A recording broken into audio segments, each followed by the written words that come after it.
Odyssey Sports Station.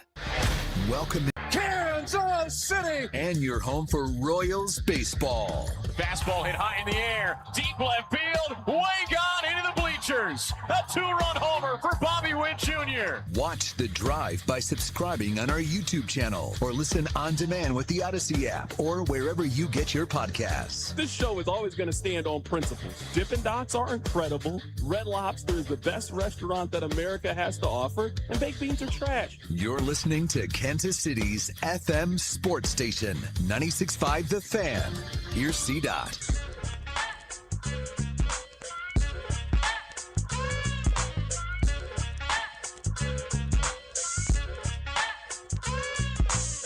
Let's do this. Another day, another dollar, another edition of The Drive. You were listening to The Drive on 96.5 The Fan, 96.5thefan.com, and also the Odyssey app. Rob came in today and told me that he is in a very familiar place, and I laughed at him, and I said, what? He said, I don't know, man. Things aren't looking good for Kansas. And I said, you're used to seeing them get pummeled on Saturdays. This is an extension of the fall for you. The weather dipped in temperature, and Kansas went to getting the beats on Saturday. This has been your life. How is this surprising to you? I was surprised that he was surprised. Welcome back to Rob. If you follow the NBA, Rob was actually at the Denver OKC game on Friday. So Rob was at one of the better regular season games in the NBA so far this season. Happy to have him back. We got a lot to get into in today's show. We are going to talk about Kansas, that they are making this a weekly routine. They play well on Tuesday. I don't know what it is about the weekends, but they have struggled the last handful of weekends. We'll talk about the Missouri Tigers, who, in my opinion, we don't need to be having any more conversations about is Missouri going to make or miss the NCAA tournament. That's been handled, in my opinion. We'll get to that. We'll talk a little college basketball. We'll talk a little NFL. We are going to begin today's show with the Kansas City Chiefs. But before we do that, I need you to do me a couple of favors. Number one, I need you listening to The Drive each day at 2 o'clock right here on 96.5 The Fan. Number two, I need you to tell one friend to check out the show. And number three, and most importantly, I need you to remember that it is Burger and Brew Monday with our friends over at the other place. You can get a half-pound specialty burger with fries, $8.49. And you can get a domestic pint for $3.50. You can go get a burger, fries, and one beer and leave a 10%, 20% tip for $15. What other place in Kansas City is giving you this kind of deal? Go see our friends over at the other place with 5 locations all across the Kansas City metropolitan area. So you know what I would like to do, Rob? I would like to read you part of a story. Now, this story comes from Jesse Newell. So Jesse Newell took over for Nate Taylor at The Athletic. Nate Taylor is now over at ESPN. Pete Sweeney now works at the Kansas City Star. They're just playing musical chairs in the Chiefs media. So Jesse Newell wrote a really good piece in The Athletic about what he was hearing at the Combine regarding the 9th overall pick for the Kansas City Chiefs. Now, I think that right tackle might be more viable than people are willing to admit. We'll talk more about Jawaan Taylor as the show progresses, but I think there's a chance that they go offensive line. I think a lot of things are in play. They can go tight end with the 9th overall pick. They could go right tackle with the 9th overall pick. Jeremiah Love is obviously at play at number 9. They could go wide receiver with Mekhi Lemon. There are a lot of different options for this team at the 9th overall pick. And Jesse was kind of going through some of the things that he heard. And going through the list, this story had its own little blurb about Trent McDuffie. So, of course, I clicked on it and I was reading the story. Now, listen to this. More than likely, McDuffie's agency is going to want a resolution sooner rather than later to ensure that other teams that are looking to acquire Trent McDuffie will have the financial means to do so. Free agency is about to start in less than 2 weeks. I mean, we are 9 days away from the start of the league year. We're about a week away from the start of the legal tampering period. The deals are going to be coming in hot and heavy. This is one of the windows that you could see the Chiefs possibly trade Trent McDuffie. Now, they could also do this closer to the NFL draft. If you remember, Snead got traded a little bit later in the offseason, but still before the NFL draft, and allowed the Chiefs the flexibility to move around. But this is one of the windows here over the next 7 to 10 days that if the Chiefs have determined that they are not paying Trent McDuffie, this would be the time to make the trade. You go into free agency knowing how many draft picks you have, knowing what cap space you're going to have available, and you're able to wheel and deal and do what you need to heading into free agency. So that's something to pay attention to. The part that interests me the most in this story and where I would like to begin is here. This much is clear. Kansas City won't want Trent McDuffie to simply play out the final year of his current contract. He will either be signed to an extension or the team will make the difficult decision to trade him while recouping draft resources. So, Rob, let's go down this thought exercise because number one is paying, I think you could argue, Brett Veach's number one top draft pick. If we had to do a power ranking and we had to rank if you are basing age, positional value, quality of player, etc., I think you could make the argument that Trent McDuffie is the best draft pick that Brett Veach has made at his time as a general manager. You got a 25-year-old corner who has shown you incredible versatility, been great in the locker room, been a very durable player, one of the top corners in the National Football League. But it also goes against their history. It goes against their track record. It goes against what they normally do when it comes to the position. They are bottom 5 in spending at cornerbacks since Brett Veach has taken over the job. They pay for a lot of things. They never pay for a corner. So in some ways, this is breaking a mold that the Chiefs have pretty firmly steadfast to. But also important to note, they haven't had many guys of this caliber or guys that you would argue are warranting that second contract. I think it's fair to say that Trent McDuffie is in that conversation. Now, the Chiefs are in a little bit of a crossroads here. They don't really have a lot of draft picks. They don't have a lot of capital. If you wanted the Chiefs to be in, for example, on the conversation with David Montgomery, they don't really have enough picks for that.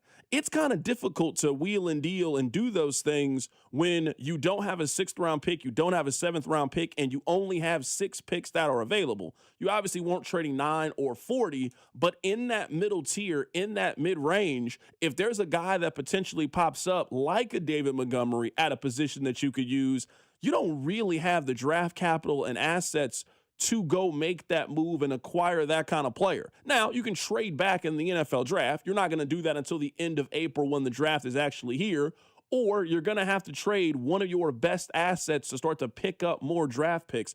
This is interesting, and I would agree. It does not appear, according to Jesse Newell, who covers this team, it does not appear that the Chiefs are willing to just let this play itself out even further. They have now reached a crossroads. Either we are going to commit to Trent McDuffie this offseason, or we are going to make the decision to move away. I would say the number one question around Kansas City is Travis Kelce, just the immediacy of it. You need to find that out sooner than later. And I would suspect at some point here this week, I think we'll get clarity on what's going to happen with Travis Kelce. I do believe that he is coming back to play for the Kansas City Chiefs. I do believe that he is going to be a member of next year's team. But second, and the most pressing need after that, I think is what is the future of Trent McDuffie? What are you going to do? And right now we are at that fork in the road, Rob. You are either going to commit long-term and pay him what the market says that he's worth, or you're going to thank him for having a great rookie contract in Kansas City and cash out and take your 2nd-round pick, take your 4th and 5th-round pick in addition to the number 2. But I will say this. I don't know if there's a one out there. If I'm another team in the National Football League, and I'm reading all of this stuff, I'm reading what Jesse Newell's saying, I'm reading these bits and pieces out there. If you were telling me that the Chiefs have made the determination they are not playing this thing out next season, they're not franchise tagging him, they're not letting him play this season under his current deal, and there is somewhat of a deadline to make a move, I'm playing that sense of urgency against Kansas City. I'm not giving you a one, knowing that you are not going to take this issue into the season. I do think that hurts their leverage a little bit, especially because, as we've talked about in the past, Rob, there's so few teams that I think are even open to trading a first-round pick to go pick up Trent McDuffie, there's not enough teams, I think, in that market to really create a frenzy and a bidding war to potentially go grab him if you are trying to get a first-round pick. If you're trying to get a second-round pick, it opens things up, and I think you're able to get a deal done. If they're looking for a one and they're also not willing to really play this thing out, franchise tag him, see how he plays this season, I think it's going to be really, really difficult to get a first-round pick out of somebody. I'm not disputing Jesse's reporting.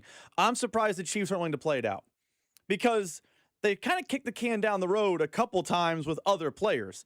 They were not proactive with Trey Smith. They were not proactive with Nick Bolton. Like, they kind of kicked the can down the road. So I'm surprised they're not doing that here.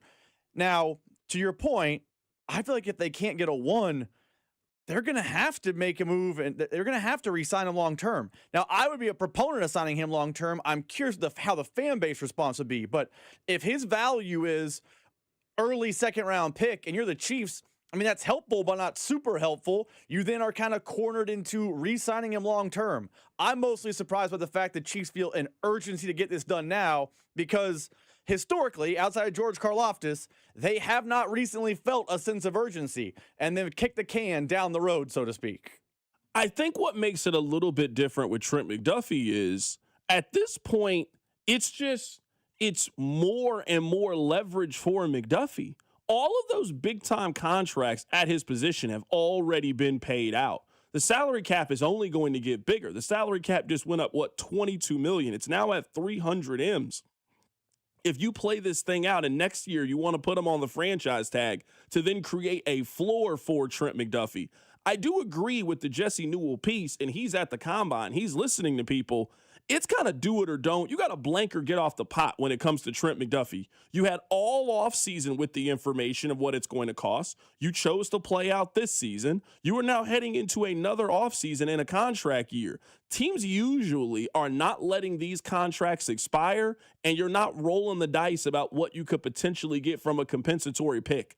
Trent McDuffie's value with the Kansas City Chiefs will never be higher than it currently is right now.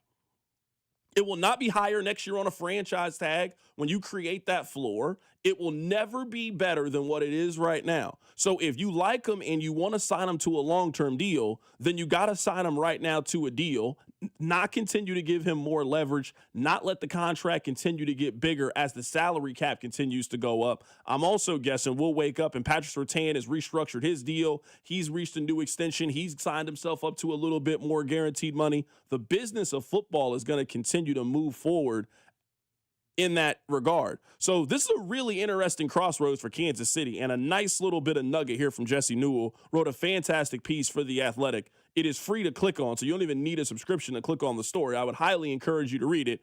He is saying that the Chiefs are not going to play out this season with Trent McDuffie his final year. They are either going to pay him or trade him before the draft and then take the assets from him. We'll talk more about this on the other side. We'll read your text 913-586-7965. We'll also switch gears and talk a little bit of college basketball. There's no more conversations to have about Missouri and Kansas. Woof. We'll talk about it. Keep it right here. It's The Drive. The Drive with Carrington Harrison on your home for Chiefs football. 96.5 The Fan. Net big cash at Harrah's Kansas City. With 3 ways to win, you could score major prizes. 1. Each day through March 28th, earn to swipe your Caesars reward card at a Net Big Cash kiosk to instantly win up to $100,000 cash. 2. Collect letters to spell out winning words to score up to $1,000 free play. 3. Join us March 28th for drawings with a grand prize of $50,000 cash at Harrah's Kansas City. Visit our website for full details. 21 or older to gamble. Know when to stop before you start. Gambling problem? Call 1-800-GAMBLER. Wouldn't you like to take a vacation from your bills? Well, you can. With credit card balances at an all-time high and Golden Oak's 4.5% rate, you could be saving thousands of dollars after a simple phone call. Call today and get your cash in as little as 14 days and make no payments for 2 months. Call 913-890-GOLD. Golden Oak Landing cured my blues. 5.442 APR, FHA 15-year, 20% equity, qualified credit, additional terms apply. NMLS 114937. At Casey's, when someone asked for a cup of coffee that wouldn't put them in debt, but still had freshly ground beans, rich flavor, and a price that starts with a 9 and ends with a D9 cents, we were too nice to say no. Now get a small coffee just 99 cents. Limited time only. See store for details. Missouri, get ready. Circus Sports is giving you the chance to win owner Derek Stevens' wallet. From February 3rd to March 15th, you can take home your share of $250,000 in cash. Simply wager $100 and earn one share, wager $1,000 to earn two shares, wager $5,000 for a third share. Bet on anything from pro sports to college, straight bets to futures. Don't miss your chance to cash in and take home your share of Derek's wallet. Visit circusports.com for details. Must be 21 and older and in Missouri. Gambling problem? Call 1-800-BETS-OFF. DQ presents the Spicy Menu. For a limited time, try the new Flamethrower Chicken Strip Basket for $6.99 with spicy, bold strips that heat you up. Served with a side of famous DQ soft serve as a dip to cool you down. That's right, dip those spicy chicken strips right into soft serve. Plus fries and toast, all for just $6.99. And add a new pineapple lemonade sparkler or cooler made with tahini. It's the limited time only Spicy Menu. Get it delivered in the DQ app. Happy, tastes good. Participation may vary. Hi, I'm Carter. And I'm Charlie. We'd like to share a quick story about a homeowner named Jack. Jack had a home he needed to sell fast. And Jack thought he had it all figured out. So Jack talked to multiple cash buyers. Jack chose the highest offer. But the day before closing, guess what? The buyer backed out, leaving Jack with the moving truck all packed in the driveway and not sure what to do. Jack learned the hard way that the highest offer isn't always the right offer. Jack got suckered. Make sure you aren't hung out to dry. Call our dad at Rex Buys KC. Our dad is local, he knows Kansas City, and he actually closes deals. No repairs, no fees, no showings, no surprises. Just a fair cash offer and a smooth process. Now, don't be like Jack. Call 816-330-6000 or visit rexbuyskc.com. Rex Buys KC, helping people make smart choices one home at a time. I'm Bob Burke, founder and chairman of Burke America Parts Group, a family of brands that includes RepairClinic.com, an appliance and HVAC parts solution company that's grown into an international brand. Before AmericanEagle.com, we partially launched a new technology platform developed by another firm. American Eagle helped take our technology to a whole new level with digital marketing, software development, and business insights into our key markets, appliances, HVAC, and outdoor power equipment, and did so both on time and on budget. AmericanEagle.com has the resources, experience, and talent needed to produce solutions. Our new technology platform, developed by AmericanEagle.com, has produced tremendous results with higher traffic, conversion, engagement, and online revenue. If you have any home repairs you need to take care of, check us out at RepairClinic.com. If you need a world-class website or technology project, then I would highly recommend AmericanEagle.com. Call AmericanEagle.com at 773-NETWORK. That's AmericanEagle.com, 773-NETWORK. What's up? It's Draymond Green. I'm back for my 14th NBA season, and my podcast, The Draymond Green Show, is back too. This season, I'm breaking down games, reacting to the biggest NBA stories, and sitting down with teammates, rivals, and culture shapers. And trust me, I'm not holding back, on the court or on the mic. 2 new episodes every week. New segments, big conversations, real basketball talk for the real hoop heads. Listen to and follow The Draymond Green Show wherever you get your podcasts. We're back. We're better. Let's get it. You're listening to 96.5 The Fan from the DM Injury Law Studios. Mike's got this. Car, truck, or motorcycle wreck? Remember, Mike's got this. 816-888-7500. Mike's got this. This is 96.5 The Fan, your home for Chiefs football.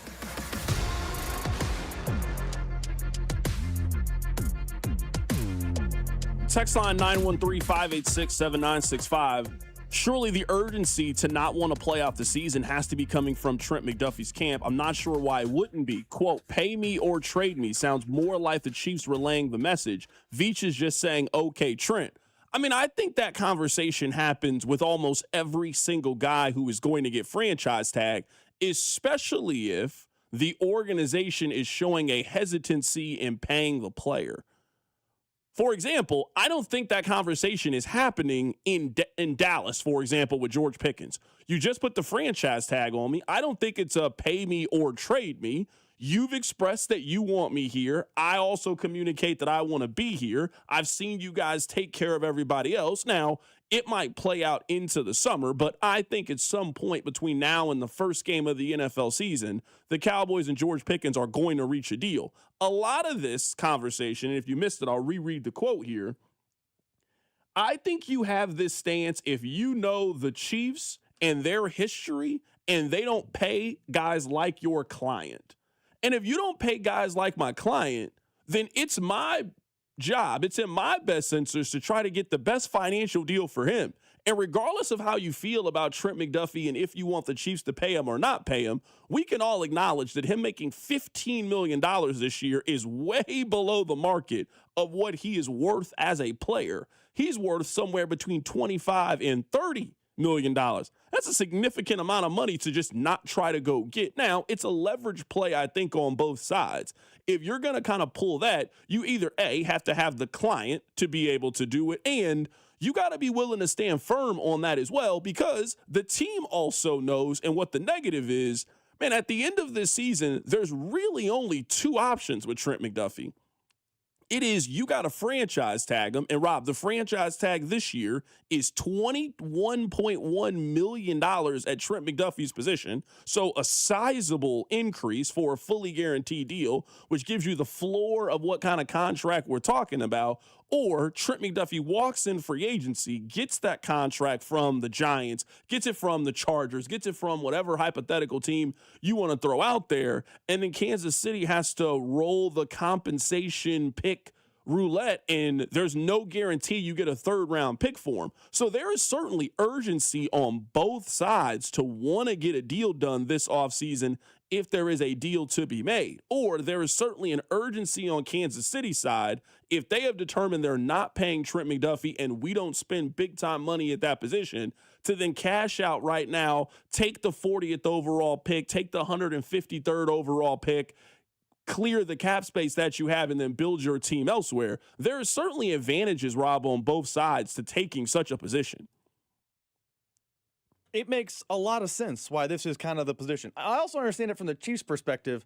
I'm shocked they're not kicking the can down the road, but one of the reasons you could argue they got kind of stuck with Nick Bolton and with Trey Smith is because they weren't proactive. They weren't ahead of the curve. So I don't know this is McDuffie's camp saying, pay me or trade me. I think Brett Veach has learned from the error of his ways. And I know that me and you kind of differ on when to pay a player, but just the way the cap works, it is smarter to be ahead of it than behind it. And he was behind it with Trey Smith and Nick Bolton. And now I think he's going into McDuffie's final season understanding that, okay, now it's, blank or get off the pot, because if you go into next season, then you tag, which is 2 years, the number rises not only with the setting the floor, but the ceiling rises. Because what if another great corner gets a deal in that window? It changes everything. Like, that's why in this conversation, someone just texted in, I would call Dallas and trade Trent McDuffie right now. Someone else said, I would call the Rams. There's only two teams we think are viable when it comes to first-round picks for them. There's only two teams you think are viable that even make sense. What if they don't want Trent McDuffie? Like, we are assuming that Dallas wants to make the trade. We are assuming that the Rams want to make the trade. Now, if you're buying into mock drafts, etc., I'm seeing mock drafts that have them taking Ty Simpson in the first round and preparing themselves for the future and what life looks like after Matthew Stafford. Maybe the Rams just really want their first-round pick this year to maneuver and plan for the future. So that's what I'm saying is, if the Chiefs are hell-bent on, we have to get a first-round pick, they have to hope that either Dallas or the Rams are super interested in Trent McDuffie, or you have to open yourself up to the possibility that there is not the demand and market that you think there potentially is for this player, and you got to be willing to take a second-round pick for him. You got to be willing to take the 51st overall pick and a mid-round pick and give yourself 4 picks in the top 100 and continue to stockpile those mid-round picks. Like, some of this has to be the Chiefs potentially just acknowledging what you have for sale. You've had it out on the garage sale. People have come up and inquired about the price, and that was really it. They just kind of looked at the price, laughed, and then continued to shop.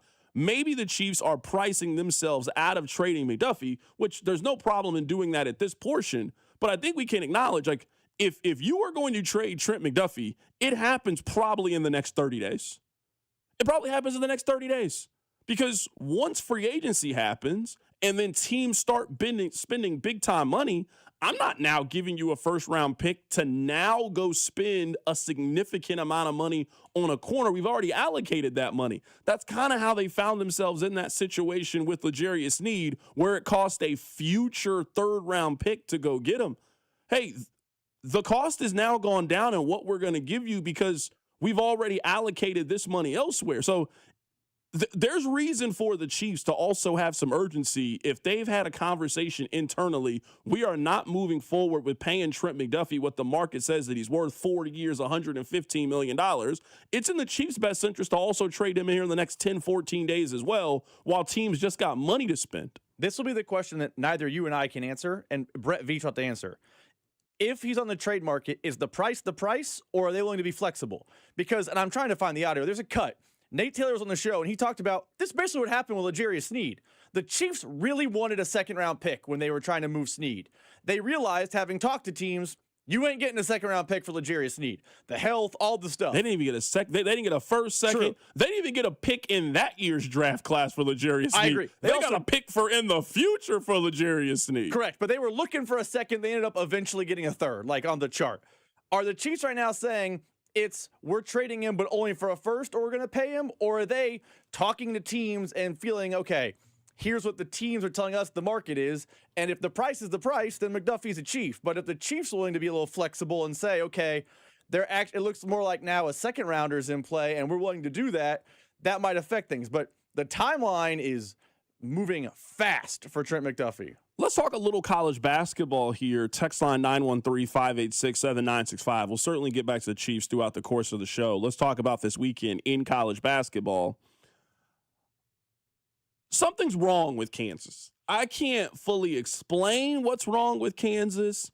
I can't quite put my finger on it, but I firmly believe they are a different basketball team since the Darren Peterson controversy against Oklahoma State. They are a different basketball team since then. They scored 68 points against Cincinnati. They scored 69 points in the game against Houston. They were just incredible defensively in that game. And they just scored 61 points in the game against Arizona. Their offense, to me right now, just feels a little bit sticky in some ways. And maybe I'm seeing this wrong, Rob, and I'm happy that you're back so we can have this conversation. I feel like right now their team and their offense is waiting for Darren Peterson to do something special. I feel like they're just sitting around and waiting for the number 1 overall pick to show up. And he just hasn't really done that in those 3 games since the Oklahoma State game. He wasn't great in the Cincinnati game. He wasn't great against Houston. I mean, he scored 24 points in the game against Houston or against Arizona, but he wasn't super efficient, and that was kind of all that they really had offensively.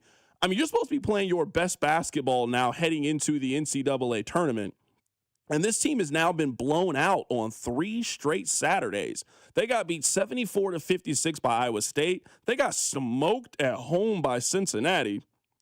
No shame in losing to Arizona. They just were never really in that game. They lost 84-61. Now, they should take care of business this week. They got Arizona State and Kansas State. Those are 2 bad basketball teams. But until the first round of the NCAA tournament, those are the last, I would say, gimmies that Kansas has the rest of the way. I think, and I can't remember the exact moment, but during the Darren Peterson saga, there was a moment where Self was frustrated and discussed how, he'd like to have his team on the floor and get to know how to play with each other ahead of the NCAA tournament, because it's a sport that lends itself to continuity. It's not like baseball where it's kind of a one-on-one game. I think you're kind of seeing that live and in real time. Like, I thought the second half, the offense was a little bit better against Houston. I think they got a little bit less reliant on Darren. Now also Trey Smith was white hot, but Trey White was white hot, excuse me. I also think, I don't know that you're going to have the time to fix these problems between now and the NCAA tournament. It does feel like a continuity issue. I don't know what so-and-so does when I do this. So they have this week to figure it out. They're going to have probably one gimme. They probably will have one Big 12 tournament gimme. A gimme is relative. They'll probably have to play He's looking at the way the schedule looks. I mean, I guess maybe I'm missing the read thing. Couldn't they play Iowa State in their first game in the Big 12 tournament? If they don't get the double bye, they'd play the 12. Gotcha. So Okay. if they end up 4, yes, it's Iowa State. If they fall to the 5 line, which no one thinks will happen because Iowa State's heading to Tucson tonight, then yes, they would have Iowa State immediately. It's just a matter of where they slot in seeding-wise. But it feels like a team that is trying to learn how to play with Darren Peterson in March, which is obviously the worst possible time. And I'm watching these games thinking to myself, I believe it was actually after the Oklahoma State game.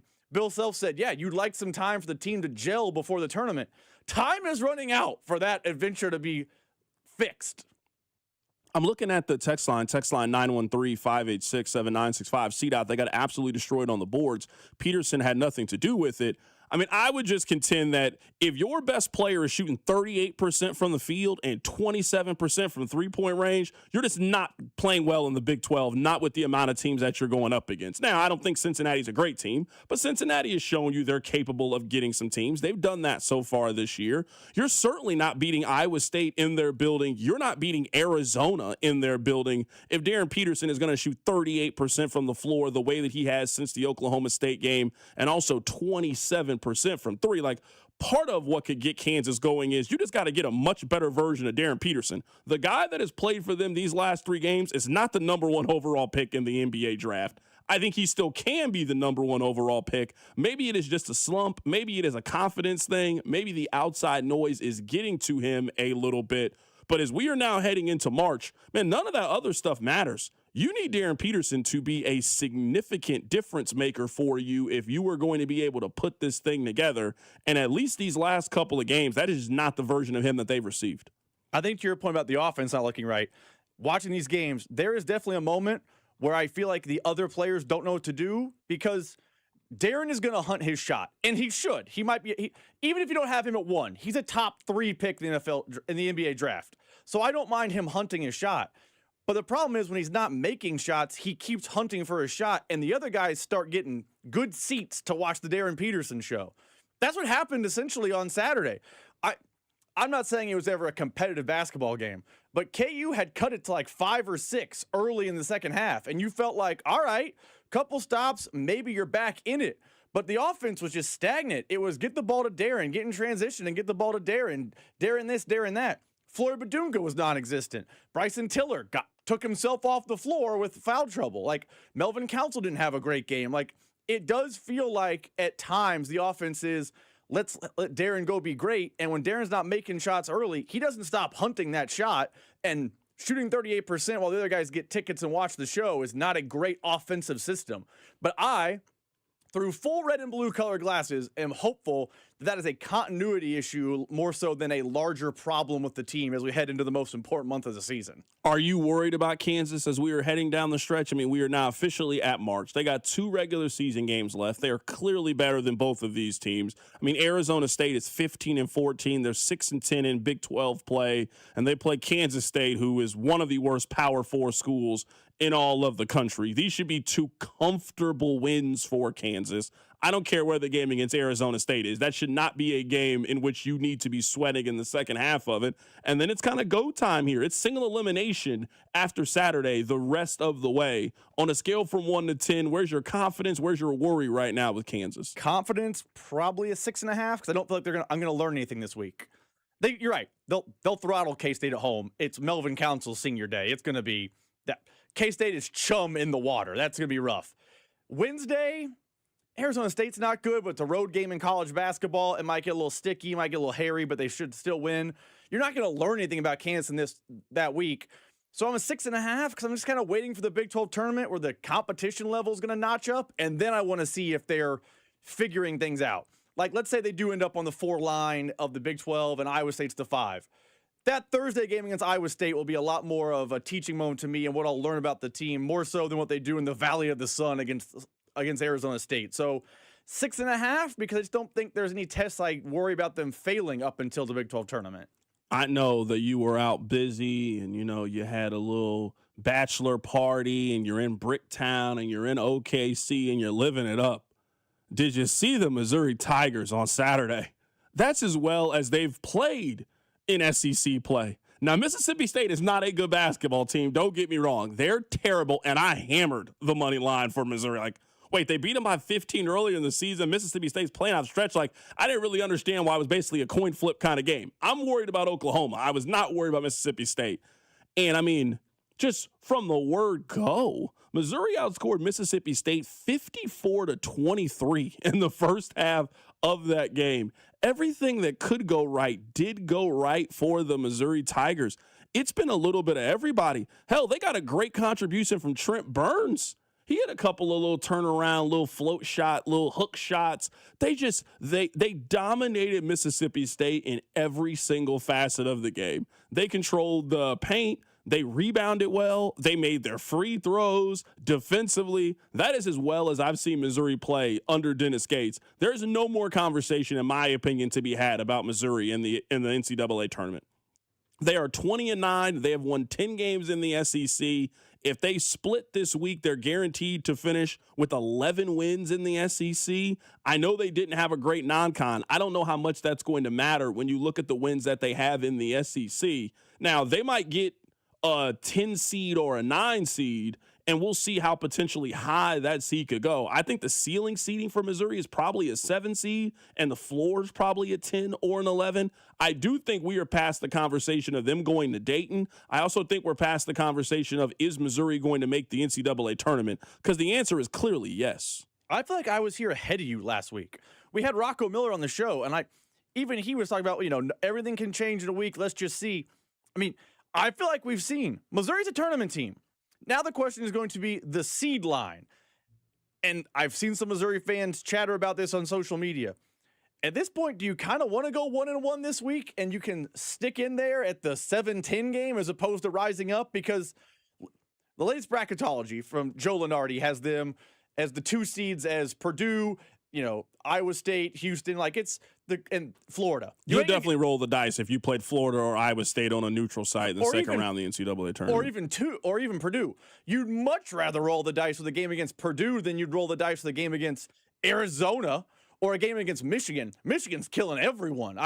Even Illinois is one where I don't know, maybe Missouri will revenge factor, but I think at this point the conversation isn't a matter of if, it's a matter of where they get seated. And Missouri fans, 8-9 games in play, and I don't know you want to be in the 8-9 game because a lot of those 1 seeds are scary. Like, if they got matched up with Arizona, it would be a big problem for the Tigers. Yeah, I think what you can say about Missouri is, and we've talked about this, I think the injuries forced them to really narrow down their 8, and they found their 8. Also, I think the size and length that Missouri has is such a problem for you if you are not used to it. Like when you got Phillips and Burns and Pierce and Mark Mitchell, and you got those guys, like they are just so much better defensively than they were early in the season. I've been critical of Gates because a lot of times I feel like his defensive strategy is we just try to get steals, and if we don't get steals, then we can't really stop you in the half court. That is not really the problem that this version of the Missouri Tigers have. Now, they have their issues. They are not a great shooting team, and they don't shoot free throws incredibly well, so that will be a problem down the stretch. But they've got 4 or 5 guys that can go for double figures in really any game, and with the size that they have and having everybody healthy and available, their length and ability to deflect passes and defend, it's going to cause a problem for somebody in the first round of the NCAA tournament that is not used to it. Again, I know Mississippi State is not a good team. It was pretty clear in the first 2 minutes, oh yeah, Missouri's about to smoke this team. And you could just see deflection, steal, easy run out, layups. Just they played about as flawless of basketball that you could potentially play. Coming up on the other side, speaking of basketball, there is a story I want to read to you guys that I just want to know, is this a high percentage shot or a low percentage shot? I'll explain more. Keep it right here, so Drive. The Drive with Carrington Harrison and Rob Brenton. You losers is what you are. On your home for Kansas City sports, 96.5 The Fan. College basketball is nonstop. Big games, tight spreads, momentum swings each and every night. And now FanDuel is giving you a way to turn that energy into even bigger wins with the College Basketball Parlay Profit Boost. Here's how it works. Build any college hoops parlay you like. The early tip, the rivalry game, the ranked matchup, the late night West Coast shootout. whatever you like. You can mix spreads, totals, props, whatever fits your read of the slate. Then you go apply your profit boost and instantly boost up that potential payout. You can play it safe. You can go spicy. You can go with the team that you've been following all season. It's your parlay, your style, now with more upside than ever before with the college basketball parlay profit boost. Head to FanDuel.com/local to get started. Remember, FanDuel is America's #1 sportsbook app. Play your way. It's the official sportsbook of 96.5 The Fan. 21 in President, Missouri. Opt-in required. Minimum 2-leg parlay required. Bonus issue is non-withdrawable boost builder tokens, which can apply, including any token expiration and max wager amount. See terms at sportsbook.fanduel.com. Gambling problem? Call 1-800-GAMBLER. You know that Big Bargain detergent jug is 80% water, right? It doesn't clean as well. 80% water? I thought I was getting a better deal because it's so big. If you want a better clean, Tide Pods are only 12% water. The rest is pure, concentrated cleaning ingredients. Oh, let me make an announcement. Attention shoppers, if you want a real deal, try Tide Pods. Stop paying for watered-down detergents. Pay for clean. If it's got to be clean, it's got to be Tide Pods. Water content based on the leading bargain liquid detergent. Staples presents That Was Easy. So I own a coffee shop, and I wanted to label everything with our logo. That's ambitious. Cups, boxes, bags. Ooh, that'll add up. Not at all, because right now, Staples prints custom labels for 30% off. 30% off? That's shockingly affordable branding. Yep, now our logo and URL are seen all over town. Brand your business for less at Staples. That was easy. Shop Staples in-store, online, or in the app by 4/4 to unlock. Exclusions apply. Visit staples.com/print for details. Have you been diagnosed with head or neck cancer? At Kansas City Proton Institute, we're delivering the future of cancer care with state-of-the-art proton therapy right here in KC. Proton therapy means increased precision, reducing side effects like dry mouth, difficulty swallowing, and the loss of taste as compared to conventional radiation. If you've been diagnosed, don't wait. Get your second opinion today and see KC's largest, most experienced proton therapy team. Visit kcpi.com. Kansas City Proton Institute, where you see the best in KC. Come on. No! It's just a golf lesson, champ. Loosen up. I can't. See that Hyundai Santa Fe? Yeah. I only paid to finish up on your own. I gotta run. Deal's so right, it almost feels wrong. The Hyundai Getaway Sales Event. Get 0% APR for 60 months, plus 0 payments for 90 days on the Hyundai Tucson, Tucson Hybrid, Santa Fe, or Santa Fe Hybrid. Now, during the Hyundai Getaway Sales Event. Hurry, offers end March 2nd. Call 562-314-4603 for details. This is the story of the one. As a maintenance tech at a university, he knows ordering from multiple suppliers takes time away from keeping their arena up and running. That's why he counts on Grainger to get everything he needs, from lighting and HVAC parts to plumbing supplies, all in one place. And with fast, dependable delivery, he's stocked and ready for the next tip-off. Call 1-800-GRAINGER, click Grainger.com, or just stop by. Grainger, for the ones who get it done. Hi, I'm Maria, salon owner. You know the jingle. Now discover the facts about Ozempic, a GLP-1. There's only one FDA-approved Ozempic, made by Novo Nordisk. Learn about the real thing. Talk to your healthcare professional today. Call 1-833-OZEMPIC or visit Ozempic.com to view the medication guide and to learn more about Ozempic. Semaglutide injection 0.5, 1, and 2 milligrams.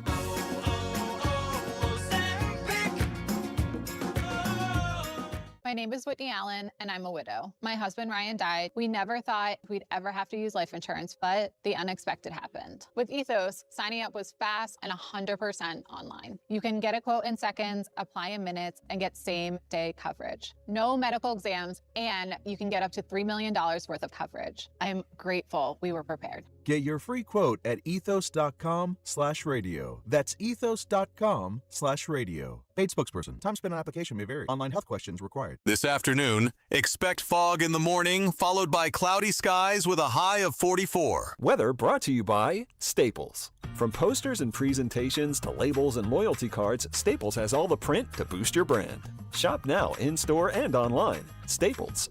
That was easy.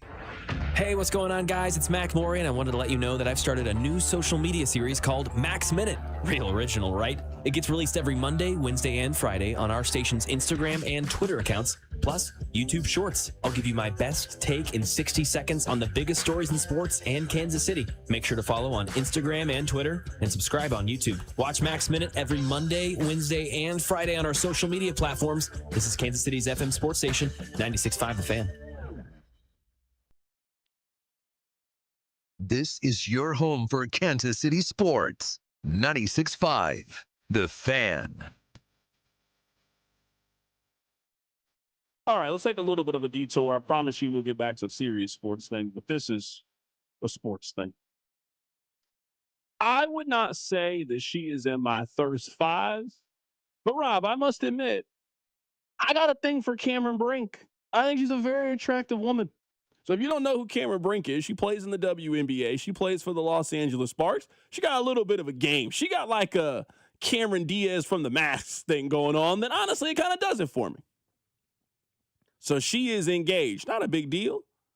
But Rob, did you see that on her Instagram story, she posted their initial interaction? So these are two people that did not know each other. And Rob, you would think, oh, he slid in her DMs. No, he did not. Rob, he sent her an email. The email title was Attempting to Mingle. Now, can you imagine getting an email from somebody that you don't know and the title of it, the subject is Attempting to Mingle? I would have deleted it and reported it for spam. I would have thought that if I click on this, my computer is going to have a virus. That is not what she did. She clicked on the story. She clicked on the email. This is what the email said. Hey, Cameron. Wanted to chat you up, but I think DMs are a bit creepy. Not that an email is much better, so here's my number, and then she blacked out his number. Is this a good shot or a bad shot? Because it's different.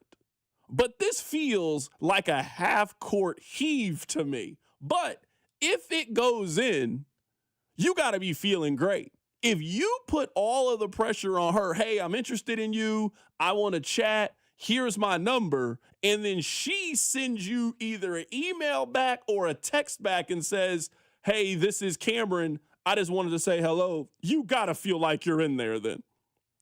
Is this a good shot or a bad shot in your opinion? I actually think this is a good shot for this reason.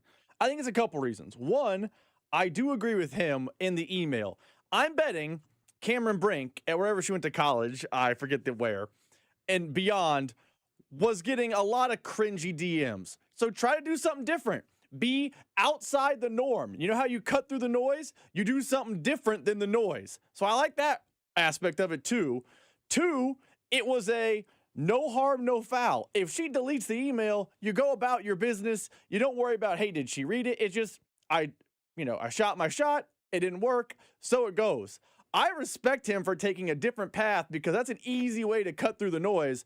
I also think, having now read the email, he's got a little bit of that awkward likability that might get a girl to reach out and talk to you. Now, it went great for them. It might not go great every time, but I do think this was a good, it wasn't super half court, but it was a long three. I mean, this doesn't feel like, this isn't a layup.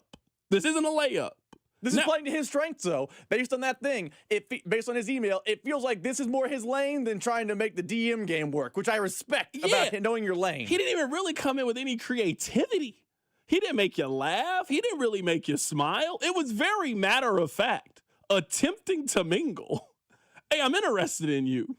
I didn't want to slide into your DMs, so I just sent you an email. Anyways, here's my phone number. I mean, this is 1950s handle. This isn't Kyrie Irving. You didn't hit her with some pickup line. You didn't hit her with something above and beyond. I mean, this was the chest pass and bounce pass you're taught when you just start playing basketball. This is bitty ball fundamentals here. Now, someone said this only works for rich guys. Now, I don't know if he was rich, but he did attend the University of Stanford, and Rob, he was on the rowing team.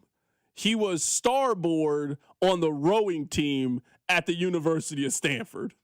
So I'm just going to assume he wasn't struggling, but I don't know if he was rich though. But if you go to Stanford and you're on the rowing team, something tells me either you got money or you came from money in some capacity. So maybe you're right. Maybe this is something that you can only pull off if you got a little bit of stature. And I'm also assuming she recognized the name too. You're not just getting a random email from somebody that says attempting to mingle. You don't recognize the name, and now you're texting this person out of the blue. Text line 913-586-7965. Would you consider this to be a good shot? Or is this a half-court heave? Is this a full-court NBA jam, underhanded? You're just hoping that it goes in. Because I don't know if that's a good shot or not. I've got my doubts. I've got my questions. Is that a good shot or not? An email? Somebody said this has business professional vibes written all over it. Oh, absolutely. Attempting to mingle. Who calls it that? Rob, you call that mingle? How did you and your wife first contact each other? It was not an email. First off, good. I'm glad to know. Rowing team at Stanford. Was he a Winklevoss twin? Good. He kind of looks like one. Have you seen him? I have not seen him. Have you seen him? You could probably guess what he does now. He is a portfolio analyst. Is what he is now. I was gonna say finances. That's He's in what finances. He is. Oh, for sure, 100%. He's a finance bro. No, we met on an app, and it was the Bumble where she had to message me first. So it was just swipe and then cross your fingers. But she said you're on that show with that black guy. Is that what did it for you? I've seen you take photos of that black guy in public. That's exactly what she said. Oh yeah, I know him. He's my friend. That was the last black guy she met that you knew. It was just me. That was the last one. I just wanted to know. 913-586-7965. The email DM slide. That's a new one. That is an absolute new one. I also think I presume this was college. I think this was smart by him too, because I'm guessing university emails for student are usually blank@stanford.edu.com. So I'm guessing Cameron Brink, despite being an athlete, probably checks her university email, and then this one stood out among, Professor Jones is, doing this, and you had a Blackboard alert. Also, random name, do you want to mingle? I think it in college adds another element of smart gameplay. I don't think you can do this as an adult. Like, if you're a 35-year-old, like Dusty's age, you can't be emailing someone's Gmail, be like, yo, what's Attempting up? to mingle. Yeah, you can't do that. Attempting to mingle. It worked because I think it was in college, and it's more likely to not get caught in the spam folders. Can you imagine taking a shot at a young lady, and then she tells you, oh, I never saw it, and then she actually didn't see it because your email went directly to spam? That could have been your queen. It worked for them. They're engaged. They're going to get married this summer. They have a long, happy relationship now, and it all started from an EM, started from the bottom. Now we're here. That's where we are. I want to play this for you. Rob, I can't remember if you were here when we had this conversation. Just you've missed so many days. It just all blends together, just carrying this show day by day on my own every single day. It's difficult. So we had Rocco Miller on the show last week. And he was saying that he feels Miami of Ohio might need to win out and might need to win their conference tournament in order to make the NCAA tournament. Bruce Pearl found himself in a little bit of hot water. He is currently engaged in a beef because he also echoed this sentiment. Miami, Ohio, here's the deal. Are we going to select the 68 most deserving teams, or are we going to select the 68 best teams? If we're selecting the 68 best teams, then Miami Ohio is going to have to win their tournament to qualify as a champion. Because as an at-large, they are not one of the best teams in the country. And that's going to be a difficult choice for the committee to make. Couple of things here. What have we done to the NCAA tournament? There's a team that's undefeated in a conference that we've heard of. They're in the MAC. We've heard of the MAC. You could name schools in the MAC. If you go undefeated in the MAC, that's not enough to guarantee that you can be in the NCAA tournament? Because that seems like you've done enough to me if that's the case. I do think it is important to note that one of the teams that is going to benefit likely in the NCAA tournament is Auburn, who Bruce Pearl used to be the head coach of, also whose son currently coaches the team. And lastly, is this what the game has turned into? Rob, did you know that Auburn, they won one game in Black History Month? They won one game. From January 31st all the way to February 28th, they won one of their 8 basketball games. Just getting pummeled. Night in, night out. Bro, they lost at home to Ole Miss. They lost the home game to Ole Miss. They're 15-14. They're 6-10 in the SEC. And Joe Lunardi, bracket wizard, bracketology expert, he has them currently in the NCAA tournament. What part of the game is this? Nobody wants Auburn in the NCAA tournament. Not even Charles Barkley. Not even Bo Jackson. Cam Newton thinks you're making the wrong decision here. Committee, please don't mess this up. Now, I'm not saying you got to give Miami of Ohio a 3 seed because they're undefeated. No, give them a 10. Give them an 11 and let them prove it on the court. Put Miami of Ohio up against a Texas, up against one of those teams that's a 7 seed, and let's see how good they are.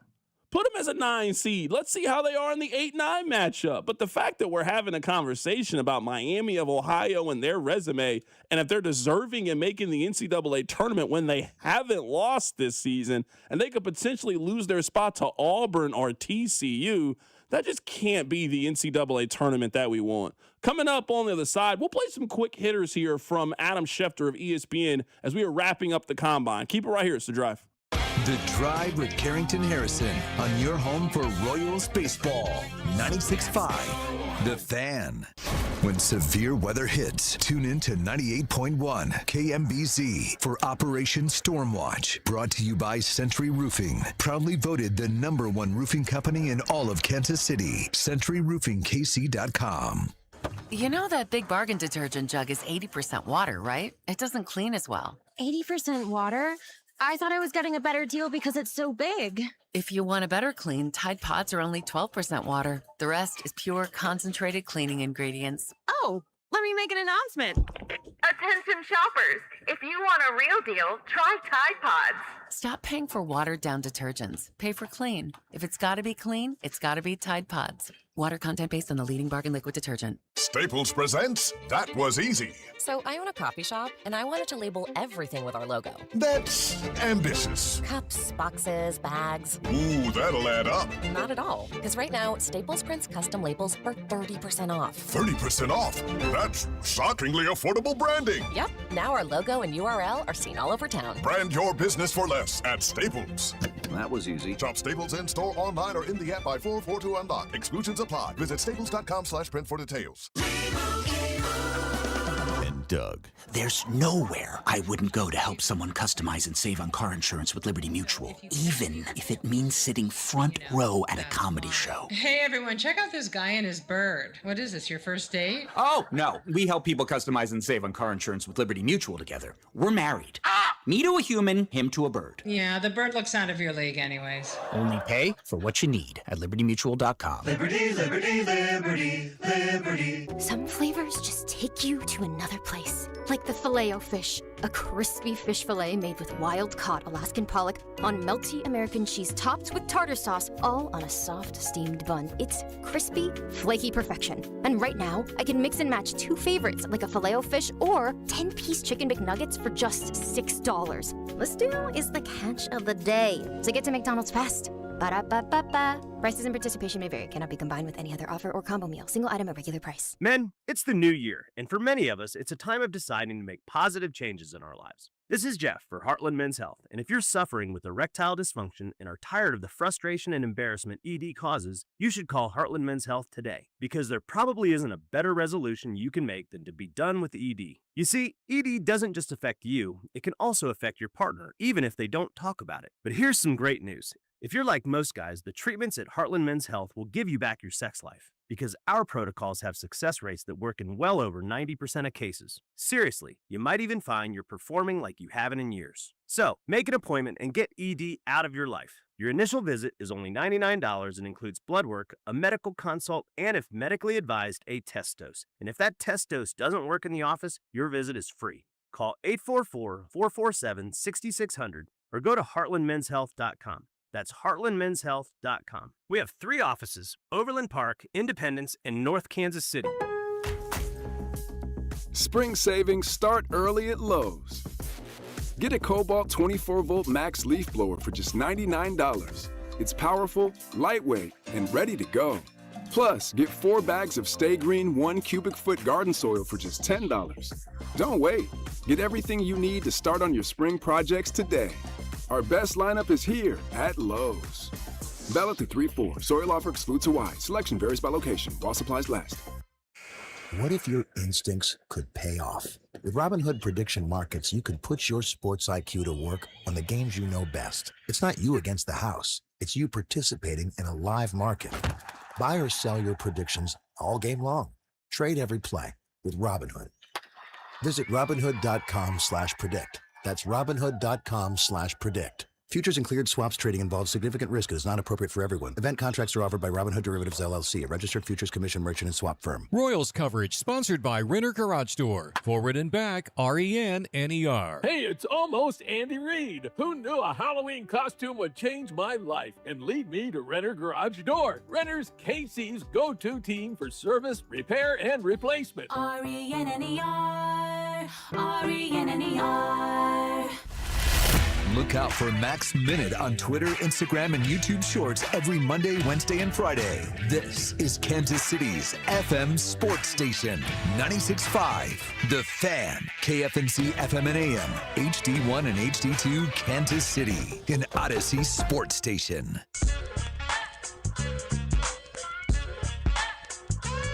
You know what? I've decided to call an audible, and I don't want to talk about what we were going to talk about.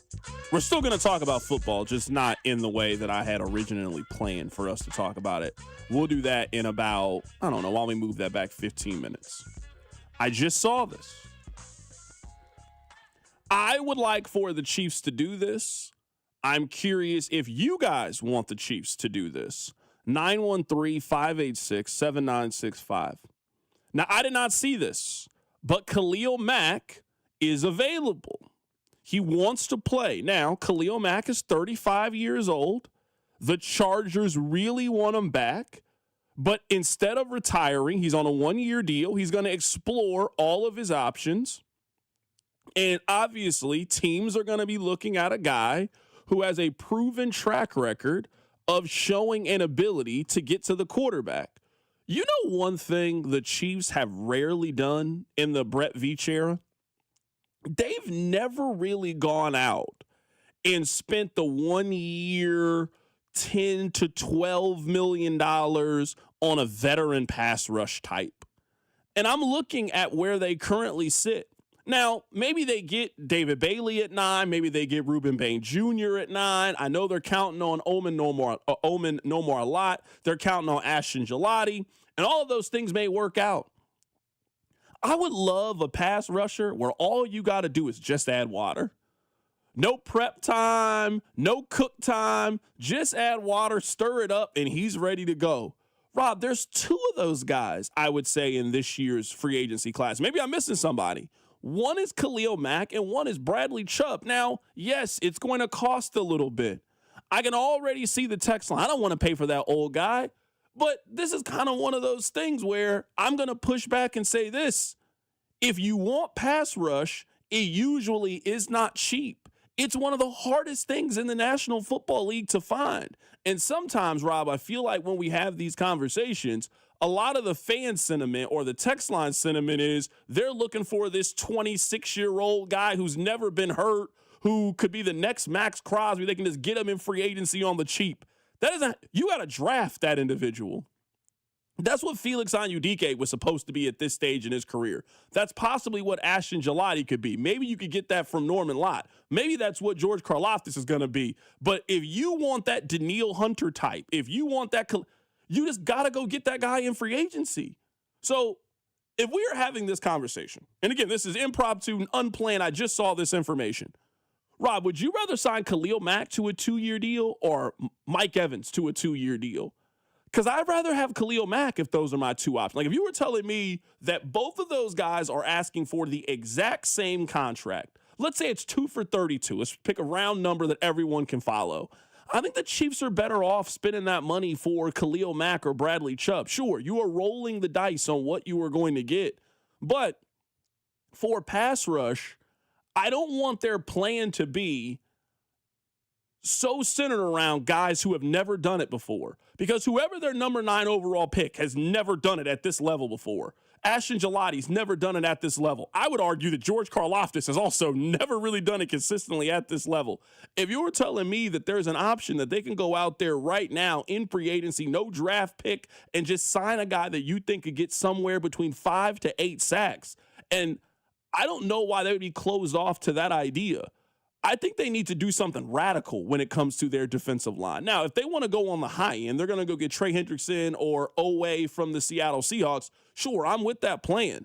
But I don't have a problem with them taking a little bit of money in free agency and taking a swing out of Khalil Mack or Bradley Chubb, a guy that you know from day one you can plug into your defense and you have no question about what kind of production you're going to get from him in 2026.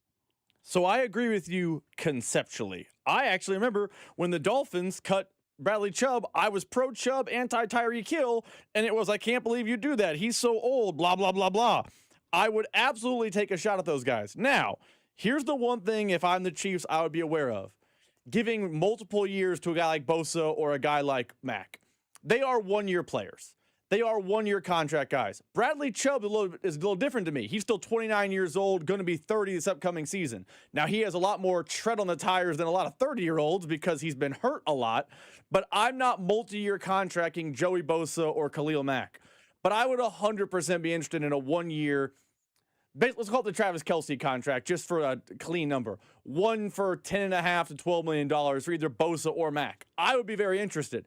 I would prefer giving multiple years to Chubb as a solution to the problem, but the Chiefs just don't operate in this 1 year, let's go make it work type of sphere with 30-plus-year-olds. But I would do it for Mack, I would do it for Bosa, but I'm not multiple years for either of those guys. Now, this is a fair question. Someone says, C-Dot, in one breath, you'll say you want new and young, and also you say you want Mike Evans and Khalil Mack. Well, I think it's different. I mean, I'm not hell-bent on them getting Mike Evans. I would say with Khalil Mack, you then have to present to me the pathway that they can fix their defensive line issues in one offseason. Because I would say one thing that you don't get in free agency, and now wide receiver is different. You do not get young, talented, healthy, proven pass rushers in free agency. No, you normally go get Joey Bosa in free agency. You normally go get Khalil Mack in free agency. So I'm not talking about a 4-year deal. And I'm also not saying now that you got Khalil Mack, that now makes you ineligible to spend that same pick for the 9th overall pick. But yeah, I'd be very interested in Khalil Mack on a 1-year deal. Khalil Mack would have been one of their best pass rushers last year. And you're not breaking the bank for Khalil Mack. Like, this is where I think from a money standpoint, and I get it, it sounds like a lot of money. In an NFL sense, it's just really not that much money. 1 year, $18 million for Khalil Mack, that's not a substantial amount of money by pass rushing standards. He got a $10 million signing bonus, and he got an $8 million base. That is a very, very doable contract for the Kansas City Chiefs. I just think, at least if we're talking about wide receiver, you can find a 25-year-old receiver that you think has a little bit of upside. Man, that guy who's a 25-year-old is not available at pass rush if you want to try to fix this defensive line in one offseason. And I think there's a possibility. If you spend the 9th overall pick on a pass rusher and then you spend some extra free agent dollars on a Khalil Mack, Joey Bosa, Nick Chubb type, you have significantly upgraded your pass rush, and then you're expecting contribution from the guys you drafted last year. If I were to pick my favorite of those guys, it would be Bradley Chubb. I actually think Bradley Chubb fits what the Chiefs look for in free agency. He's a guy who, yes, I understand he's been injured. I can already feel the text swing in. Well, Rob, he's been hurt. He's still younger than those other two guys. He fits the Charles Omenihu build to me as a guy who had production, is not going to have a contract that breaks the bank. You can try to get the most out of his body before it breaks down potentially, and you take a shot. That's what I would do with Bradley Chubb. I would also be a yes on Khalil Mack, but it's weird. The Chiefs never take that mercenary 35-year-old contract guy ever. Like, can we think of a guy who was at the end of his career? I'm actually really, really surprised that the text line is pushing back so much on Khalil Mack. Like, someone on the text line, C-Dot, how do you pick and choose what player we deem to be old? He's 35, but Chris Jones is 32. Someone else says, you want a geriatric squad. He's 35, Kelsey's age, and 33 years old. I'm actually a little bit surprised that the text line is pushing back so hard on Khalil Mack. I would then ask this question. It's perfectly fine. I'm happy to have the conversation. Outside of the 9th overall pick, how do you fix the Chiefs' defensive line? How do you fix the Chiefs' defensive line? Because I like David Bailey. He's not fixing every single issue you have on the defensive line. Like, you need other available options on the defensive line. You need a rotation of guys on this team. I do feel like in some ways the Chiefs have kind of conditioned us to kind of like a Charles Omenihu type a guy who was kind of a backup but showed a little bit of promise, had 3-4 sacks, and the hope and expectation is you're going to enter the Chiefs defense and then mature into something. And that never really happened with Charles Omenihu. Like, this is, I would say, a very new territory of the kind of player that the Chiefs, they never signed this guy. People are mentioning Melvin Ingram, a little bit different. Melvin Ingram joined the team in November and got cut from a team. Yeah, he was traded, I believe. I believe it was a sixth-round pick. He got right before the trade deadline. So Suggs was the one people are mentioning. He was a waiver claim. Late also in the different. Season. They've never, under Brett Veach, they've never at the start of free agent signed the 32, 34-year-old proven pass rusher day one, go out there and get after the quarterback guy. They've never signed that guy on their team. But if you're looking at their defensive line, you got to tell me where else you think the impact is coming from. Where else is the pass rush coming from this season? Because at 30-something years old, Khalil Mack has shown me more juice than whoever. He got more juice than Mike Dana. He got more juice than Charles Omenihu had. I think Khalil Mack's going to get you at least 6 sacks next season. And I think we've seen that's just not usually cheap. It is a tough spot for the Chiefs to be in because I don't know one of the elite pass rushers is there at 9, but they need one, and they need one probably in the first round. And after that, it's kind of, because the text line is mentioning a lot of names of guys that are going to be free agents that are not going to break the bank, but they're not old. Those are, it's a shot in the dark. The Chiefs tried this game with Charles Omenihu. Like, you've mentioned on the show, the Owe kid. The Owe kid's fine, but he's a little bit of, there's, dirt under his fingernails, there's tread on his tires, there's inconsistency in his production. That's what kind of pass rusher hits free agency, and you just try to maximize that type of player. Sometimes you hit, sometimes you miss, but I would be, if I were ranking it for me, as the one-year contract, mercenary types, I would have Bosa ahead of Khalil Mack. That's just me personally. Yeah, I would also like to throw this out there. We can go through some of these names. Some of these names are really interesting. I would say if it's that easy to get guys that have 6.5, 7 sacks, why have the Chiefs never been able to produce their own guy that can do that? They've never been able to produce it. Like, the text line is throwing out names, and some of these names are not bad. John Franklin Myers is a name. Guy was a 4th-round pick in 2018. He's bounced around the league a little bit. This will be his 4th team that he's played for. Last year, he had 7.5 sacks. If it's this easy to just create pass rush, how have the Chiefs they've never developed that guy under Brett Veach? Not once. If you count George Karlaftis, sure, they spent the top 25 pick on George Karlaftis. I'm talking about they have never just created the, hey, this guy was a 7th. No, I guess maybe you could argue Tashawn Wharton was that guy. They also didn't want to keep him, and I would say at a pretty reasonable contract. I'm happy to have this conversation. I'm looking at Khalil Mack as a possibility on a 1-year deal. I don't think he's a really bad option. I would also guess that Khalil Mack is probably going to sign with the contending team. He's going to sign with the Buffalo, a Kansas City, a Philadelphia. He's going to sign for one of those teams, and you're going to be able to get. We can continue this conversation about pass rush and where do you think the pass rush comes from in 2026. Keep it right here. It's The Drive. The Drive with Carrington Harrison on your home for K-State athletics.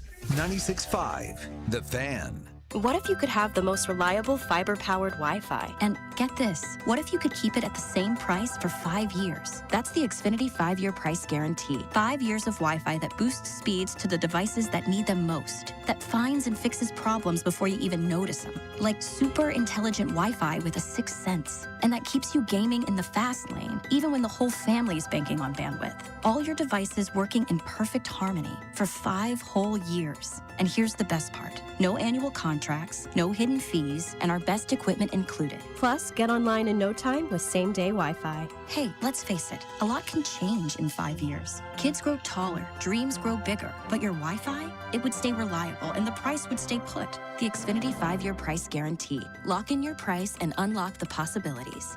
Xfinity. Imagine that.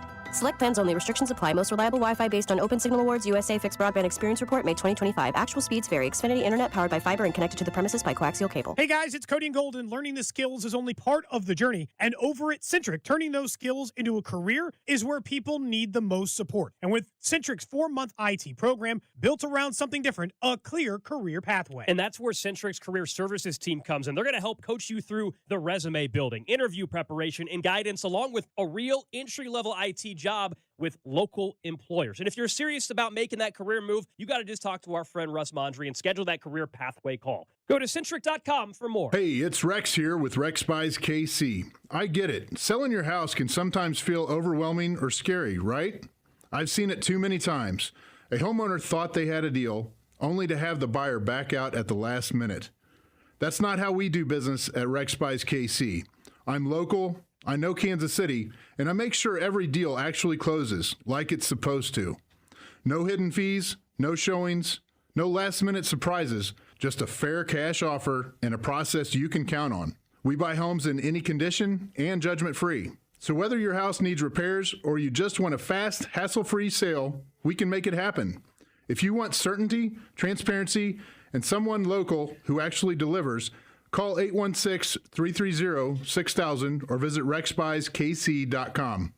Rex Buys KC, helping people make smart choices one home at a time. 816-330-6000 or rexbuyskc.com. Missouri, get ready. Circus Sports is giving you the chance to win owner Derek Stevens' wallet. From February 3rd to March 15th, you can take home your share of $250,000 in cash. Simply wager $100 and earn one share, wager $1,000 to earn two shares, wager $5,000 for a third share. Bet on anything from pro sports to college, straight bets to futures. Don't miss your chance to cash in and take home your share of Derek's wallet. Visit circusports.com for details. Must be 21 and older and in Missouri. Gambling problem? Call 1-800-BETS-OFF. DQ presents the Spicy Menu. For a limited time, try the new Flamethrower Chicken Strip Basket for $6.99 with spicy, bold strips that heat you up.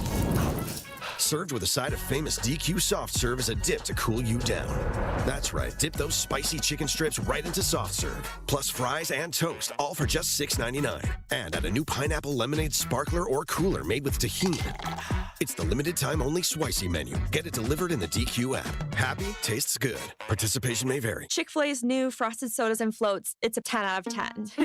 Hey, this is Lizzie, a team member at my local Chick-fil-A, and a little thing I love about the Chick-fil-A chicken sandwich and new frosted sodas and floats is how well they go together. You will love having your favorite soda blended with our creamy ice cream to make a new frosted soda or float. With the mix of the ice cream and soda fizz, it's so delicious, I call it Fizzalicious. Order a Chick-fil-A chicken sandwich and a new frosted soda and float at your local Chick-fil-A restaurant. Real team member paid for their testimonial. That's the sound of James adding long-lasting Gain scent boosters to his laundry this morning. Several hours later, James sniffs the irresistible scent of Gain on his shirt. Gain. Several hours later, James has even caught the attention of his mother-in-law, and she never gives him attention. Ooh, you smell amazing, James. Oh, thanks, Mom. I love you too. I never said that. Add Gain scent boosters to your laundry. Add joy to your day. Spreadsheets, clunky software, 100 different logins just to run your business? There's a better way. Odoo. One simple, connected platform that handles sales, inventory, accounting, and more, so you can focus on growing, not juggling. Make the switch today at odoo.com. That's ODOO.com. This hour is brought to you by State Water Heater and Reeves Weideman online at rwco.com. Need a water heater? State Water Heaters has the solution. The Adapt Gas Tankless Water Heater with X3 scale prevention delivers efficient, on-demand hot water with no annual maintenance and may qualify for money-saving utility rebates. Ask your plumber for State at Reeves Weideman. Visit rwco.com or statewaterheaters.com. You're listening to 96.5 The Fan from the DM Injury Law Studios. Mike's got this. Car, truck, or motorcycle wreck? Remember, Mike's got this. 816-888-7500. Mike's got this. Here's your traffic report on 96.5 The Fan. A crash westbound I-70 at Highway 40 right in a construction zone is creating a hitch in your get-along between Hardesty Avenue and Manchester Trafficway. Southbound Highway 71 is very slow, MLK down to East 63rd. I'm Bill Brooks, 96.5 The Fan Traffic. Hey, it's Chris Jones from the Kansas City Chiefs. Welcome back to The Drive with C-Dot on your home for Chiefs football. 96.5 The Fan. All right, we're having a good old-fashioned debate here on the text line, and I'm always for it. 913-586-7965. I am surprised at the amount of pushback that the text line has right now on the idea of them signing a player like Khalil Mack. Now, I get it. I have been beating the drum for them to get younger and more explosive, and Khalil Mack is not younger and more explosive. I think like most things, there comes with a caveat. At pass rush, I think they need somebody day one instant. You can go over there and get expectations. Now, where I would push back and where I think we're having a little bit of disagreement with the text line that I think is a fun conversation is I think a lot of the names that the text line is throwing out, if the Chiefs then were really interested in that player, we would then find problems with them too. For example, Jalen Phillips.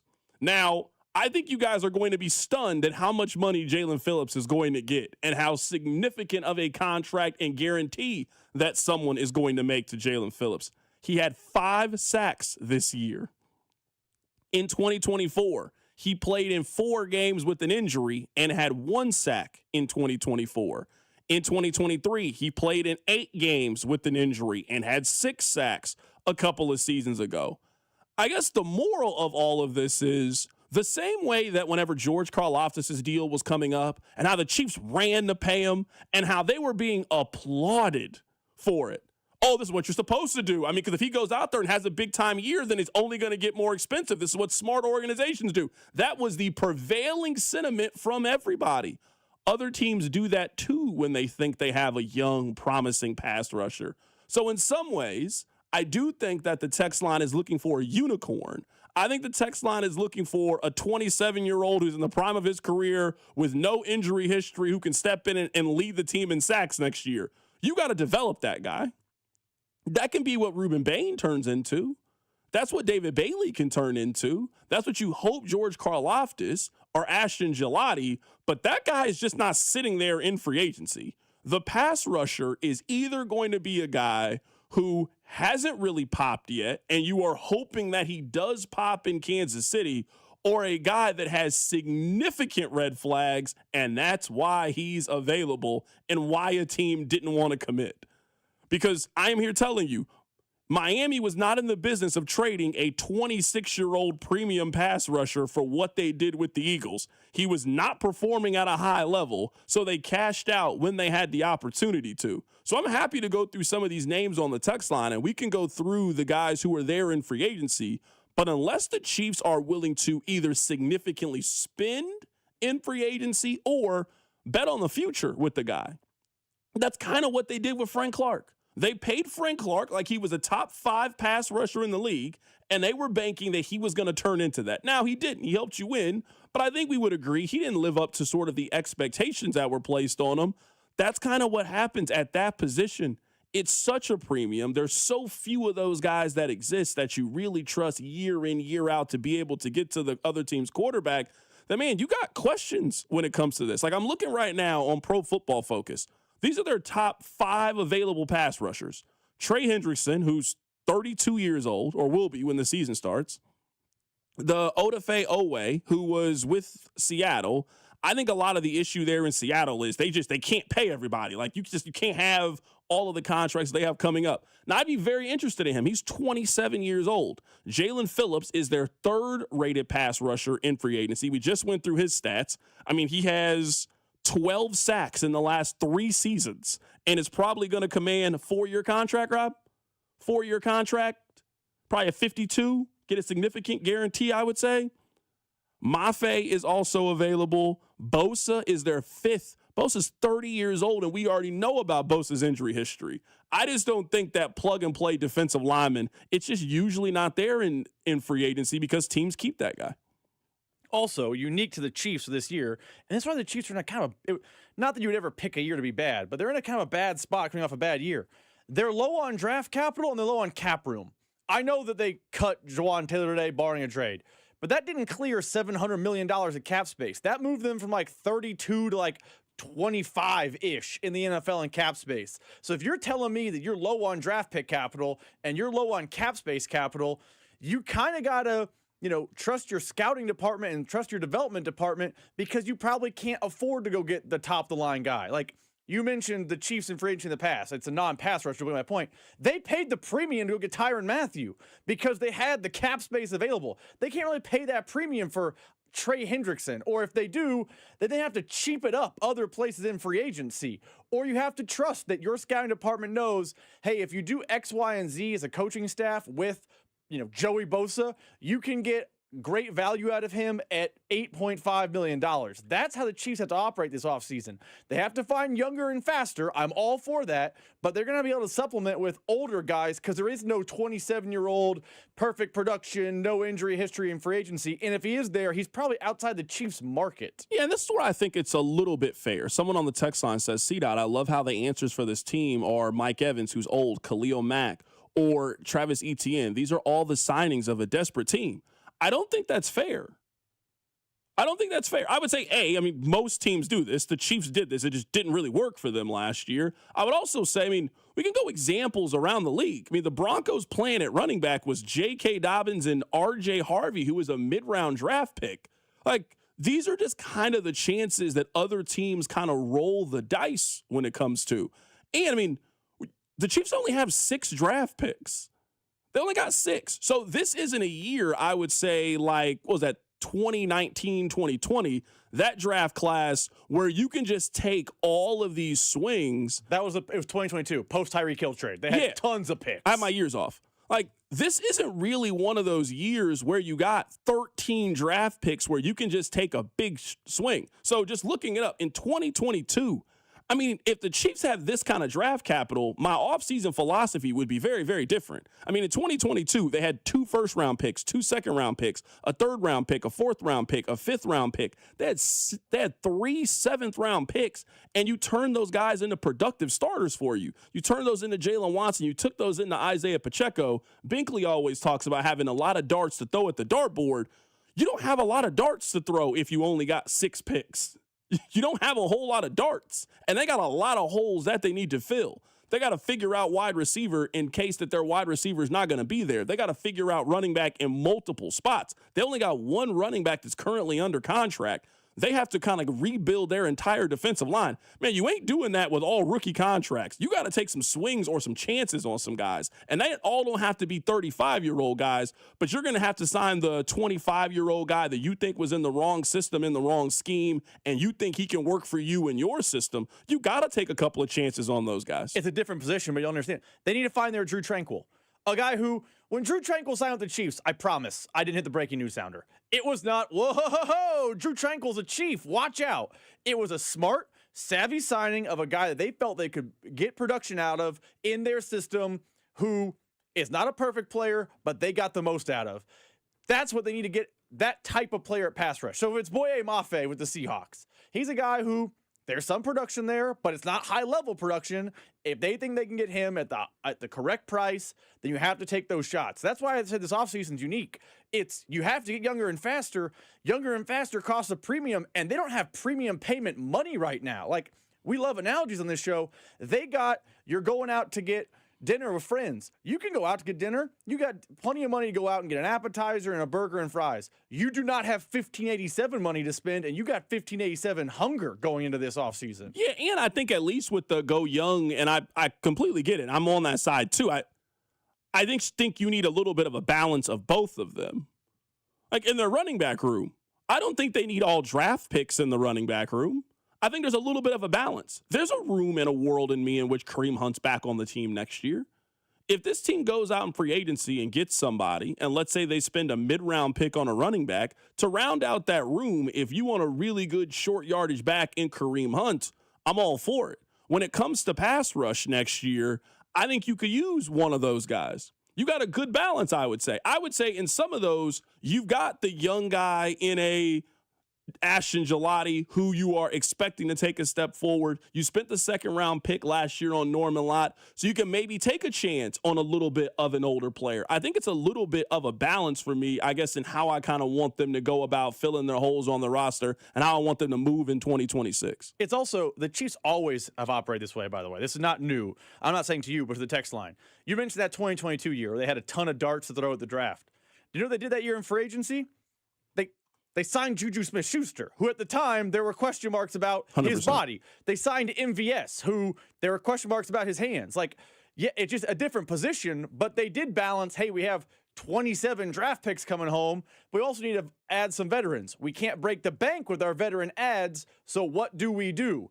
And they balanced him aside. I think that was the year they signed Jerick McKinnon, too. Like, you always have to balance with the veterans. You just got to find the veteran who under the Texan radar. used to love those guys. Right now, Texan's not really checking for that guy right now. This is a good analogy. You know what they need to do? They need to draft players, and they need to find 2-star recruiting players, diamonds in the rough. They need to find their Bill Snyder, Colin Klein, where he's under-recruited, and you brought him in, and he cooks for your system.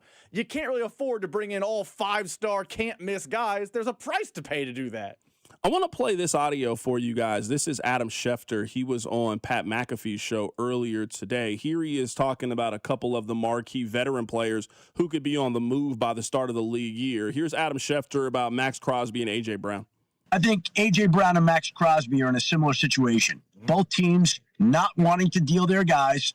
Both teams open to listening. And both teams have to have an offer that they can't say no to move guys that they want to hold on to. Those are the two notable names. What does that contract look like for each of these teams? Because I'm guessing that the Raiders are going to want a Micah Parsons level of compensation for Max Crosby. That's just what I'm guessing. I think it's important to note age. I mean, Max Crosby will be 29 years old by the time that the season turns around. That is not how old Micah Parsons was whenever he got traded. So I think that has a significant effect on what the compensation looks like. I do think Max Crosby is worth a first-round pick, and I imagine there is a team that will give them a first-round pick for Max Crosby. When healthy, he is one of the 10 best pass rushers in the league, in my opinion. If they are trying to hold out to get Micah Parsons compensation, who is 26 years old for a 29-year-old, I think they're sadly going to be mistaken on what the market tells them they think Max Crosby is worth. Now, maybe this is just regular NFL combine posturing.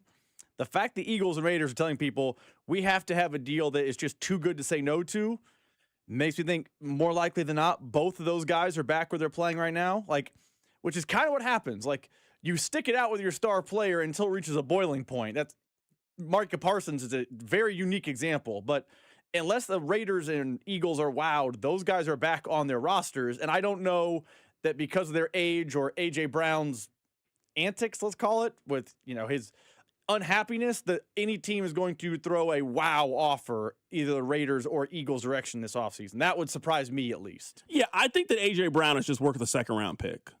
I don't think he's worth the first-round pick given his attitude and his age. I think it's a little bit different for Max Crosby. I think the position, the rarity of the position, a lot different than it is at wide receiver. You're also probably going to have to pay A.J. Brown a new extension if you're going to end up trading for him. I don't think that A.J. Brown is worth a first-round pick. I'd be very surprised if a team turned around and gave them a first-round pick for A.J. Brown. But if you're telling me that he's worth 50th overall pick and then you throw in a mid-round pick, I think that's a fair price for A.J. Brown. Do you call that an offer you can't say no to? Now, again, it could be just regular combine fodder, but I agree that's his value. If you're giving up a second and a fifth, am I Howie Roseman be like, well, I just can't say no to that deal. It's simply too good. No, I don't think he's saying yes to that deal. I think you write it out with Brown. Okay, but we see this every single offseason, and then we see teams take less than that. Do we think that the Chiefs got offered a deal they couldn't refuse for L'Jarius Sneed? No, but at some point you have to build and think about the rest of your roster. Now, I think that those two players are worth more than L'Jarius Sneed, but I think you follow here. I think this is more combine talk than anything. This is more combine conversation. But in actuality, if you're the Raiders, you need to be committed to the future. And Max Crosby is part of the past in my mind. And you got a chance to completely start over. You got an offensive-minded head coach. You're going to take a quarterback with the #1 overall pick. You got a rookie running back contract. You got a rookie tight end contract. I'm taking this first-round pick, and I'm trying to be the Lions. That's how the Lions did this. They got Jahmyr Gibbs. They got Amon-Ra St. Brown. They got Jamison Williams. They got Aiden Hutchinson on rookie. They got all of these guys on these rookie deals, and they all hit at the exact same time. If I'm the Raiders, that's the model that I am trying to follow if I'm them. And if for A.J. Brown, because I think it's a different conversation, If I'm Denver or New England, I'm making a very, very serious push to go get A.J. Brown. You're a team in the AFC, so you're not worried about that conversation. You have a quarterback on a rookie contract. Yeah, I'm making a phone call. If I'm the Broncos, I got 62 and 130, a second round and a fourth round pick. We want A.J. Brown, and I continue to hold it over you. Are you going to continue to deal with the same nonsense that you dealt with all season where it didn't feel like he was on the same page? Or are you going to take this second round pick? You already have invested at wide receiver, and you trust your draft process as the Philadelphia Eagles that you can replace this production. That's what I would do if I'm the Broncos. Let me play this for you guys. I think we're reaching, it's go time for C.J. Stroud. They just made a trade to go get David Montgomery. Here is Adam Schefter talking about it. The headline there would be David Montgomery winding up in Houston. The Texans struggle to run the football in the red zone. They struggle to run the football in general. They have Woody Marks, the rookie running back from last year, who was impressive. But now you match Woody Marks and David Montgomery there together. David Montgomery was incredibly popular in Detroit. They get back some draft picks, Juice Scruggs, in return for David Montgomery, and he obviously will bring a big boost. The one thing the Texans had to do, they had to get more weapons, and they had to get a running game going for C.J. Stroud. Hey, man, the excuses for C.J. Stroud are really close to running out. You got Woody Marks. You got David Montgomery. They have completely started over on their offensive line. So you are rebuilding that from the ground floor. You got a top 10 receiver in Nico Collins. You've got maybe the best defense in the National Football League. You're in a super winnable division.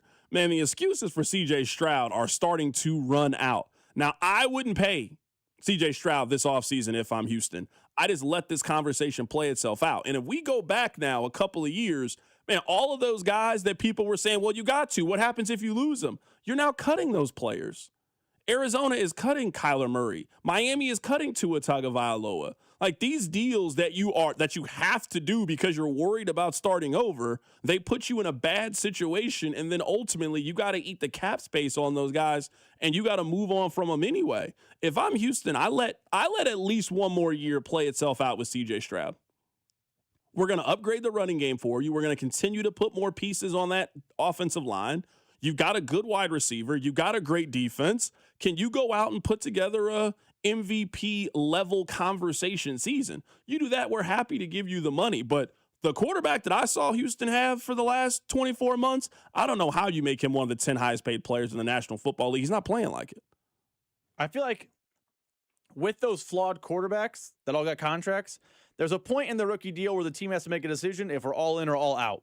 And they sometimes add weaponry to see if it's the pieces around him or the player. Remember, Hollywood Brown was a massive trade out to Arizona because everyone's like, oh, if you give Kyler more weapons, watch out. We've seen it multiple different times in different ways in Jacksonville with Trevor Lawrence. We saw it in Miami with Tyreek Hill and Tua Tagovailoa. It's not a weapon, but I think we've entered that window in the NFL cycle with quarterbacks with C.J. Stroud. Let's make the pieces around him better and see if the team gets better and if he's a problem or our roster is a problem. That's kind of what it feels like to me, and we see this all the time in the NFL with quarterbacks. One more cut from Adam Schefter. Here he is talking about the Minnesota Vikings, and they could potentially be adding a veteran QB. I think they're looking at a veteran. The guys that I'm looking for, Kyler would be one option. Geno Smith, if the Raiders decide to release him, would be another option. Daniel Jones, very pricey. I don't know if they can get it done, but in a perfect world, that would be a great option for the Vikings. But I don't know the list is all that long. But clearly they're going to be adding to that quarterback room here in the next week or two. I mean, that room it's unexpiring. I mean, who are your options? Daniel Jones, Kirk Cousins, Jacoby Brissett. I mean, who are the good veteran quarterback options that you feel really excited about if you're them? I don't think you're going to get a guy like Kyler Murray who is coming in with the expectation of being the starter. So you need at least how we felt about Sam Darnold 2 years ago. A guy who has starting caliber experience, but still J.J. McCarthy is your number one option And if something goes wrong with J.J. McCarthy, you can press the button and then you can put in the backup quarterback. That's why, at least for them, I think Anthony Richardson makes all the sense in the world. It checks a lot of boxes if you are Minnesota. You got J.J. McCarthy. You play that experience out for as long as you can. And then if it doesn't work, you move on and you go in a different direction. I mean, this is an important year for J.J. McCarthy. I know he missed the first year, but this is the third year of his career. This is when you got to decide if you're going to pick up that quarterback option or not on the first round contract. So this is a very important season for J.J. McCarthy. I mean, this is back-to-back offseasons where the Vikings have been openly flirting with, hey, we need veteran backup. Remember last year, Rodgers was considering Minnesota for a while, Aaron Rodgers.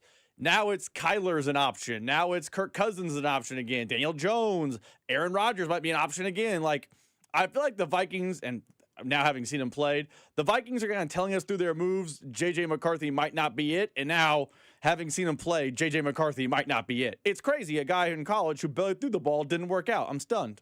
Coming up on the other side, there is more combine buzz centered around the Kansas City Chiefs. We'll tell you what it is. Keep it right here. It's The Drive. You're listening to The Drive with Carrington Harrison. I mean, come on, guys. What are we doing here? On your home for Chiefs football, 96.5, The Fan. Yo, Harvey, Zoe, group selfie. Ooh, nice new iPhone 17, Drewski. Let's do a triangle formation. I'm in front. With a center stage front camera, everyone fits in the shot. You got it at T-Mobile. But switching takes forever. Not anymore. Now you can switch to T-Mobile in just 15 minutes. Focus, people. Nail your pose. And you get a new iPhone 17 on them. No way. Yes way. No way. Yes way, guys. Switch to T-Mobile and get iPhone 17 on us. And right now, we'll pay off your old phone up to $800. I'm grabbing my phone and switching to T-Mobile right now. Get back, Harvey. We're taking a... let's go again, y'all. With 24 monthly bill credits, finance agreement, 256 gigabytes, $830, eligible trade-in, example iPhone 13 and new qualifying line, $60 plus per month plan with auto pay plus taxes and fees. For well-qualified customers, plus tax and $35 device connection charge. Credits end and balance due if you pay off early or cancel. Contact us. $800 via virtual prepaid card. Card typically takes 15 days after rebate submission, no cash access, and card expires in 6 months. Check out in 15 minutes per line. Visit T-Mobile.com. College basketball is nonstop. Big games, tight spreads, momentum swings each and every night. And now FanDuel is giving you a way to turn that energy into even bigger wins with the college basketball parlay profit boost. Here's how it works.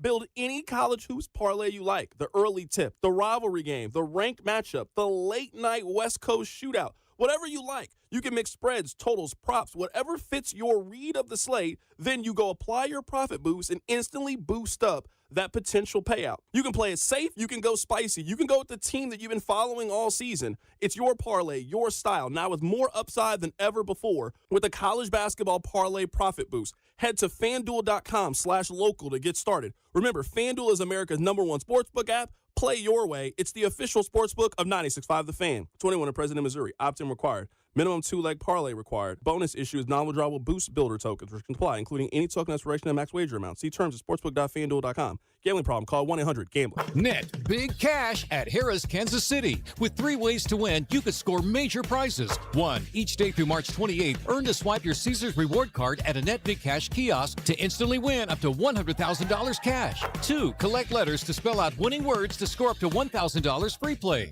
3. Join us March 28th for drawings with a grand prize of $50,000 cash at Harrah's Kansas City. Visit our website for full details. 21 or older to gamble. Know when to stop before you start. Gambling problem? Call 1-800-GAMBLER. Some flavors just take you to another place. Like the Filet-O-Fish, a crispy fish fillet made with wild-caught Alaskan pollock on melty American cheese topped with tartar sauce, all on a soft, steamed bun. It's crispy, flaky perfection. And right now, I can mix and match 2 favorites, like a Filet-O-Fish or 10-piece chicken McNuggets for just $6. This deal is the catch of the day. So get to McDonald's fast.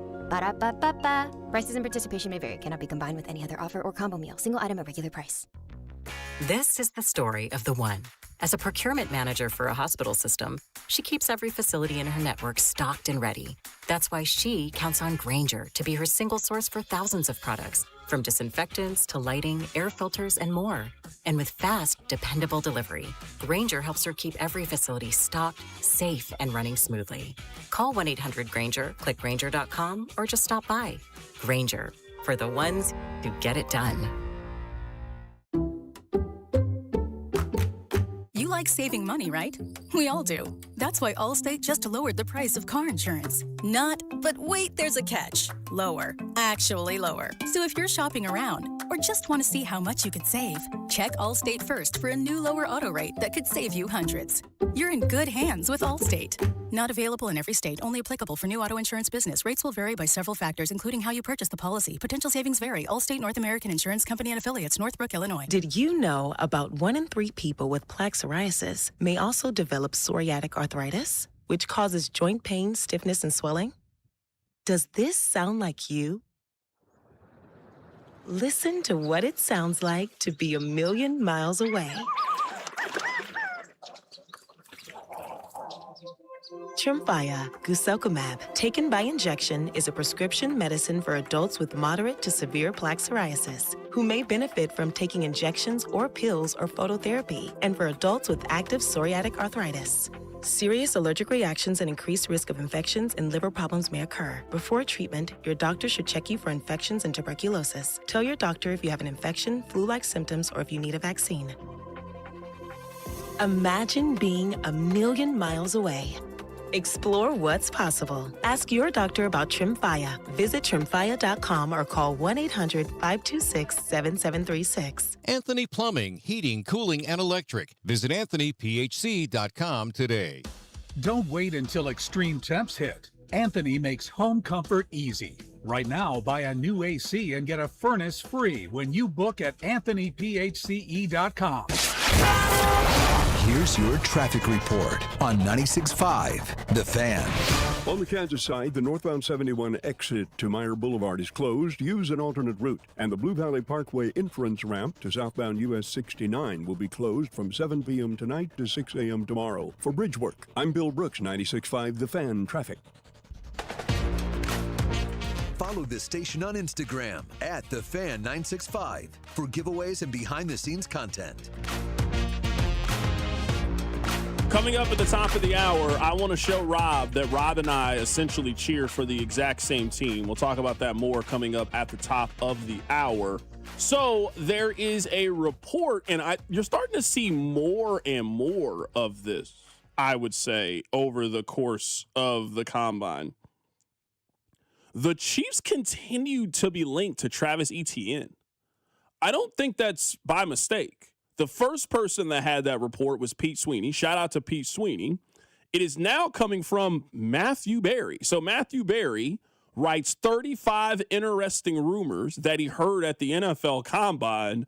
You know the two teams that were most interested in Travis Etienne? The Saints and the Chiefs. Now, the Saints and Chiefs both make a lot of sense. Two teams that also have been linked to Jeremiah Love. You're starting to hear more and more conversation about this. I really do think the Chiefs are going to take a big swing at running back. I think they all but told us last week that they were taking a big stance on running back. When Brett Veach says our goal is to be more explosive in the run game, I think he was telling you that they are not waiting until the fourth round to take a running back. Certainly we want to get more explosive in the running game. We've invested in that interior, and Trey Smith and Creed Humphrey, two of the best in the league, and we thought Kingsley made a big step. Those are three talented interior players. So I think, and we've talked about it, and Coach has done an amazing job with his staff cranking on that scheme eval, but I think being more explosive in the running game and really taking advantage of those interior three to kind of impose your will on an opposing team's defense. But the running game takes a lot of pressure off everybody. So I think if we can be more explosive and more effective in the running game, I think obviously we take a lot of pressure off Pat, especially coming back early in the season with the injury. If there are two things I feel very, very confident in when it comes to the Chiefs is I believe they are going to take a swing at running back, and not like last year where they took Elijah Mitchell in a 7th round swing. No, I think they're taking a legitimate breaking news. This is their RB1. They have planted their flag that this is their running back. I believe they're going to do that this offseason. I also think they're going to do something. I would be surprised if their play at defensive line is hope that Gelati and Norman Lott figure things out. I think they're going to take another big swing. Now, maybe I'm off and they don't go get ETN and they go get Oweh, or they go take like their day one is we're going to spend on our defensive line. But I do think there's two clear places that they need to try to address, And I don't think you can do all of that with the 9th overall pick. So in day one of free agency, I think they're going big on running back, or I think they're going big on the defensive line. And then where they don't go in free agency, that's where we need to really target the 9th overall pick. I mean, we have a lot of time to talk about this. I just don't agree with that. I think they can sign a free agent pass rusher on day one of the NFL draft. Pick up whoever you want from the list of veterans. Like, I'm not getting hung up on the name. I think they can sign that guy on March 11th and then still turn around and draft David Bailey, Reuben Bain, Arvell Reese. I think at D-line, you're going to see them take multiple swings. It's not going to be a one-and-done type of move. So I agree with you. I think they are making statement moves early in free agency, but I think they're going to make multiple at D-line because it's a position where I think they learned from last year, having one person be the solution to the problem is, in fact, not a solution to the problem. Yeah, I'm with you. I'm really intrigued to see how they handle this and how they play it, because I think what is different for the Chiefs than it is in other years, they got significant needs and holes at the positions that really, really matter. They got a hole at running back. They might have a hole at wide receiver. They got a hole at defensive tackle. They got a hole at edge rusher. Like, they got holes in places, I guess, outside of running back that are usually really expensive or really valuable to try to solve that issue. So how they go about solving it, I think, is really, really important in how they kind of maneuver this offseason. That's why I think it's the most interesting offseason the Chiefs have had, because I also think they're low on capital to fix the problems. It's why I think they're going to have another regression year based on the Chiefs' own success, because I just don't think there's enough time or resources available to fix all the problems. And I think some of the fixes only create more problems, but it is very interesting how the Chiefs will handle this offseason, including how they handle the first day of free agency. And I do think you're right. Travis Etienne and a pass rusher are going to be, we open the show on March, I believe it's the 11th, and just talk about those two guys for the whole show. Rob, I do want to talk a little bit of college basketball, and then I want to play some audio for you coming up at the top of the hour. Do you think that there is a chance that maybe Missouri fans have just been a little bit too hard on Dennis Gates? And I only bring that up because, and I'm not here to tell you that I think Dennis Gates is perfect by any means. He's certainly not that. But for a basketball program that hasn't had a lot of success or consistency of late, I mean, they're going to make the tournament in 3 out of 4 years. They have won a game in the NCAA tournament with Dennis Gates as their head coach. And now I think it is safe to say in 2023, 2024, I mean, that year, everything that could go wrong did go wrong. And I think they were right about a couple of players. They just ended up being injured. But I think Missouri has found a good head coach. Now, is he capable of taking that next step and getting you there and you can get to the second weekend of the NCAA tournament? Or could they end up being a team that makes a deep run or possibly wins the SEC? That obviously remains to be seen. But Missouri has won one NCAA tournament game in the last 15 years. They have a chance of making the tournament 3 out of 4 seasons. Like, I feel like there is generally a displeasure with Dennis Gates. Well, I think you could argue that Dennis Gates, he has been a good coach at Mizzou. He's not been great. He has been a good coach at Mizzou that you are hopeful that you can continue to build with and take the next step. And if they continue to recruit at a high level, I mean, they have the #1 high school point guard coming in next year and another additional McDonald's All-American. If you continue to get the talent, you give yourself a chance. I do think Mizzou fans are probably too harsh on Dennis Gates. And I think you're right. It stems from that one year they were just horrible. Like, they were really bad that season. But outside of that one season, he has been a consistent at Missouri. You're right. He hasn't had the top-end, high-end success. What, the best seed they've had in the tournament is a 6 seed? Like, that's not great, but it's not bad by any metric. It's just kind of in the wash. So I think the average Missouri fan is too hard on him because they don't see the super top-end success, and they have seen the bottoming-out failure. But 3 out of 4 years making the tournament with a chance to win another game, which almost never happens, and their one win in the tournament came under him, yes, I think fans are too harsh on Dennis Gates. Yeah, I just think, if anything, he has given them a pretty decent floor and a measure of expectation. Now, I think some of it is it's disappointing the fact that Kansas is obviously a better basketball program. The fact that they have been blown out basically every time other than one when they've gone up against Kansas, I don't think leaves a good feeling in your mouth. And also this past year, I mean, it's hard to get beat worse than they got beat by Illinois. But to Dennis Gates' credit, he kept saying, wait until we get healthy, wait until we get healthy, wait until we get healthy. And I think a lot of Missouri fans were using that as an excuse. I don't think it was an excuse. Now that they have gotten healthy and they have their 8 in place, this is one of the better teams in the SEC. I'm going to be curious, and it's a long way away. I'm going to be curious how Mizzou fans respond next year because we've seen the bottom, but you're right. He's risen the floor. Next year, there's going to be an expectation the ceiling is going to be high because they have those kids. For sure. And if they are, I'll use last year as the example. They also got to replace Mark Mitchell, Correct. and I think that's going to be a challenge for them. You're going to have to really go in the portal. I mean, you got a guy right now. Mark Mitchell is a consistent 18-5 every single night, and those guys just they don't grow in trees. Yeah, there's not a whole lot of those guys in the portal. Certainly not going to Missouri. Mm-hmm. Like they exist in the portal. They cost millions and millions of dollars. My question is going to be, and I'm not saying last year was bad for Missouri.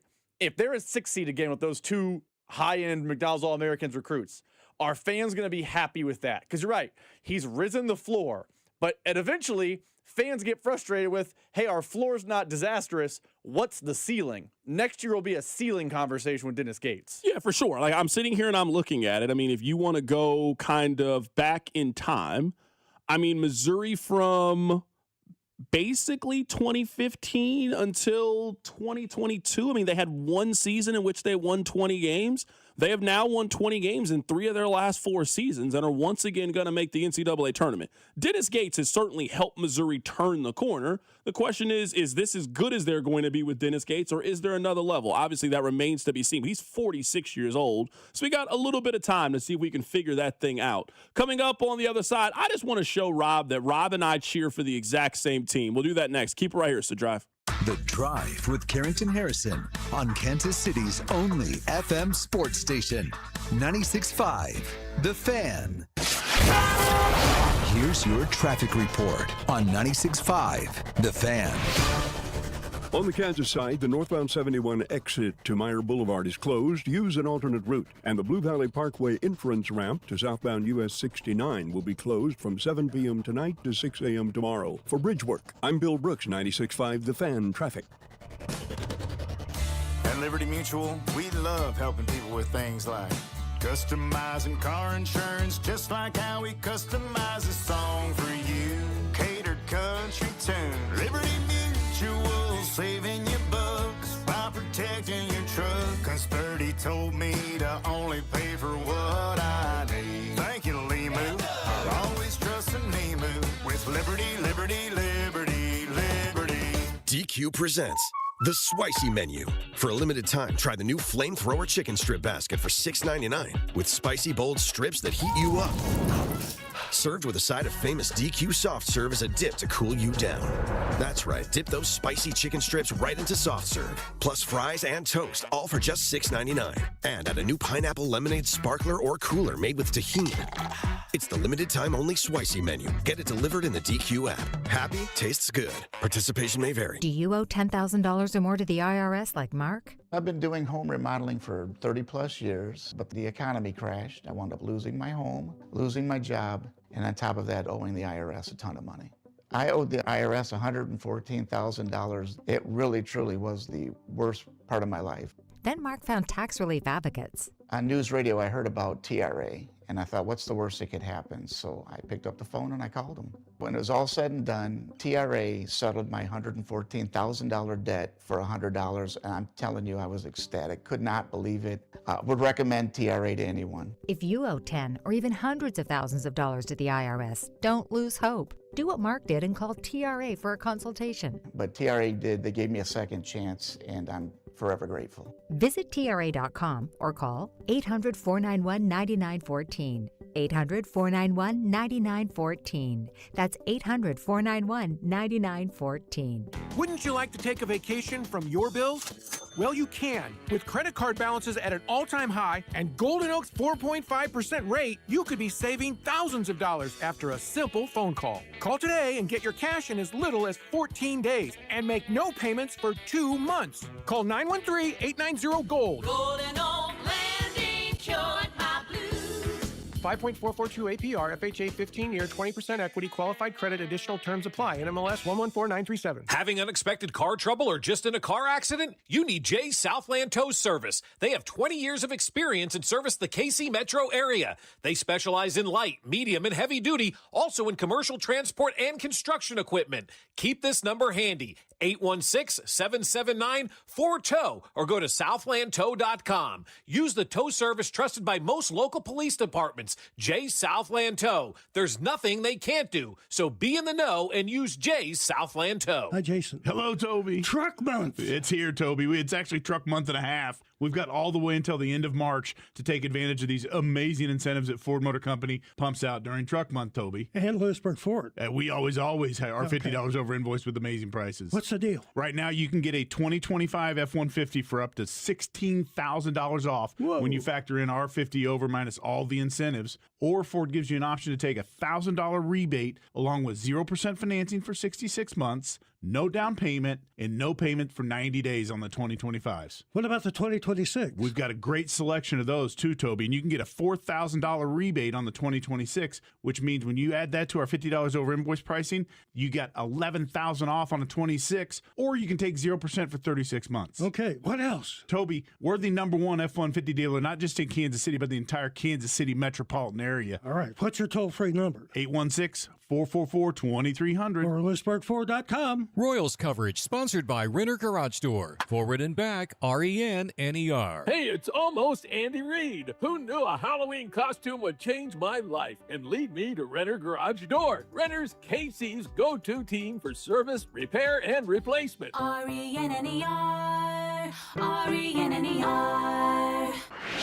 Beyond the Pitch KC, a new podcast hosted by Scott Parks and Rob Brenton, telling the stories behind the World Cup in Kansas City. Starts Wednesday, March 4th on the Odyssey app or wherever you get your podcasts. 96.5 The Fan, KFNC FM and AM, HD1 and HD2 Kansas City, in Odyssey Sports Station.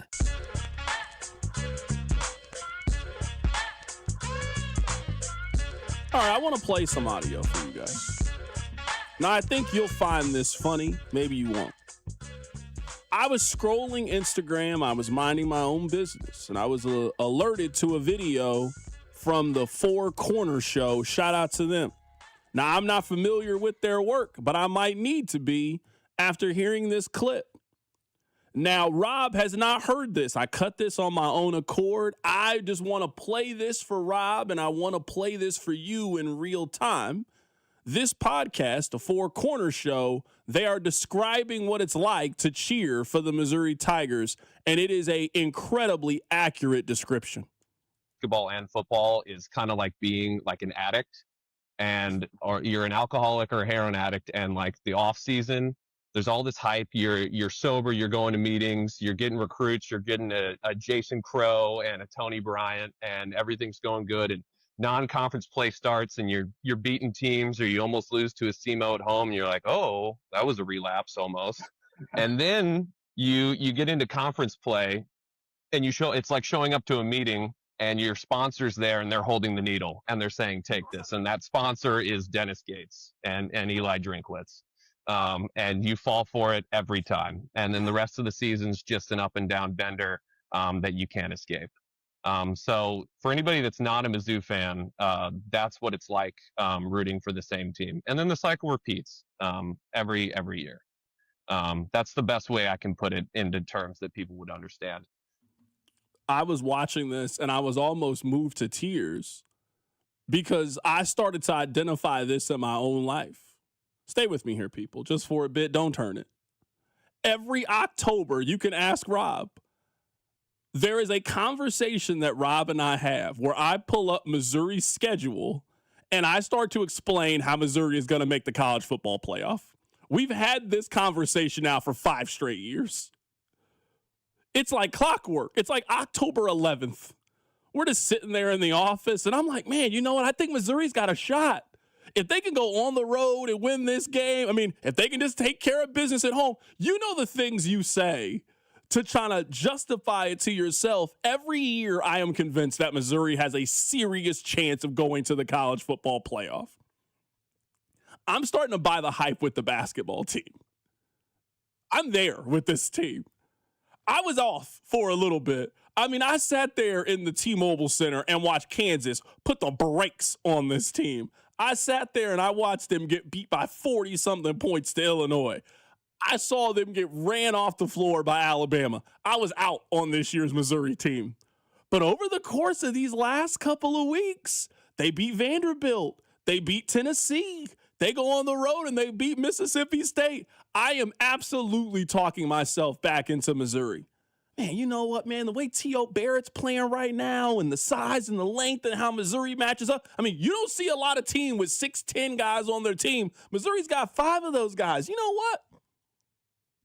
Maybe they really got a shot to do something. Then you start rationalizing. I mean, I'm not saying they can make the Final Four or anything, but they could definitely make it to the second weekend. These are the conversations you have with yourself. Someone on the text line said, why aren't you guys talking more about the soccer? The World Cup is coming. Some of you are laughing right now. This is exactly what you are going to do this summer with the United States soccer team. I know Rob. As well as anybody on this word, I know Rob. These are the same conversations. I sat with Rob and I watched the draw for the World Cup, and Rob and Parks are excited. Oh, that's exactly what I mean, you can win this. I mean, there's no reason we can't get out of this draw. Then they start going through, oh, well, in the round of 16, we'll play this team, they'll play this team. I mean, I'm not saying we could win the whole thing. We can definitely go further than we ever done before. I'm watching Rob go through all the same problems that I go through with Mizzou. Some of you are laughing because you know it's never going to happen for Missouri. I'm telling you that in 4 months, you are going to have the exact same conversation with yourself about United States soccer. Maybe you're not a soccer guy. KU fan, you have yourself convinced, man, I mean, we have all this NIL money. Why can't we beat Indiana? Why? You're doing the exact same thing I'm doing. That's part of being a sports fan. Kansas was winning 2 football games for a decade. Now, the expectation is every single year they got to beat Indiana or Texas Tech. No, take your 6-6 bowl game and be happy. Be happy that we acknowledge you guys now. Be happy you got a brand new stadium that you're proud of. Doesn't have a track around it. I remember how it used to be back in the day. So this is not just a Missouri fan thing. I know it's funny and we like laughing at Mizzou, and I'm always here for the jokes. But I want you to keep in mind that we all cheer for Missouri in some form or fashion. Royals fans, I don't got to go through all the ways that you are like Mizzou fans. Rob, what do you have to say for yourself after hearing that audio? I mean, I at least wait on 4-year cycles before I have the relapse problem that the Four Corners show reference, but you're not wrong. I can think, I'll use the last World Cup as the example. I was convinced just whatever happens. This team's talented, but, tough draw, winter tournament, it's all goofy, et cetera, et cetera. Then they played to a draw. And I was like, oh, we got points off the jump. Then they played to a draw with England. I'm like, they look just as good as England. England ain't that good. Why would I be scared? Then they won, and they made it out of the group stage, and you were here. I had convinced myself they were beating the Netherlands. They were going to beat the Netherlands like you had never seen before. We're going to have an upset of epic proportion. And then they lost. And I found myself thinking, why did I ever believe in this team? I'm the idiot. We are 3 months away from them winning their first game of the World Cup against some slouch country, TBD. And then I'm going to be like, oh, yeah, baby. We are all in. And they're going to lose the round of 16 again. It is sports fandom in a nutshell, though. It's Charlie Brown trying to kick that football. You know she's never going to allow it, but you still run up every time with the belief and hope. And some people here are just laughing and giggling. I'm reading the text line. Patrick Mahomes saved you from 50 years of this. Rob, you remember when Chiefs fans were trying to talk themselves into Alex Smith? You remember that. It wasn't that long ago. I know you guys been eating filet mignon. I remember when you didn't have enough money for the filet. I remember when you were eating Lunchables. You were talking yourself into Matt Castle and Dwayne Bowe. It wasn't that long ago. The text line, C-Dot, I'm doing that right now. If the Royals can get Caglione to hit 30 bombs and Cole Reagans can stay healthy, the Royals can win the division. And with that pitching, you never know. Oh, absolutely. This is just part of being a sports fan. Part of it is the hope. It also is when your team finally breaks through, the excitement of you went through it all with them together. You went through the ups and the downs and the cycles. I don't know when things are going to turn around for Missouri, but I do know one thing. I'll be there when it does. And, oh, you think I'm annoying now. Oh, you will never get rid of me if they actually do something and they do make the college football playoff or they make that run in the NCAA tournament. Don't listen to this show. Because I'm telling you right now, I will be the most annoying human being. And don't let in the same year Kansas not be good in that season. Oh, my goodness. I'm terrorizing Rob daily on this show if that's the case.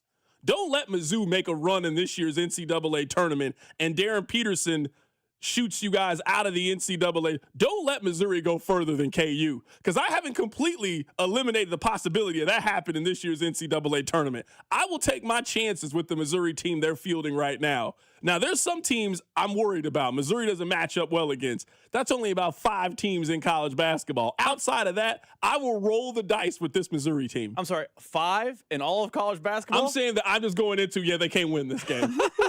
I'm saying is they play Michigan. You know what? It was a good season. They got Arizona. It was a good season. They got Duke. It was a good season. There's a couple of teams that I'm not willing to entertain the possibility. There are some teams I want another chance at KU now with Missouri fully healthy. I want another chance at Illinois with the Tigers healthy playing ball like this. I want another opportunity. I want the smoke if I'm Mizzou. To your point about how this is fandom, there's always a moment, and every sports fan can identify this, where your team does what they're expected to do, but they look better doing it, and that's when you buy back in. Mississippi State, you're supposed to beat them. Oh, I'm feeling real good after Mississippi State. I ain't never seen Missouri smoke somebody like that. A Mississippi State team that you told me before I left last week, that team stinks. That's terrible. And you know what? Missouri did exactly what they're supposed to do, and it's like, hold on now. It was how they did it. It was how they beat them. That's what had me. It was the how. T.O. Barrett slicing through, Anthony Robinson. Sean Phillips looked unguardable down in the paint. I mean, it was all of those things. And I'm sitting there thinking, you know what, man? That's when you really start making that conversation to yourself. You know what, man? These teams don't want to see Mizzou right now. Then you're watching on SEC Network where they really start hyping you up. Just like FS1 does with USA Soccer. You get Alexi Lawless. He make you think that you can actually win this whole thing. You're like, oh, man, we really got a shot. No, you don't. You have no shot. You guys been telling me this generation was going to fall into soccer, and you guys keep tripping over yourself. Y'all didn't even make the World Cup a couple of years ago. You're not fooling me. But I know you, Rob. They're going to beat Tanzania 1-0, and you're just going to talk yourself into this is going to be a magical run for United States soccer. No, it's not. I'm here telling you that you will end up being wrong. Coming up on the other side, let's get back to the Chiefs. Let's get back to the NFL draft, the NFL Combine. I might be done with the Combine. I'll explain. Keep it right here. It's The Drive. The Drive with Carrington Harrison on your home for Kansas City sports. 96.5 The Fan.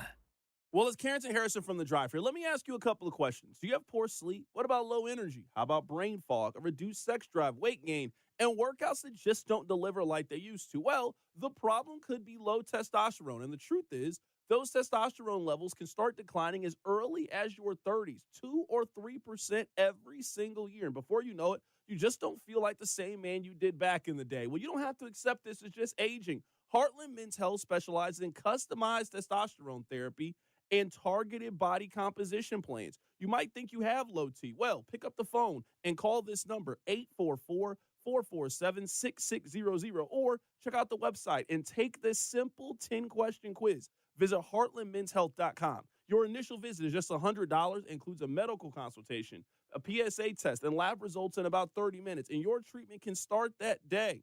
3 locations, Overland Park, Independence, North Kansas City. There's no need to wait. Go stop by and see my friends over at Heartland Men's Health. Featured therapies are compounded and have not been evaluated nor approved by the FDA. Provider prescription required. See website for details. When the cold sets in across KC, AB May is the trusted name for keeping your home warm, safe, and secure. From furnace repairs to system replacements, we deliver reliable solutions and unmatched care and professionalism. Whether it's a sudden breakdown or routine maintenance, AB May is here to help. Trusted by generations of Kansas City homeowners, we're committed to doing things the right way every time.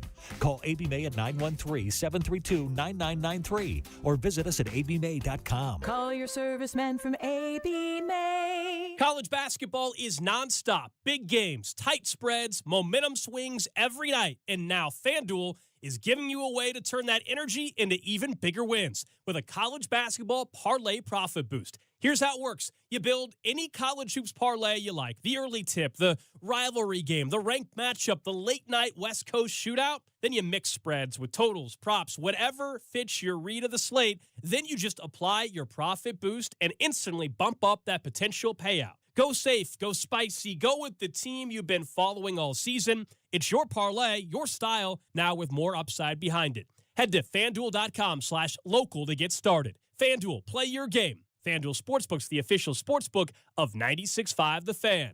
21 and present in Missouri. Opt-in required. Minimum 2-leg parlay required. Bonus issued as non-withdrawable boost builder tokens. Restrictions apply, including any token expiration and max wager amounts. See terms at sportsbook.fanduel.com. Gambling problem? Call 1-800-GAMBLER. Xfinity Tech Support. Matthew speaking. Hi, I live in a pretty remote place, like Jurassic Park remote. No! Wow. Will Xfinity Mobile work out here?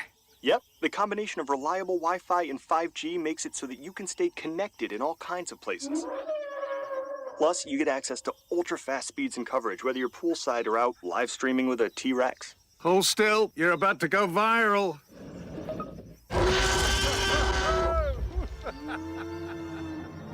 Welcome to a new era of Wi-Fi boosted mobile. Cut your mobile bill in half with 2 lines of unlimited. Discover a new era of Wi-Fi boosted mobile at xfinitymobile.com. Xfinity. Imagine that. Watch Jurassic Park with Xfinity. Savings comparison based on promotional rate for 2 lines of Xfinity Mobile Unlimited versus 2 lines of T-Mobile Experience More, Verizon Unlimited Plus, and AT&T Starter as of February 10th, 2026.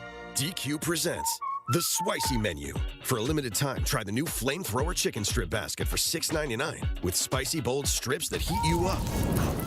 Served with a side of famous DQ soft serve as a dip to cool you down.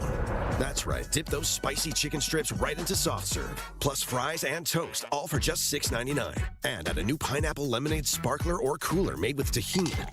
It's the limited time only Spicy Menu. Get it delivered in the DQ app. Happy, tastes good. Participation may vary. Okay, I have to tell you, I was just looking on eBay where I go for all kinds of things I love, and there it was. That hologram trading card. One of the rarest. The last one I needed for my set. Shiny like the designer handbag of my dreams. One of a kind. eBay had it, and now everyone's asking, ooh, where'd you get your windshield wipers? eBay has all the parts that fit my car. No more annoying. Just beautiful. Millions of finds, each with a story. eBay. Things people love. Want consistent color for every job? Milo's Pro Rewards members get a 20% paint discount on future purchases after paint annual qualifying spend reaches $3,000. Plus, order eligible in-stock paint and paint supplies by 2 p.m. for free same-day delivery by 8 p.m.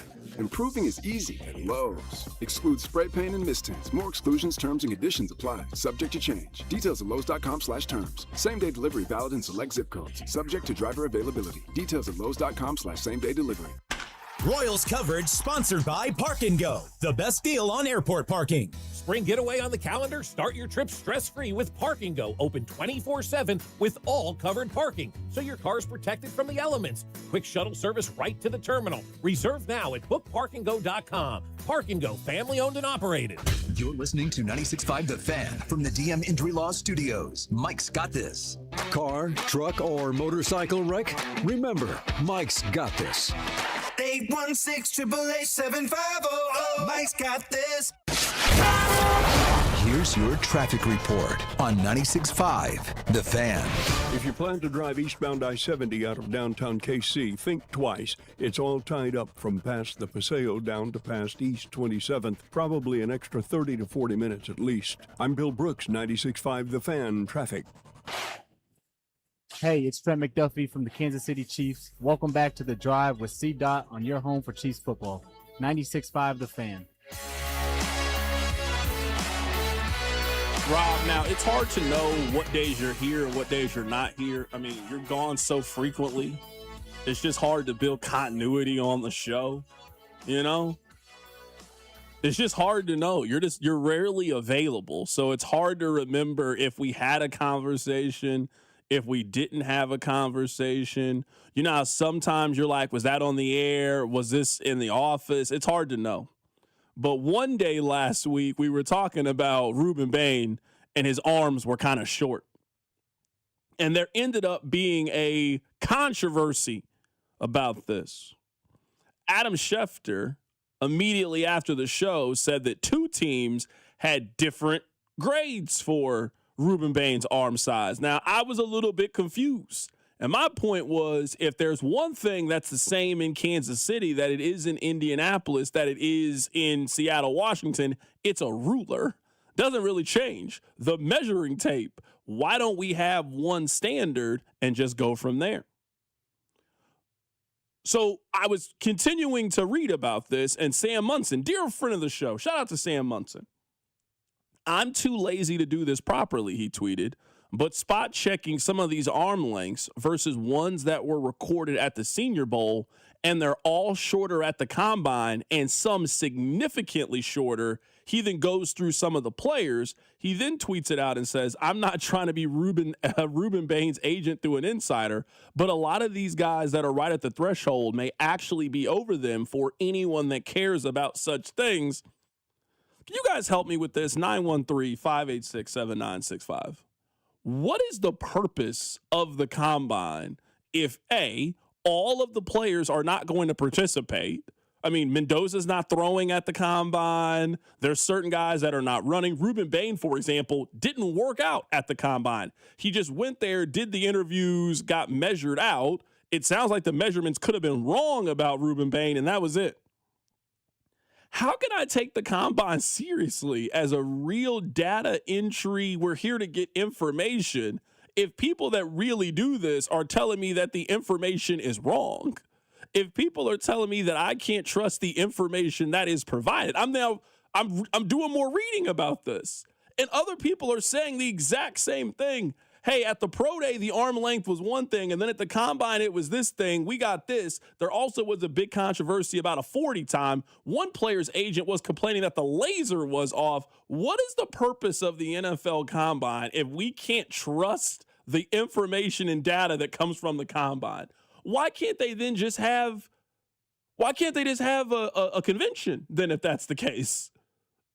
Like, if they're just looking for a way to get all of the general managers together and all of the coaches together, I mean, I kind of thought that's what the Super Bowl was, but you guys need another convention to get together to have conversations and have these deals and go to St. Elmo's and do all that kind of stuff.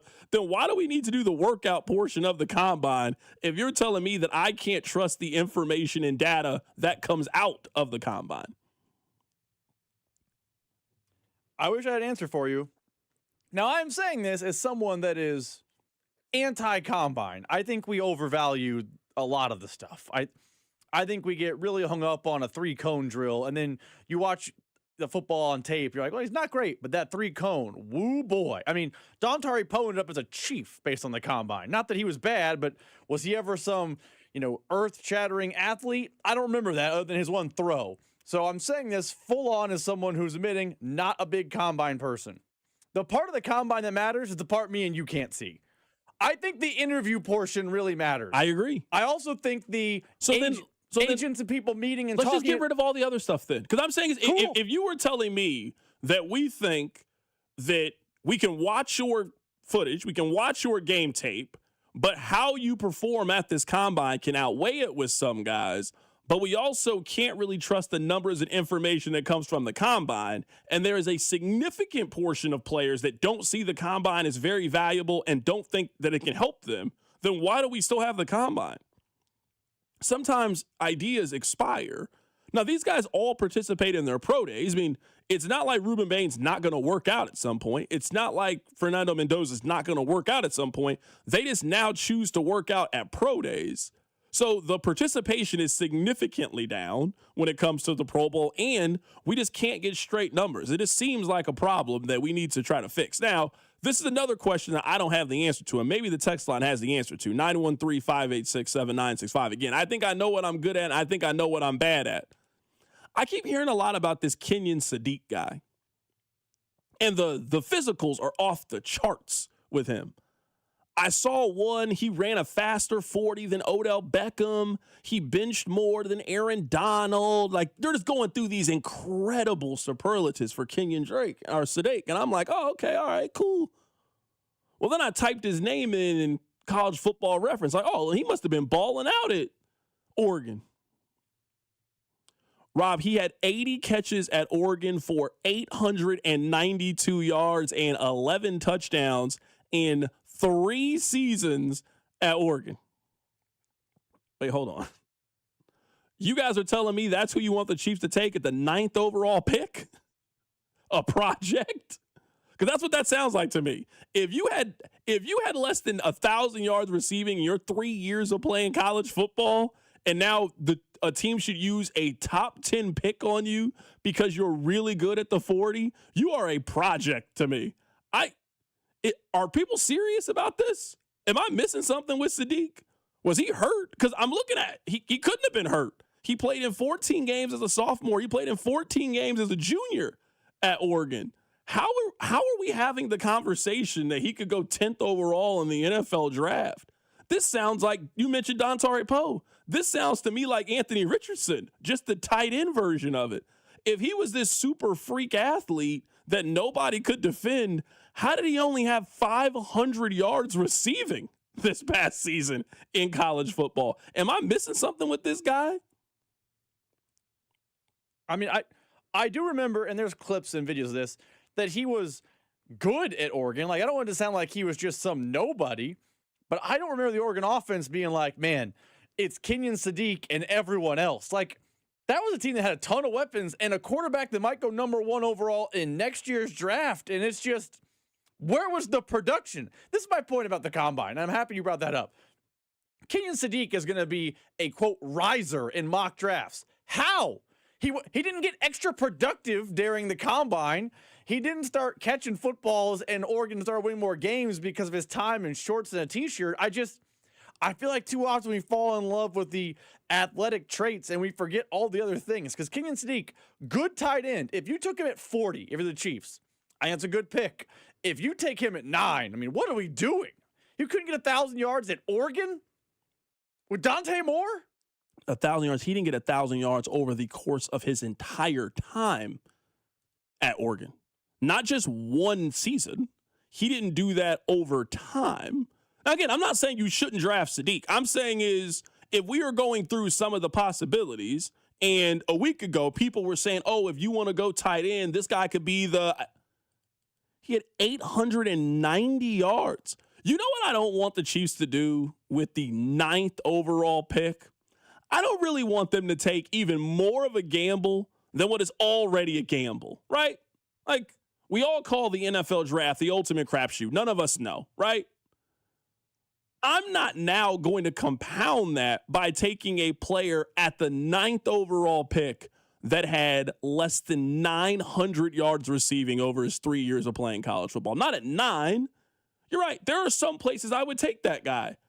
Would I take that guy in the 2nd round? Of course. And I would just bet on the physical traits. Kind of like what happened with DK Metcalf. Like, DK Metcalf did not have a great college career. DK Metcalf fell in the draft because he didn't have a great college career. But we all know that the physicals for DK Metcalf off the charts. I know you're going to take a risk, and you got to roll the dice to some extent. He is not a player that I'm willing to roll the dice at 9. Not at all. Not with that level of production. And I was just really curious as I was seeing his combine numbers, and he ran the 40 so fast, and he's doing all these things. And I was just wondering, why didn't that translate on the field? Why wasn't there more production at Oregon? You made the point. It's not like he went to Miami of Ohio and they just had this one NFL guy and he's getting triple teamed. No. He went to a legit school with weapons and an NFL quarterback and an NFL level offensive coordinator. He had 500 yards receiving this past year. I'm not spending a significant draft pick on that guy. Not at all. I feel like this is what happens this time of year, though. And you know what? Shame on me for falling for it every year. Some dude is an athletic specimen. They do something really cool at the combine. They, quote, shoot up draft charts, and we have to talk about that player. Kenyon Sadiq is dominant in shorts and a t-shirt. And if someone wants to take him in the top 15, go crazy. Like, congrats. You're going to set your franchise back. You mentioned DK Metcalf. You're right. DK Metcalf was not super productive at Ole Miss. He also wasn't considered a top 10 pick when he left Ole Miss. He got drafted, you'll remember, notably, after McCole Hardman. So, I mean, teams waited before they took the jump at the physical traits. If you're taking the physical traits with Sadiq at 19 or 10 or 11, I mean, what are we doing here? Yeah, and someone's making the point. I mean, Travis Kelce, Travis Kelce also was drafted in the 3rd round. I'm not saying this guy shouldn't be on your draft board at all. I'm saying is I'm not taking that guy with the 9th overall pick. Like, there's some guys I'm willing to cross off of our conversation about who I want them to take and who I don't want them to take. You guys know I don't want them to take Jeremiah Love with the 9th overall pick. I don't want them to take Kenyon Sadiq with the 9th overall pick. We can have a conversation about Mekhi Lemon. We can talk about an offensive tackle and them taking a right tackle with the 9th overall pick. We could talk, I willing to have a conversation about Bain. Maybe the arm thing was just completely blown up last week and NFL teams don't know how to measure. Like, I'm willing to have a conversation about Bain. You got to give me a guy with a little bit more track record, a little bit more meat on the bones. He's not a player I'm seeing it with. I mean, Love would make me so mad. Someone on the text line asked me, would be more mad about Sadiq or Love? And the answer is yes. Those would both be bad picks for the Chiefs. In a draft where everyone is telling me how important it is that Brett Veach nails it, taking a project at 9 is the opposite of nailing it. I also just don't like the conversation of look at Travis Kelce, because I'm just guessing. I'm guessing for every Travis Kelce that was an underperforming college player that a team took a chance on physical traits, we could find like 15 of those people. Like, you remember when everybody wanted Darnell Washington of Georgia?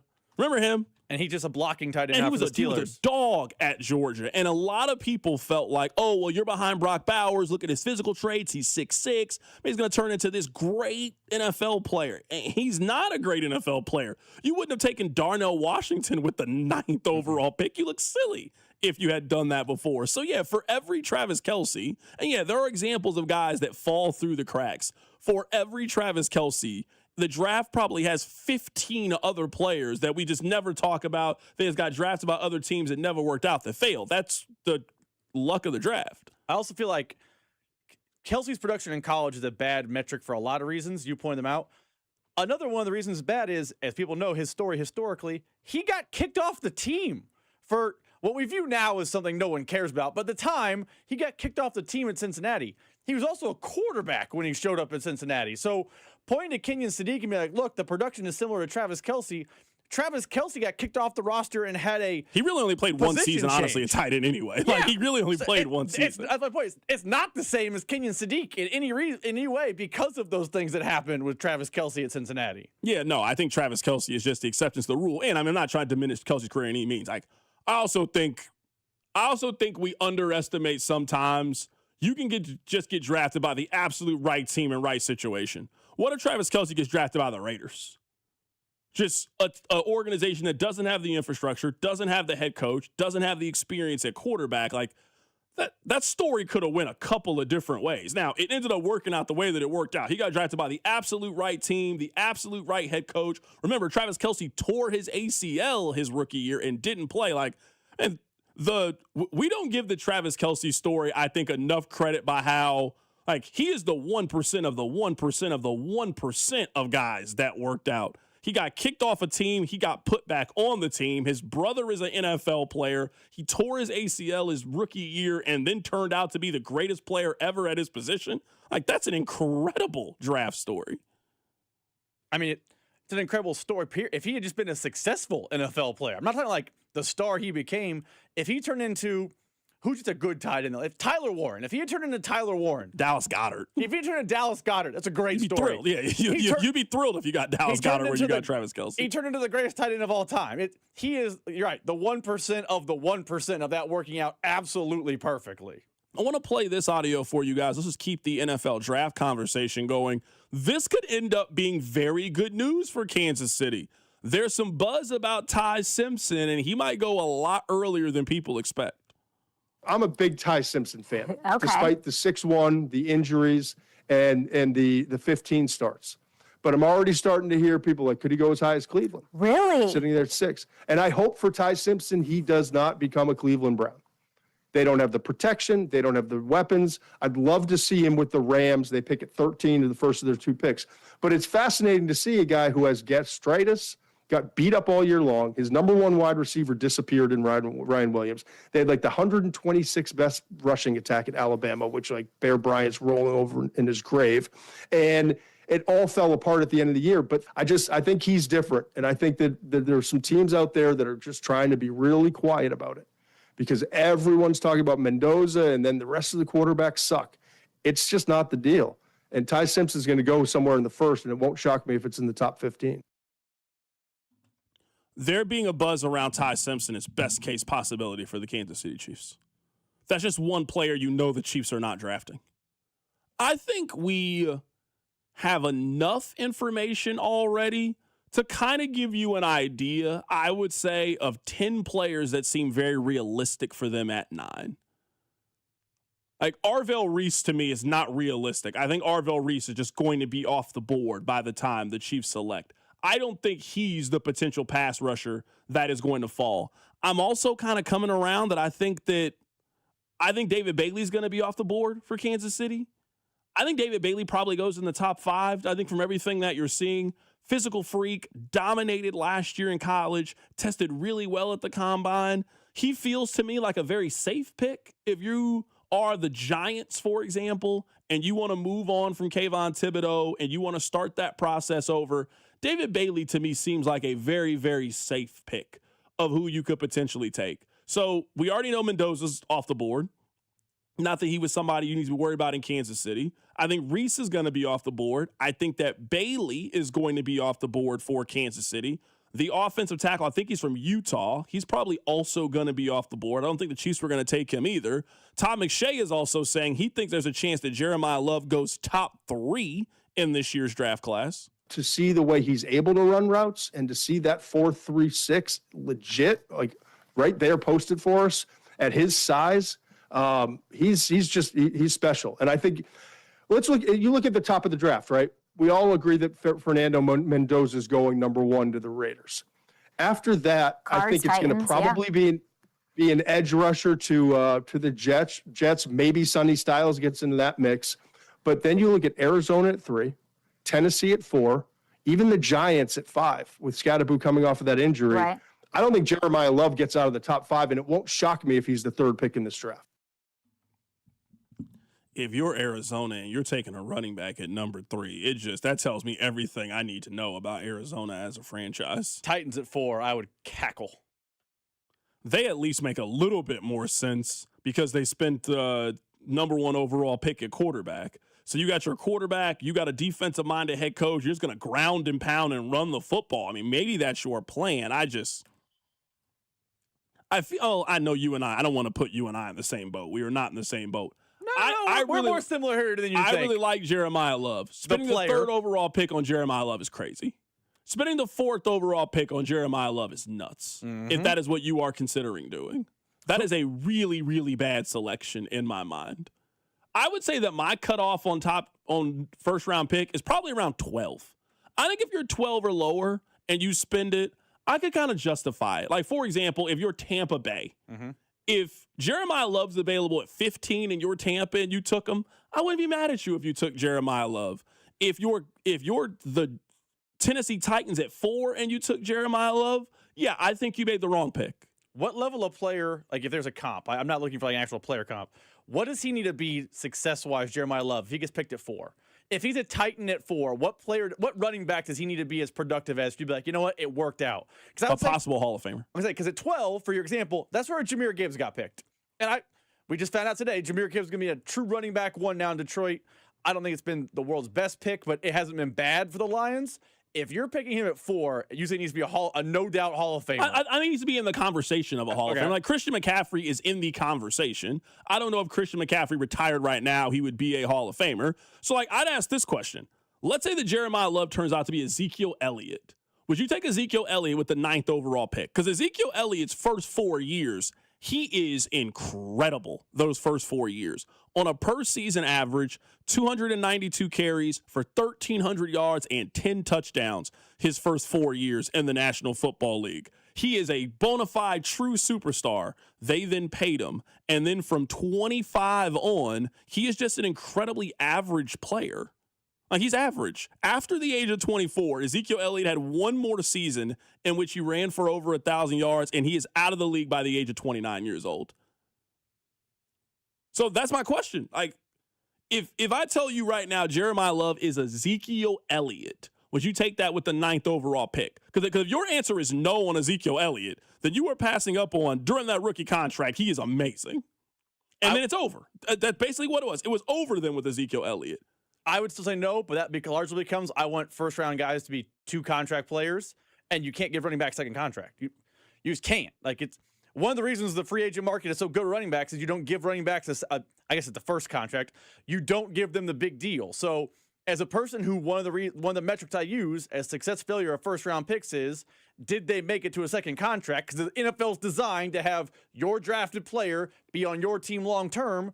If you're telling me it's 4 years and walk, then yeah, I'm a no on that for Ezekiel Elliott. He'd be one I'm fringe on. Like someone said, Bijan Robinson. I'm also very considering a Bijan Robinson at 9. I think. I think Bijan's incredible. I would argue that Ezekiel Elliott was better than Bijan Robinson was his first 4 years in the National Football League. I agree. Like if we did a blind test, you would take Ezekiel Elliott over Bijan Robinson. I agree. You would 100. And Bijan is a dog, like an absolute dog. I think you would take Ezekiel Elliott over him. The only reason I think it's very different, at least for me with Jeremiah Love, and why I'm not as you got to go take him is, it's not like there's not good free agent running backs this year.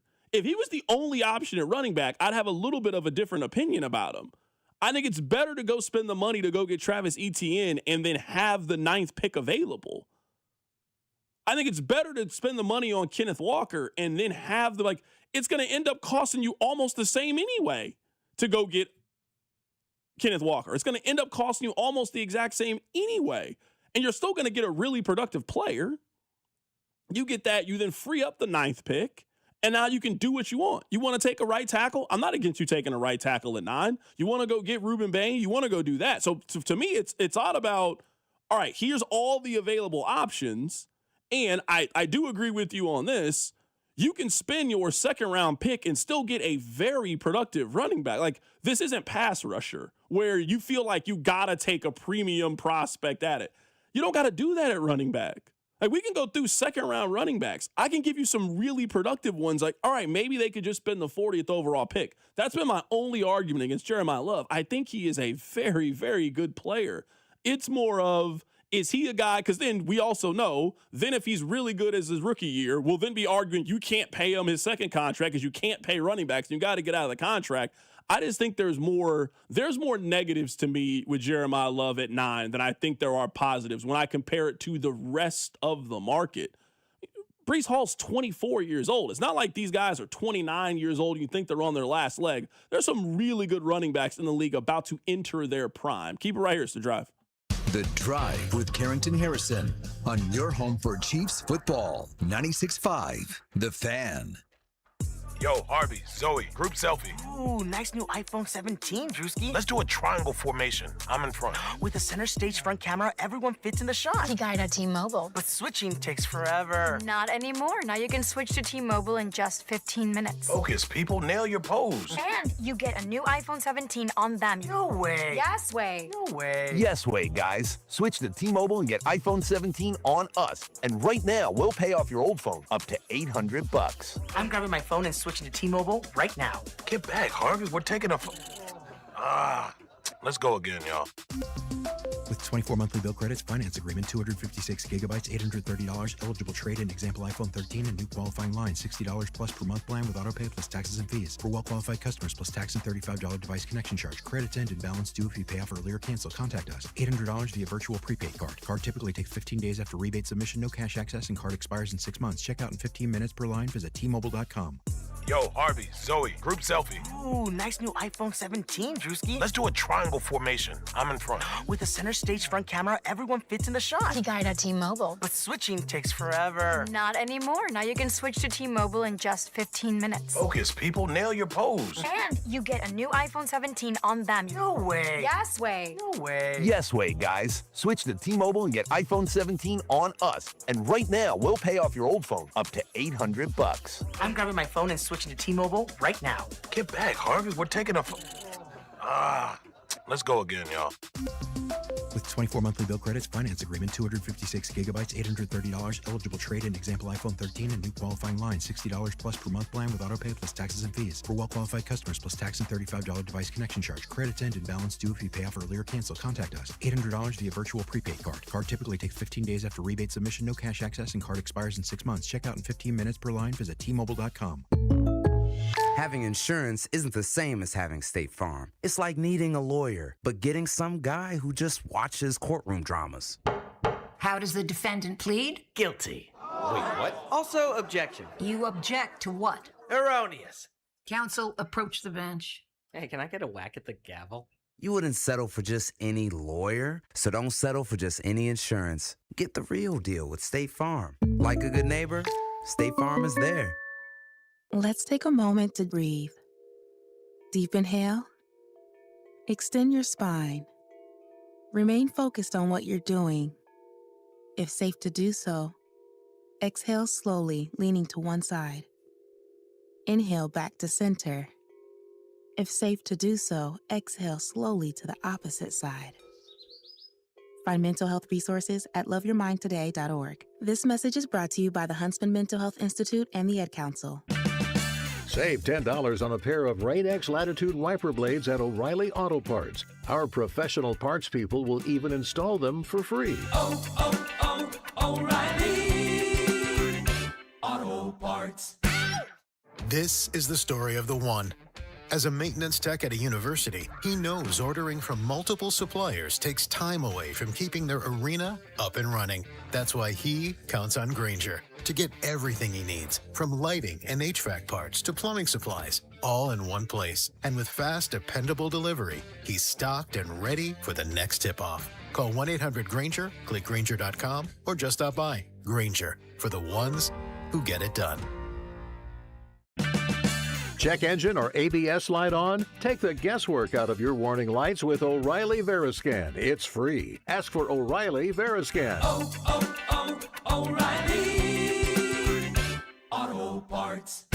Royals coverage sponsored by Renner Garage Door. Forward and back, RENNER. Hey, it's almost Andy Reid. Who knew a Halloween costume would change my life and lead me to Renner Garage Door? Renner's KC's go-to team for service, repair, and replacement. RENNER, RENNER. Here's your traffic report on 96.5 The Fan.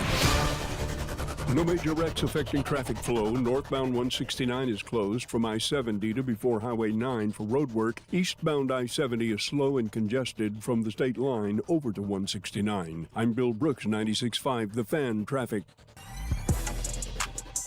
Subscribe to 96.5 The Fan on YouTube to watch the show from wherever you are. Rob, let me ask you this. Text line, well, same exercise. 913-586-7965. For this hypothetical, let's say both pass rushers are off the board. Let's say Bain's off the board. Let's say that Bailey's off the board. And I guess Arvell Reese, if you want to throw him. They're off the board. Is there anybody else we should leave off for this hypothetical? Let's say that the Chiefs are down to a decision. They can either take Caleb Downs or Jeremiah Love. Which player would you rather them have? I mean, the answer probably for me is trade back, but Caleb Downs. I also think Caleb Downs is a better player than Jeremiah Love. That's no insult to Jeremiah Love. I just think Caleb Downs is a better player.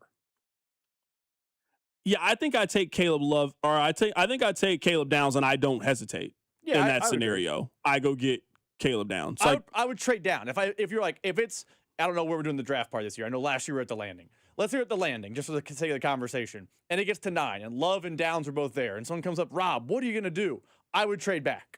I would just because right now the text line is very, very split on which one they would take between those two. As I've said, my only issue with Jeremiah Love is just the position in that you can find that production elsewhere at a lot cheaper of an acquisition cost. It is, I don't know if I'm using the right term. Like, I feel like a year ago it was they don't need a running back. Now it's okay to take a running back at 10. Like, wait, hold on. Like, just spend some money in free agency. Like, you can get a really good running back in free agency. You can go get Travis Etienne. You can go get Kenneth Gainwell. You can go get Tyler Algier. Like, there are ways to solve this without spending the best resource they could possibly have in the Patrick Mahomes era. There is a chance they never select higher than this again. They also are other running backs they can pick in the draft. It's not Love, and then there's no other player they're allowed to pick. You can pick Jordan Love's backup at Notre Dame, who people think can be productive, Jordan Price. You could pick Emmett Johnson, Nick Singleton from Penn State. It's not like Jeremiah Love is the singular running back in the draft. Last year, Ashton Genty was the can't miss. That's the running back in the draft. Was he the best rookie running back last year? I don't think he was. So I understand why people jump to Love. It's the easy thing, but there's a way to address and fix running back without using your most valuable commodity to do so. I would also say, and I'm a little bit surprised at this. I wouldn't say I'm a lot surprised. I am a little bit surprised. I feel like the sentiment over the last couple of years is we must protect Patrick Mahomes at all costs. And now people are arguing they wouldn't spend number 9 at right tackle.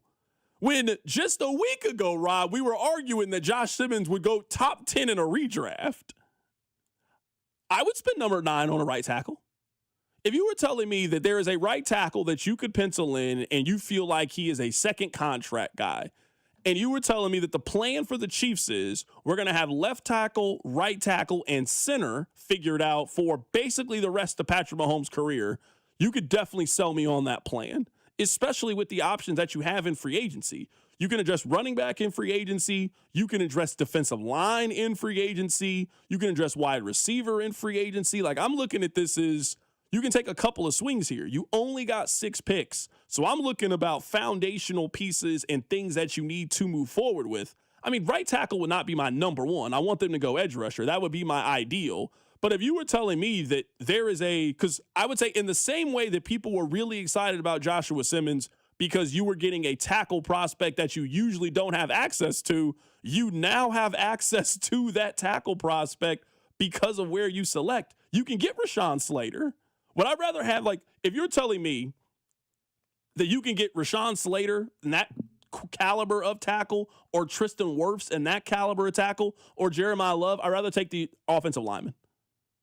If those are my two options, if you're telling me that's the kind of prospect they could potentially get with the 9th overall pick, and you're telling me you get that level of offensive lineman, I'd rather them take the offensive lineman than take the running back. Which sounds crazy to me because I've been championing running backs for the last 2 years. I think positional value-wise, I would agree with you. But I'm not saying right tackle isn't a need for this team, but it is not I view it very similar to running back. It's a need. It is not the top line item they need. So I wouldn't be like, irate. I can't believe this happened angry, but I think I would be frustrated if the Chiefs used their most premium draft pick on a position that is probably not the highest need they have this upcoming year. Now, again, I don't know how the board will shake out. What if all the pass rushers are gone? I can't answer those things, but I don't think right tackle is their top line item need. So I don't think I would love it the way you would. I don't think it's that far down the list. I think it falls in the same vein as wide receiver to me. Which I think could end up being a very serious need. And not even aside from the Rashee Rice Xavier Worthy thing. Like, because I would ask you, for 2027, not this upcoming year, for 2027, who do you think their right tackle is? The answer right now is I don't know. It's Jalen Moore. Jalen Moore is the answer to the question. No, for this year. They don't have him under contract for 2 years from now. So I'm saying they don't have a long-term plan at right tackle either. Like, there are multiple positions right now they do not have a long-term plan. They do not have a long-term plan at running back. True. They do not have a long-term plan at wide receiver. They do not have a long-term plan at right tackle. Let me ask you this. Do we need a long-term plan at right tackle? That's not a position where, like, man, we need one of our pillars, we need one of our foundational players locked in, ready to go because we need our right tackle. Me and you disagree on Joshua Simmons, but we both agree they feel like they have the guy at left tackle for a long-term plan. They do. Do they need to have 2 tackles as people that you're every year in Penn be like, we got ourselves a right tackle? Who was the right tackle at Chiefs' first Super Bowl? It was Mitchell Schwartz. You know who their second one was? Someone different. I don't know that right tackle is hey, you got to have your right tackle of the future locked in at all times type of position. I agree, but I think we could also play the game was who was their running back, and now people are saying, let's take a running back at number 9. I'm not one of those people, I agree, but I'm saying they've won so many different ways. I don't know if the conventional wisdom works for them in that way because they have one of the 3 greatest quarterbacks we've ever seen in the history of the National Football League on their team that seem to defy all of these things. They won a Super Bowl in which Juju Smith-Schuster was their number 1 wide receiver. That's not usually something I would advise you to do.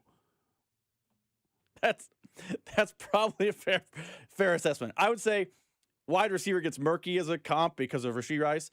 I would say corner and right tackle fall into the same vein of need. And the only reason I say what I say about Moore, and you know how I feel about Josh Simmons, I'm just not as sold as everybody else. Jalen Moore has not proven that he is a starting caliber offensive lineman in the National Football League yet. He just hasn't. How old is Jalen Moore? 27? 27? He's 28. He's 28 years old, and we have no clue if he is a starter in the league. You know the highest number of games Jalen Moore started in a season? Whatever year that Trey Williams got hurt, yeah. 6. This is entering year 6. So I'm saying is, we keep saying, oh, we'll do this with Moore, we'll keep doing this with Moore. 2 teams so far have told you we don't know if he's a starter yet. San Francisco didn't know if he was a starting caliber. He was a day 1 signing for the Chiefs in free agency, and then they were like, oh, well, we think we got better options at the position. So all I'm saying is, I'm not going to treat right tackle like there's no chance in which the Chiefs could resolve this position, and they feel like they have the best left tackle and right tackle in the National Football League in 2 years. I'd rather have the best right tackle in the National Football League than have a running back, especially with this running back class. This running back class in free agency is strong. This is strong. It would be a mistake for the Chiefs to pass up on this running back class. There's something in all markets. If you want to swing big, you can do that with Kenneth Walker. You can do that with ETN. If you want a mid-tier running back, you can do that with Rico Dowdle. You can do that with Kenneth Gainwell. You can do that with Tyler Algier. There is something for everybody. You don't just got to take the Elijah Mitchell 1 year, $2 million. Like, you can get a running back of real consequence in this year's free agency pool. Take one of them and be happy. Then take a 3rd round pick at running back. You don't got to take one in the 1st round. You also don't got to wait until the draft is almost over to take one. Take one with the 70th overall pick. You're allowed to be able to do that. We'll reset things coming up at the top of the hour. We had some really good stuff from Jesse Newell of The Athletic. We'll go through it together. Keep it right here, so Drive. The Drive with Carrington Harrison and Rob Brenton. You losers is what you are. On your home for Kansas City sports. 96.5 The Fan. Here's your traffic report on 96.5 The Fan. No major wrecks affecting traffic flow. Northbound 169 is closed from I-70 to before Highway 9 for road work. Eastbound I-70 is slow and congested from the state line over to 169. I'm Bill Brooks, 96.5 The Fan traffic. Anthony Plumbing, Heating, Cooling, and Electric. Visit AnthonyPHC.com today. For 75 years, Kansas City families have trusted Anthony for comfort, safety, and dependable service. Thank you for trusting us with your house keys. Anthony, in your home for 75 years. Missouri, get ready. Circus Sports is giving you the chance to win owner Derek Stevens' wallet. From February 3rd to March 15th, you can take home your share of $250,000 in cash. Simply wager $100 and earn 1 share, wager $1,000 to earn 2 shares, wager $5,000 for a 3rd share. Bet on anything from pro sports to college, straight bets to futures. Don't miss your chance to cash in and take home your share of Derek's wallet. Visit circusports.com for details. Must be 21 and older and in Missouri. Gambling problem? Call 1-800-BETS-OFF. Net big cash at Harrah's Kansas City. With 3 ways to win, you could score major prizes. 1. Each day through March 28th, earn to swipe your Caesars reward card at a Net Big Cash kiosk to instantly win up to $100,000 cash. 2. Collect letters to spell out winning words to score up to $1,000 free play. 3. Join us March 28th for drawings with a grand prize of $50,000 cash at Harrah's Kansas City. Visit our website for full details. 21 or older to gamble. Know when to stop before you start. Gambling problem? Call 1-800-GAMBLER. Now's the time to complete that painting project you've been putting off. CertaPro Painters provides a free estimate quickly and at the right price. Whether it's interior or exterior, you'll never have to wonder what's next. They provide reliable updates because they know how important your home is to you. Ask about their spring sales event for 10% off qualifying projects through May 15th. Remember, each CertaPro painter's business is independently owned and operated right here in Kansas City. Schedule your free estimate online at CertaPro.com. That's Certa with a C. Some flavors just take you to another place. Like the Filet-O-Fish, a crispy fish fillet made with wild-caught Alaskan pollock on melty American cheese topped with tartar sauce, all on a soft, steamed bun. It's crispy, flaky perfection. And right now, I can mix and match two favorites, like a Filet-O-Fish or 10-piece chicken McNuggets for just $6.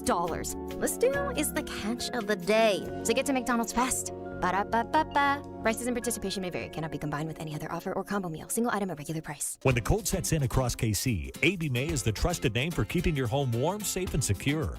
From furnace repairs to system replacements, we deliver reliable solutions and unmatched care and professionalism. Whether it's a sudden breakdown or routine maintenance, AB May is here to help. Trusted by generations of Kansas City homeowners, we're committed to doing things the right way every time. Call AB May at 913-732-9993 or visit us at abmay.com. Call your serviceman from AB May. College basketball is nonstop. Big games, tight spreads, momentum swings every night. And now, FanDuel is giving you a way to turn that energy into even bigger wins with the College Basketball Parlay Profit Boost. Here's how it works. Build any college hoops parlay you like. Maybe the early game, a rivalry game like this weekend, a ranked matchup, or you're up late on the West Coast. You mix spreads, total, props, whatever fits your read of the slate, then apply your profit boost and instantly bump up your payout. So go safe, go spicy, go with the team you've been following all season, or go with your gut. It's parlay in your style, now with more upside behind it. Head to FanDuel.com/local to get started. FanDuel, play your game. FanDuel Sportsbook is the official sportsbook of 96.5 The Fan. 21 in President, Missouri. Opt-in required. Minimum 2-leg parlay required. Bonus issued as non-withdrawable boost builder tokens. Restrictions apply, including any token expiration and max wager amounts. See terms at sportsbook.fanduel.com. Gambling problem? Call 1-800-GAMBLER. Hi, I'm John Ray, your friend and jeweler at Shane Company. Getting engaged? So friends, listen up. Shane Company engagement rings are protected with our all-inclusive free lifetime warranty. We stand behind the same quality we've offered since 1929. Our rings are crafted to last. It's why our warranty is the only one that protects your center stone. We also cover repairs, resizings, cleanings, and so much more. That's money you keep for you and your family. Because a friend always has your back. Shane Company, your friend and jeweler. Listen between 2 and 6 on Monday, March 9th and Tuesday, March 10th for your chance to qualify for the Drives Papa Shot Tournament. 96.5 The Fan, KFNC FM and AM, HD1 and HD2, Kansas City, in Odyssey Sports Station.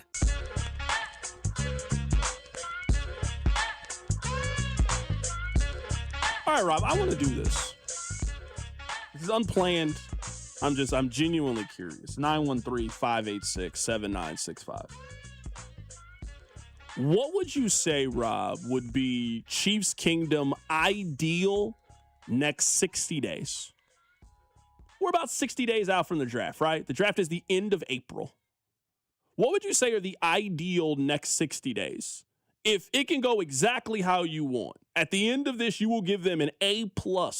And I'm not talking about them keeping their own players. Like, I'd love for them to keep Drew Tranquil or that kind of player. Like, I'm cool if they bring back Tyquan Thornton. I'm actually fine with them bringing back Kareem Hunt, as funny as that may sound. Because I think it's a little bit split. There's a portion of the text line that wants them to go D-tackle in the first round. I would say the way that you and I do. We want them to go D-line. There's a portion that wants them to go running back in round one. There's a portion that wants them to go wide receiver.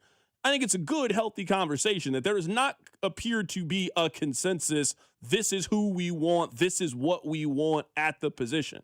I've been very clear. I think the best possible thing that could happen for Kansas City this offseason is this. This is what my ideal would be if I could take the two big swings. I think it's them getting Travis Etienne or Kenneth Walker on day one of free agency and having their running back heading into the season. I think on the defensive side, I would be perfectly fine with them spending a 1 year, maybe overpaying a little bit for an established veteran pass rusher. Somewhere in that Bosa, Chubb, Khalil Mack. So you take a big swing on offense with a 24, 25-year-old that's going to be here through the rest of his prime. And at running back, you can spend top-end running back money and not break the bank. mean, $14 million is considered top-end running back money, and that'd be like the 31st highest paid wide receiver in the National Football League because of the discrepancy in the position. So day one for me would be big swing at running back.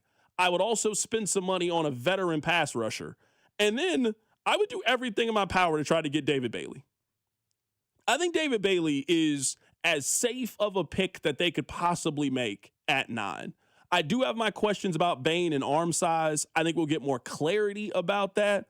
But the more and more I read, the more and more I see about Bailey, seeing the way that he tested, seeing the way that he played pretty consistently, being the best player for that Texas Tech team, I think David Bailey is, I don't want to say can't miss prospect. I don't see him as that. But the point that I've been making about Bain, we were just talking about with Kenyon Sadiq, there is already a dice roll that you are going to have when it comes to the NFL draft. Right now, some of it is about mitigating risk for me and not being safe, but taking a player with a potential high upside, but a guy that you think has a relatively high floor. I think that player is David Bailey. I like Bain. The arm stuff does worry me a little bit. I do want more information about the arm size stuff. I'm very interested to see when he gets to his pro day what his arms could be. And maybe we end up, oh, they were wrong here. It's actually really this. And now we kind of got to reevaluate things. But I'm real big on I want them to go defensive line with the 9th overall pick. I'd probably rank it defensive line. You could talk me into wide receiver at 9. They just, hey, we want a legitimate number 1 talent and a guy that's a little bit different than what we have, and we're just going to overload on trying to give Pat more. I would go D-line 1, wide receiver 2. Caleb Downs is just going to be a good NFL player. He's just going to be a very, very good NFL player. I understand positional value, and I know I'm making the exact different argument when it comes to running back, but I just saw what that kid did for Seattle this past year, and I saw how it opened up their entire defense with him just flying around and making plays. And if you're telling me the Chiefs got a chance to get that level of impact player on their defense, I love Trent McDuffie. That's not the kind of player that he is. George Karlaftis is a good player. He does not have that level of impact. I think Caleb Downs could be the reason you win football games, the same way that I think that Nick Emmanwori was that for Seattle this past year. That'd be really, really difficult for me to pass up on, depending on how the board fell at 9. That would be my ideal offseason. What would yours be? I say, are you asking mine or how Chiefs fans would feel? Because I don't feel like mine and Chiefs fans would be the same. We've talked about this. I would on day 1 of free agency, I would sign Jalen Phillips. I would really like Phillips. I would have Jalen Phillips. You talked earlier in the show, and you can catch the podcast page, talked about pass rushers, that, 25, 26, 27-year-old pass rushers just don't hit free agency. He's the one. He's the guy who fits that build in free agency. I'm just surprised given what his football card looks like. So I'm surprised because usually you are big on not taking big swings and you're big on stockpiling picks. Man, having your big swing in free agency be a guy who has 12 sacks over his last 3 seasons, I'm a little bit surprised that's your big-time move you want them to make. It's my big-time move. I know that I'm not a huge big-time move person, but if you're going to make big-time moves, it needs to be at big-time important positions. An edge rusher is one of those positions. So that's my big free agent swing. I'm probably giving away more money there. I would do relatively cheap at running back. I would pay the Algier contract, 3 for $22. Yeah, that's nothing. I would pay probably Gainwell's number is going to end up similar to that, like that vein, that style of running back. Let's just use Algier as the name. I would sign Phillips on day 1. I'd sign Algier. I would sign veteran wide receiver. I don't know. I'm in love with Mike Evans the way you are. I think he's probably too expensive for what I'm trying to do. But I'm looking for valuable wide receiver. Can step in if there's a Rice injury, and also you trust him throughout the season.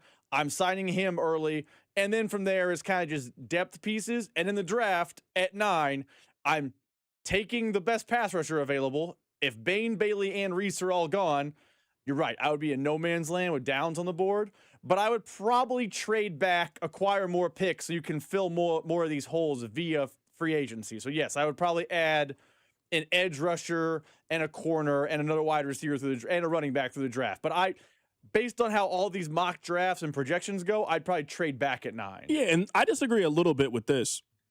Somebody said, no, CDOT, the defense finished in 6th. I want offense only. The Seahawks had no 10-plus sack guys like us. The difference was our offense was bad and couldn't sustain drives. I would say the defense 6th is not telling you the story of the Kansas City Chiefs defense in 2025, in my opinion. I also think, you're right, Seattle doesn't have double-digit sack guys, and they have 4 guys that got 6-plus sacks. So it's kind of like, would you rather have 1 or 2 guys that can score 20, or would you rather have 4 guys that can score 15 to 17?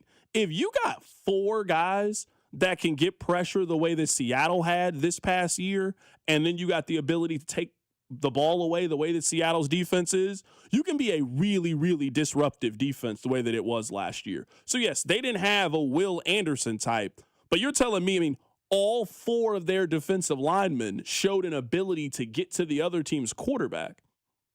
So the complaints that you had about Chris Jones this past year, I think are fair complaints. They had 4 guys that did that last year. The complaints that you had about George Karlaftis, they had 4 versions of George Karlaftis last season. So I'm looking at defense. Almost anything is open to me with the 9th overall pick. If you win 6 games the way that they did, and you got holes at the places they have holes, they got holes at running back. They got a hole at wide receiver. They got a hole at right tackle. They got a hole on their defensive line. They got a hole for just a big-time playmaking defensive player. I don't think you can go into the draft with any kind of, well, we got to get this. No, you need to be open to the way the board potentially shakes out. That's how I would handle it. I also think as we get closer and closer to the draft, which feels like it's getting closer, but it's also still like 2 months away, I'm probably going to be more pro trade down than the average Chiefs fan is. I think their most valuable asset right now that they own, other than Patrick Mahomes, is the 9th overall pick. And if you and Bob and Cody and Gold and everyone is telling me the Chiefs are low on draft picks, how do you acquire more picks? You move down. So that's no disrespect to Jordan Tyson or Mekhi Lemon or whomever. But if you say it gets to 9 and all the guys we talk about at edge rusher are gone, I'm going to be team trade back, because that gives you more dart throws for a Binkism to fix the problems the Chiefs have. So my but what I want to do at 9 isn't available. I'm team trade back. Yeah, and I think a lot of people, so the guy he texted back and said, made the point, say 6 sacks stopped. You guys talked about Jones for 7.5. I mean, my issue with Jones is he's the 3rd highest paid defensive lineman in the league. I think that's the problem. I also think, at least when you're talking about the Chiefs and why I think pass rush is so important, it's just the gap that exists between them and everybody else. Your defense could have been fine last year if you had had a couple more of these guys. But, man, you were counting on Mike Dana. Like, they paid Mike Dana to be a guy that could get 6 sacks. He had 1 sack this past season. You were counting on Charles Omenihu to be a guy that could give you 6+ sacks. He had 3.5 this year. So imagine if, yes, the Chris Jones only had 7 sacks this year. Just imagine if you had, so the Chiefs, they had 7, 6, 3.5, and their 2nd or their 4th pass rusher was a safety in Shamari Connor. That's why I just think the difference in Kansas City's defense was last year. They didn't really have the ability with their front 4 to really disrupt things. They couldn't really take anything away with their front 4. When you look at Denver's defensive line, you look at New England's defensive line, you look at Seattle's defensive line. That's why I'm really big on just, you got to invest more resources there. They could just really beat you up front with their front 4. That is just not the way the Chiefs defense operated. I think there was an over-reliance on Spags to scheme something up. No, you just need your dogs to be better than their dogs, and that was just not the case for the Chiefs this past season.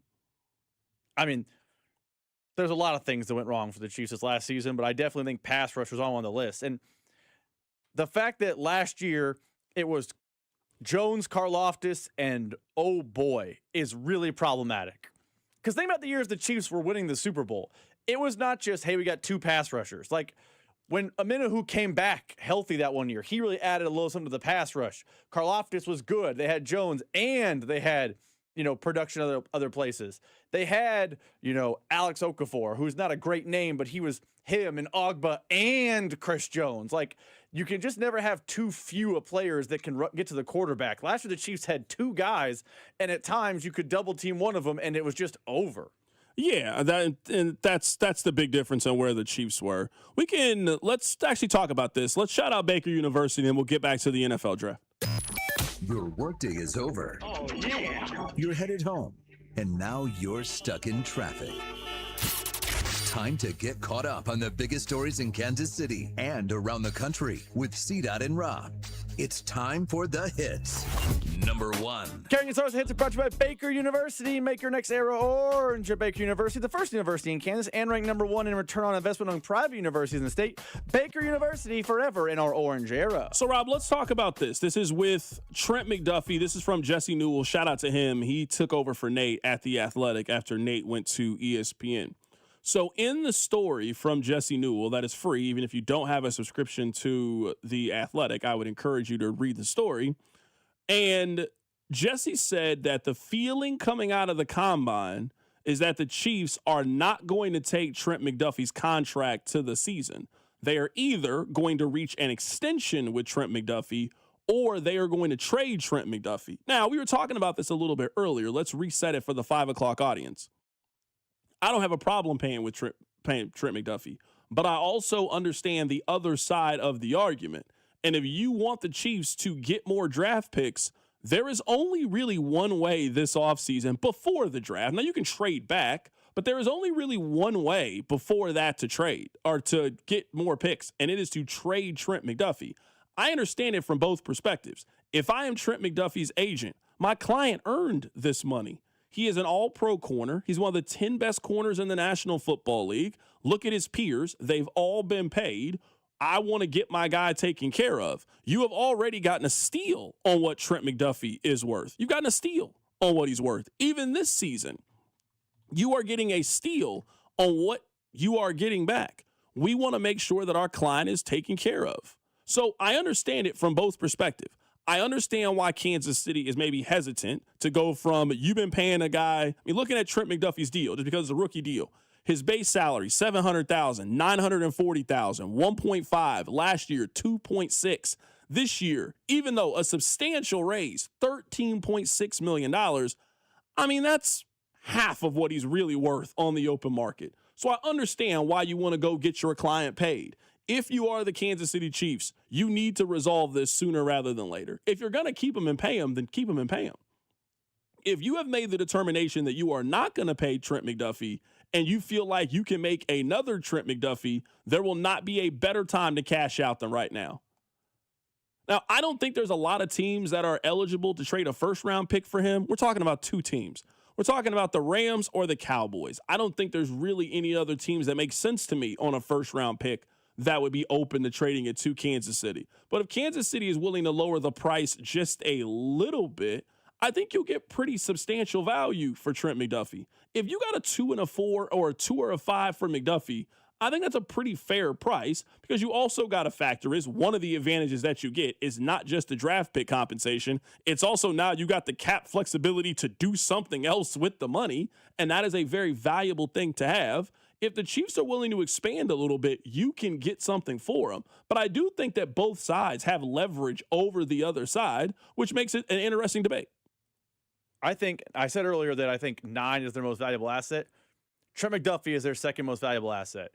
And I am going to be very interested in what happens the next 2 weeks. Because, and we can get to the trade debate or not here in a minute with Trent McDuffie, I do like what I'm hearing from Jesse Newell and his reporting. The Chiefs are kind of a it's now or never type of energy with Trent McDuffie. Because one of my big complaints about last offseason, other than positional value, was they were late to the game. And I think it cost them money with Trey Smith and with Nick Bolton. So I like that coming out of Indianapolis, after Jesse enjoyed some St. Elmo's, he got word that, hey, the Chiefs are going to try to be proactive as opposed to reactive. I like hearing that. As for McDuffie, the player, I think if you're not getting a first-round pick, you just pay him. Not because he's not worth it. He is an all-pro corner who is really good. I don't understand Chiefs fans why they've turned on him. Maybe it was the Cowboys game last year because he had a really bad game, but I don't understand why Chiefs fans have turned on Trent McDuffie. And giving him top cornerback money doesn't seem like a bad decision by any metric for me. But if you can't get a first-round pick, if you're not getting 110 cents or 105 cents back on the dollar, I'm not taking a second or a third just to offload the problem. I would keep the player long-term. Yeah, but I don't know if a team, and I could be wrong, I mean, it definitely could happen. I don't know if a team is going to give you 105 cents on the dollar, knowing in some ways, and stuck sounds a lot more harsh than intended, but you are a little bit stuck if you're with me. Like, your options, if you are the Chiefs, your options are very simple. It is pay him like a top 3 cornerback in the NFL or trade him. It sounds like those are the two options that they are presented. I mean, I guess technically you could just let him play out this season and then run the risk that, A, he is just going to walk away in free agency and you will get absolutely nothing for it, which doesn't seem to me to be a good value for the player and asset that you do have. That's why I make the point. If you are going to trade Trent McDuffie, your best chance to get maximum value of whatever he is worth today is at some point here in the next 10 days. It is before the start of the league year, because once the league year starts, people start spending money, and they got budgets. There's a cap in the league. One of the reasons why they didn't get the value on L'Jarius Sneed is they waited late into the process to do it. They waited until 3-4 weeks into free agency. All the big-time contracts have already been shelved out, so just there's fewer teams available to be able to do this. So, for example, if you think the Cowboys are one of those teams that will want Trent McDuffie, I wouldn't be waiting to see what happens with George Pickens if that's the case. No, let's do the deal now, and now it's the Cowboys' problem to figure out how they're going to make all these contracts work. Let's take our picks and let's move on with it. So, I mean, the Chiefs have kind of been forced into, you have two options. You either pay Trent McDuffie like you think he's Patrick Surtain, or you cash out and you take the 41st overall pick and pick 140 for him. I think those are the only two options they have right now. Two things. One, we talked about teams being stuck, but isn't that what happened with Frank Clark and the Seahawks? Like, I'm betting in Seattle in the offseason of 2019, where he got traded around the draft. People were talking about, oh, what are they going to do with Frank Clark? I mean, they can't pay him. He's a edge rusher, but they don't have space for him. What do we do? What do we do? These things sometimes resolve themselves in the league. So I don't think the Chiefs are as stuck as people think.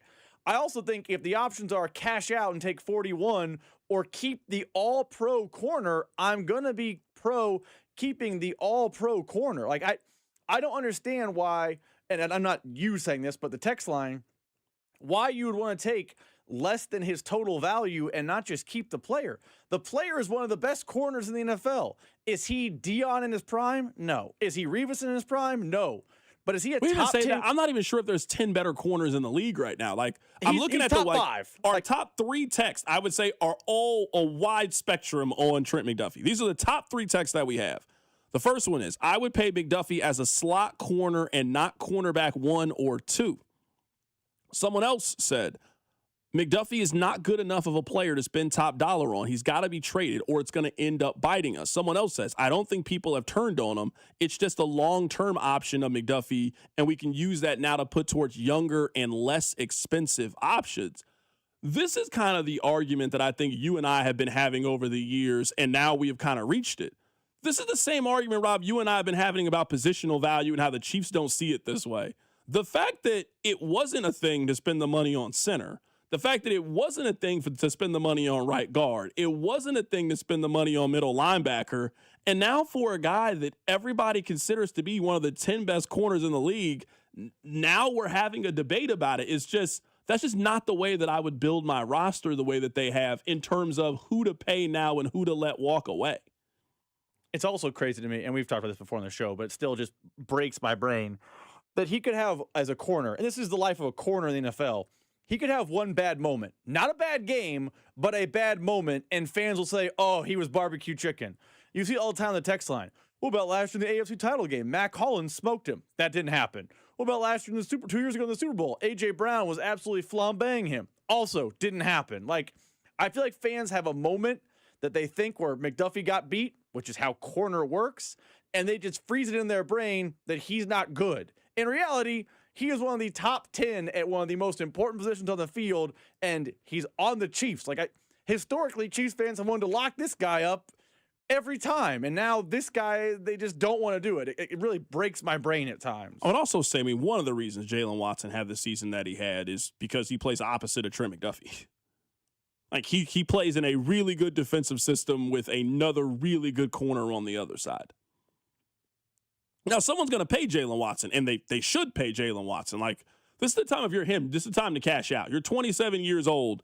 This is your one bite of the apple if you're Jalen Watson. There is no third contract for you.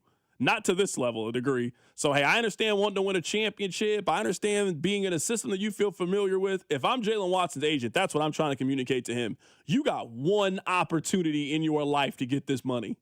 So we are going to get this money, whomever is paying this money. I don't care what team you go to. You never got to play another playoff game.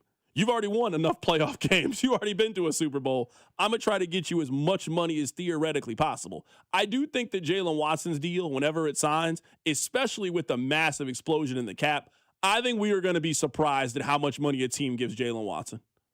I think it's going to be one of those sticker shock kind of moves. Remember how when you and I were kids, and some Tennessee's done this too. Remember how Washington every offseason would just end up signing one or two really big deals? Tennessee, I feel like, has done that the last couple of years. I think Jalen Watson's going to sign one of those deals. I think Jalen Watson is going to sign a really expensive contract with a bad football team. I think he's going to sign a really expensive deal to go finish out the prime of his career in Carolina. We're going to be like, man, I can't blame you. I understand. So I agree with you. I also think that one day he's going to be in a one-year contract with, like, the Bills. You're like, how do you end up there? Oh, he was a cap cut because the Browns overpaid for him. That is 1,000% Jalen Watson's destiny. I also think, and we can move off Trent McDuffie, you're always a big fan of the say it out loud test. The Chiefs have a lot of holes, not a lot of cap space, and not a lot of draft picks. Should they be trading their best defensive player? That seems to fail the say it out loud test to me. And by far their most valuable defensive player. So like their most valuable defensive player. And again, this, not to rehash positional value, he's that at the second most important position on the defense. He's their best player. So it just feels dumb to create more holes when you could keep the 20-something corner on the team long term. That feels like the layup to me. Coming up on the other side, we'll switch gears a little bit. We'll talk a little college basketball from this weekend. Keep it right here. It's The Drive. The Drive with Carrington Harrison on your home for Royals baseball.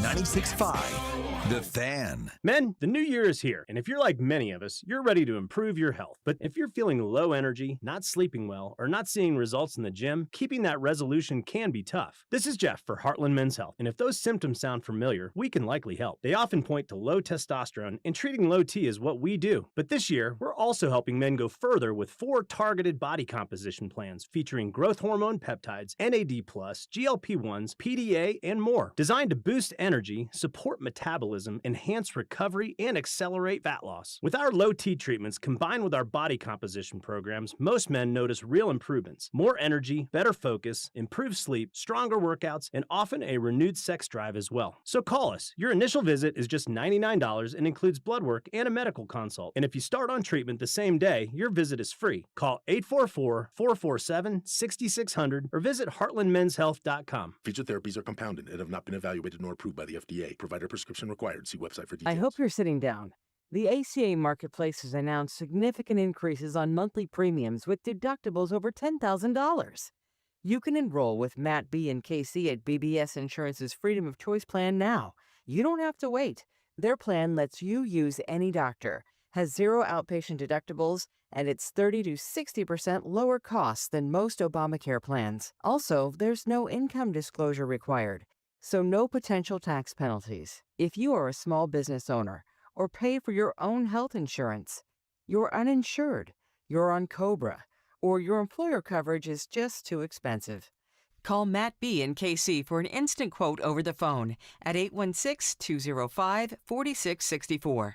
That's 816-205-4664. Or go to bbsinsurance.net. That's bbsinsurance.net. They will customize a plan chosen and managed by you, not the government. Hi, Jason. Hello, Toby. Truck month. It's here, Toby. It's actually truck month and a half. We've got all the way until the end of March to take advantage of these amazing incentives that Ford Motor Company pumps out during truck month, Toby. And Lewisburg Ford. We always have our $50 over invoice with amazing prices. What's the deal? Right now, you can get a 2025 F-150 for up to $16,000 off when you factor in our 50 over minus all the incentives. Or Ford gives you an option to take a $1,000 rebate along with 0% financing for 66 months, no down payment, and no payment for 90 days on the 2025s. What about the 2026?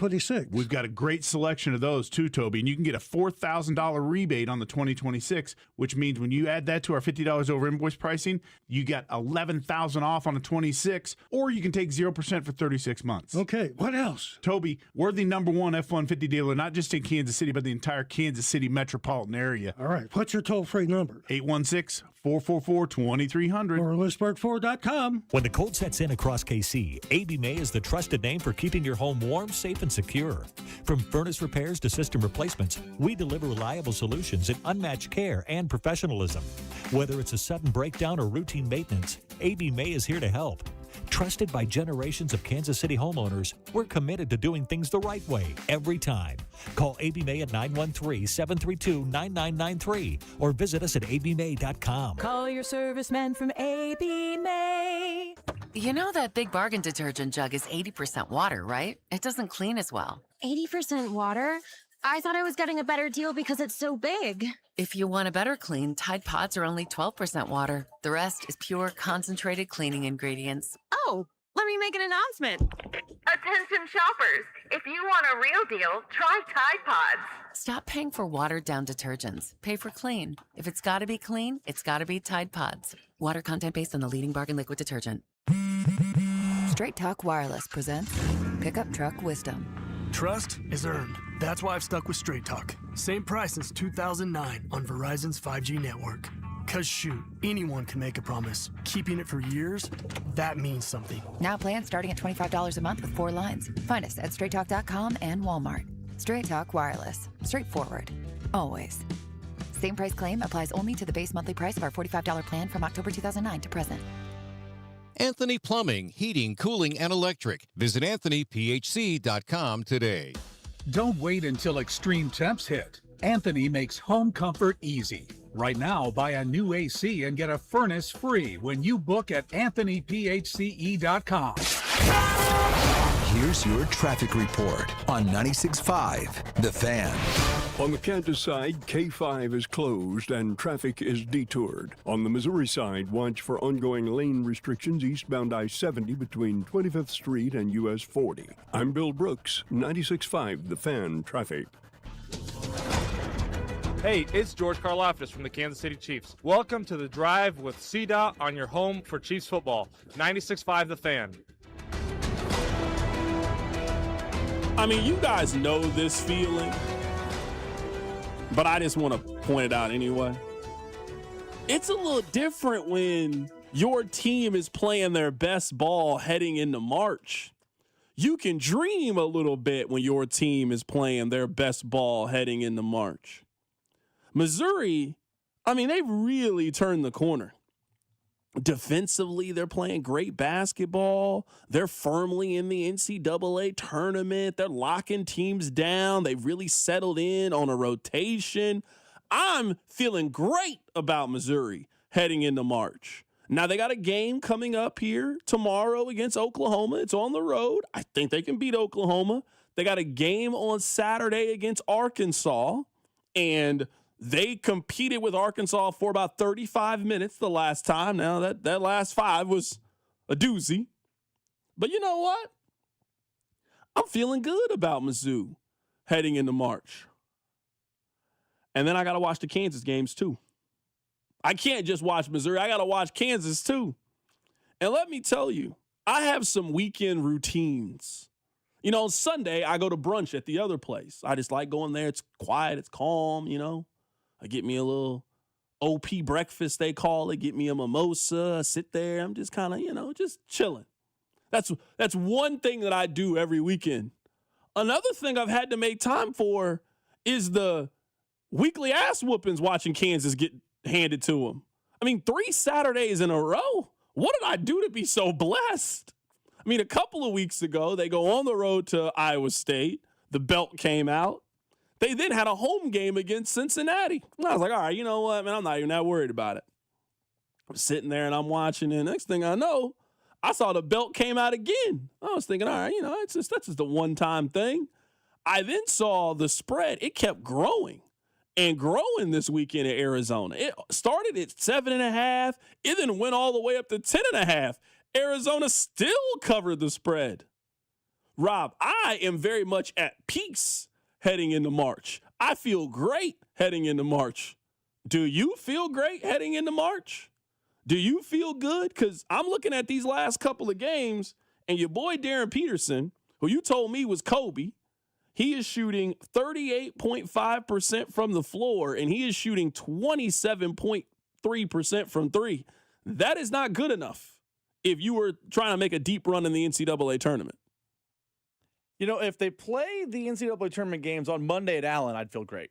I'd feel real confident. Monday at Allen, boy, that team is national title good. Unfortunately, at last check, they don't do that. They don't play the NCAA tournament games Mondays at Allen. So, I'm really hoping they get a Thursday, Saturday. That's what I really hope. I would love a Thursday, Saturday schedule for KU. That'd be great. I want nothing more than Friday, Sunday. That's what I want. I want a Thursday, Saturday. I mean, I can't remember the exact games. Text line will know better. It was either the Oklahoma State game or it may have been the Arizona game.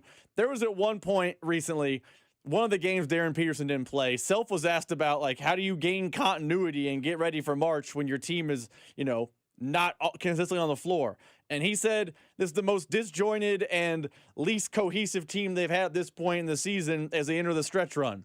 Don't love hearing that, and it makes sense because one of their players has been spotty while he's been on the floor. So I don't love the way they're finishing. The good news is they should have a very easy week. Arizona State might present a little bit of a problem, but they should really go 2-0 heading into Kansas City. Maybe you get a double bye and some extra rest, and that could reignite some confidence in Kansas. But they're playing some bad basketball at a bad time. Playing bad basketball. Someone on the text line says, "C-Dot, I feel good beating the Little Sisters of the Poor, play a real team." No.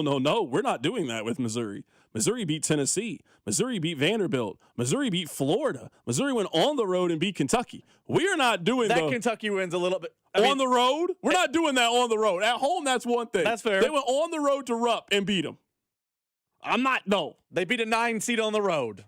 Yeah, good win. That's like beating NC State on the road. It's a good win. It's like beating Kansas last year on the road. That would have been a good win last year. That's been a great win. Both teams have won it. Allen was a good win. That would have been a great win. Probably would have hung a banner if they won at Allen Fieldhouse last year. Yeah, no, we're not doing the Missouri is not. Missouri is absolutely beating people in conference play. Non-con, all right, let's not speak on that. But in conference play, Missouri has absolutely handled their business.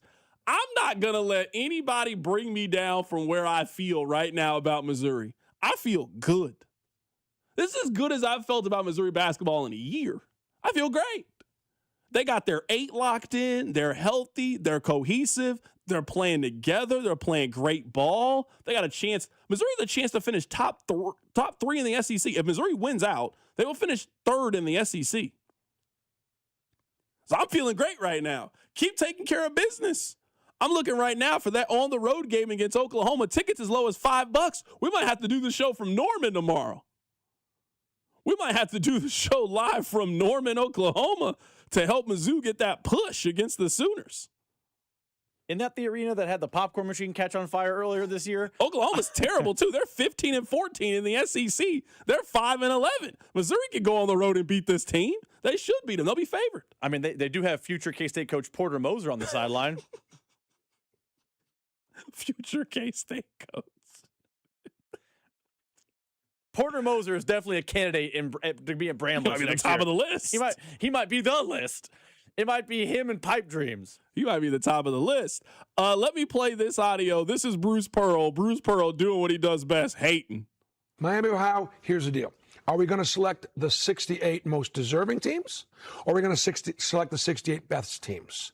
If we're selecting the 68 best teams, then Miami, Ohio is going to have to win their tournament to qualify as a champion. Because as an at-large, they are not one of the best teams in the country. And that's going to be a difficult choice for the committee to make. Why do we do this every year? We acknowledge that the tournament is a combination of the best and the most deserving. It is not, no one believes that the NCAA tournament, that is the best 68 teams in college basketball. I don't believe that. I don't think it's structured that way. You have to let certain teams in conferences, and you deserve, I get all of that. But I hate this argument about best teams. Auburn isn't one of the best teams. That's who he's arguing for. He's arguing for Auburn. They're 16-15, and they're 6-10 in SEC play. They're not one of the best teams. So it has to be a conversation of deserving. And Miami of Ohio, who is undefeated heading into the final week of regular season basketball, they're deserving at a chance. They're deserving at an opportunity.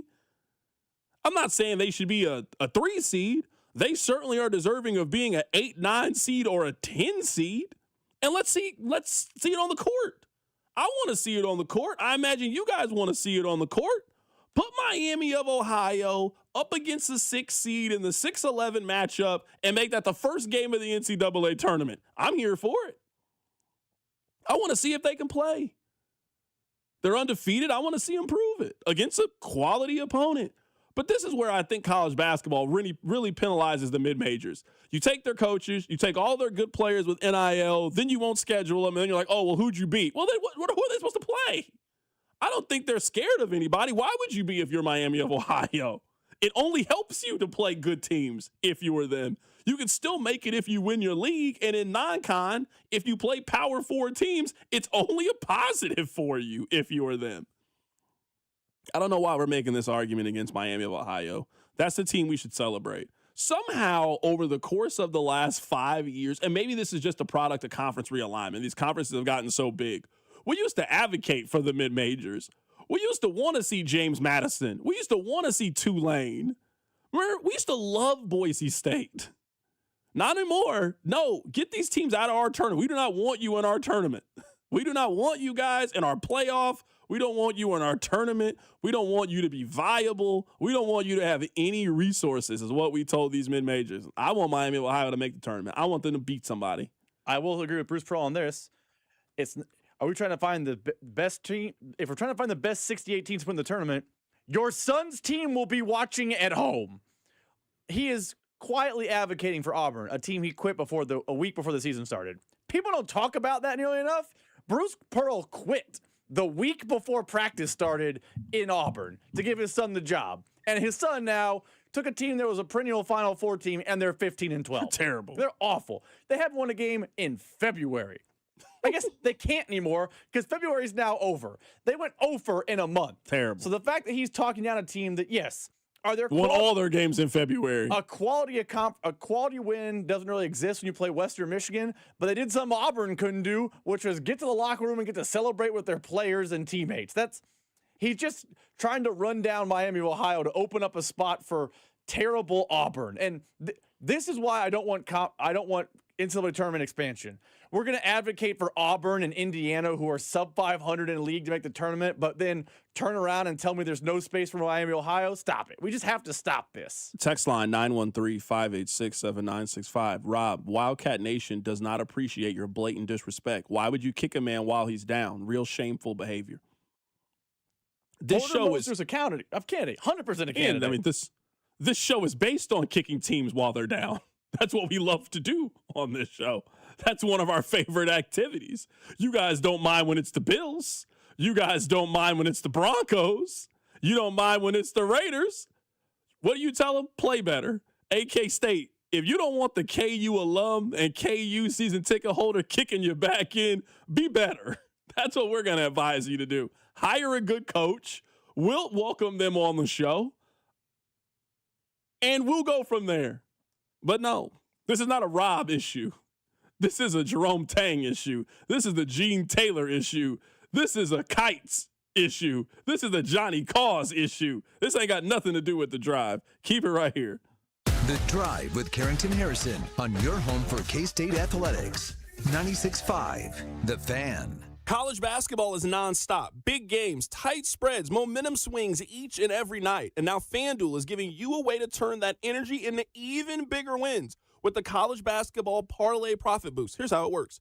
Build any college hoops parlay you like. The early tip, the rivalry game, the ranked matchup, the late night West Coast shootout, whatever you like. You can mix spreads, totals, props, whatever fits your read of the slate. Then you go apply your profit boost and instantly boost up that potential payout. You can play it safe. You can go spicy. You can go with the team that you've been following all season. It's your parlay, your style, now with more upside than ever before with the college basketball parlay profit boost. Head to FanDuel.com/local to get started. Remember, FanDuel is America's #1 sportsbook app. play your way. It's the official sportsbook of 96.5 The Fan. 21 in President, Missouri. Opt-in required.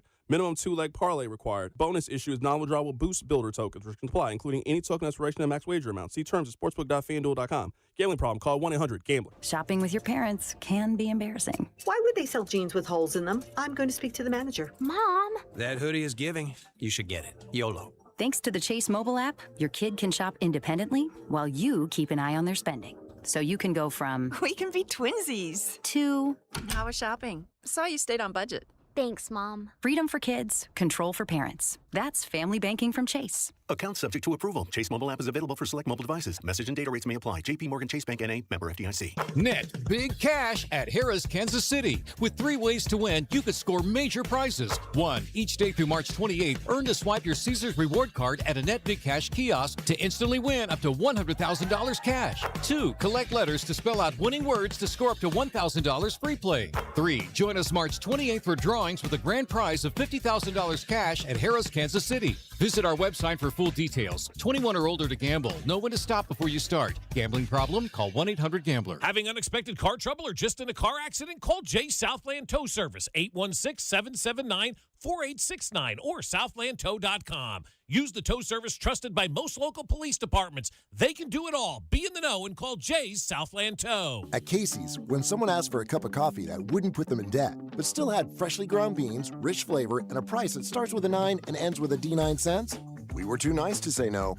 Now get a small coffee, just 99 cents. Limited time only. See store for details. DQ presents the Spicy Menu. For a limited time, try the new Flamethrower Chicken Strip Basket for $6.99 with spicy, bold strips that heat you up. Served with a side of famous DQ soft serve as a dip to cool you down. That's right, dip those spicy chicken strips right into soft serve. Plus fries and toast, all for just $6.99. And add a new pineapple lemonade sparkler or cooler made with tahini. It's the limited time only Spicy Menu. Get it delivered in the DQ app. Happy, tastes good. Participation may vary. For years, Gone South has been a podcast about crime in the American South. But for our new season, we're widening the lens. Through deeply reported, narrative-driven stories, we're digging into the myths, scandals, and power structures that still shape the South, and, in a lot of ways, the country itself.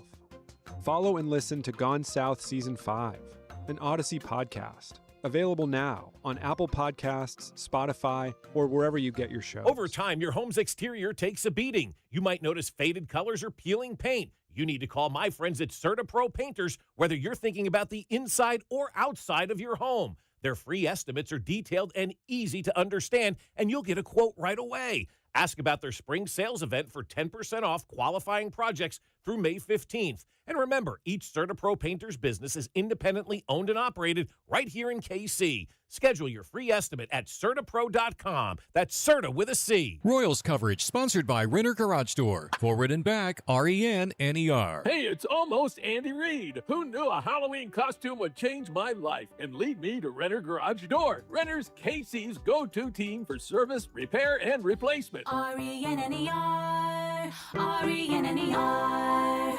You're listening to 96.5 The Fan from the DM Injury Law Studios. Mike's got this. Car, truck, or motorcycle wreck? Remember, Mike's got this. 816-888-7500. Mike's got this. Here's your traffic report on 96.5 The Fan. Looks like rush hour traffic is loosening its grip in most places. The I-70 KC project is continuing to have lane restrictions on I-70, and the Highway 40 31st Street interchange is also affected. I'm Bill Brooks, 96.5 The Fan Traffic. Welcome to your home for Royals baseball. 96.5 The Fan. I don't want to spend a whole lot of time on this as we are wrapping up the show, but who is Floyd Mayweather doing these fights for? Just out of curiosity, who is spending an exorbitant amount of money also to pay to watch Floyd Mayweather fight in 2026? Like, if Floyd Mayweather was fighting at the T-Mobile Center in downtown Kansas City, is that something you'd be interested in going to? Because I don't really have much of an interest in going. Not to pay. For free, yeah, sure, whatever. But who is he selling tickets to? Did you see, Rob? He's announced another exhibition fight. I mean, we don't got to have the is Floyd broke conversation. I mean, that just seems at this point like a no-brainer.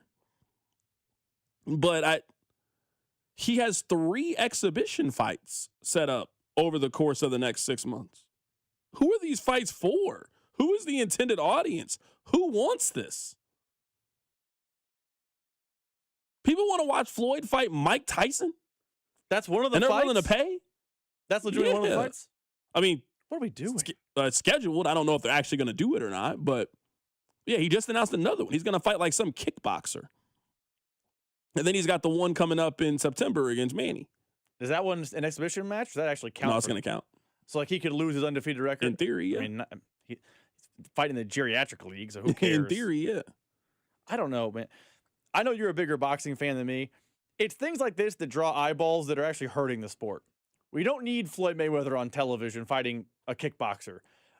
They need an actual star who's 25 to be fighting other 25-year-old stars. I don't disagree. But Floyd's a very flawed individual. One thing he's very good at is he's a great self-promoter, and these things will get eyeballs and attention, and it will be everything we don't want it to be. I'm with you, man. Who are these fights for? Who wants these? Who's been sitting around like, man, you know what? I want to see Floyd get back in the ring one more time. Rob, before we sign off here, I have to tell you a couple of things. The first thing is I have finished season 1 of The Pit. Ooh. I'm taking a little bit of a break. I'm just going to let season 2 cook up and be completed, and then I'll go back and I'll watch it. Did you like season 1, though? I did enjoy season 1. Okay. I thought it ended in a kind of hokey way. Maybe it ended that way because they weren't sure if it was going to get picked up for a season 2. That's just not how I would have guessed. I mean, I assume that's how hospitals, I assume that's how it works, but I just wanted a much more dramatic ending to the end of season 1 than I ended up getting, but, it's fine. I did enjoy season 1. I am excited to get season 2 cooking. I just have not started it yet. I do plan on watching the Game of Thrones show. I probably will watch that over the next 10 days before the tournament gets going. I just know once the tournament gets going, we're kind of back in the swing of things. It's a tournament every night. Right after that's the NBA playoffs. Baseball's here. It's just I got less free time to watch whatever on television. So yeah, I think I'm going to start the Game of Thrones show coming up over the course of the next couple days. I have started the Game of Thrones show. I've heard people say that they really like it. I really enjoy it. I liked House of Dragons a lot. I'm really excited for the return of House of Dragons. I don't know. I never read the books. I don't know enough of the backstories. I don't even know what this one is about, but I am excited to give it a try. I almost wish they wouldn't call it Game of Thrones because it's connected to the Game of Thrones universe, but like in a thin way. Like it's not like, how House of the Dragon is like, you can very clearly feel it's a Game of Thrones, the Targaryen name, the House of... You get all those things. This one's kind of more like its own standalone type of deal. Never mind, I was going to make a Star Wars reference. That's not for you. Yeah, I don't know. Point is, you'll enjoy the show. Yeah, I'm excited to give it a chance.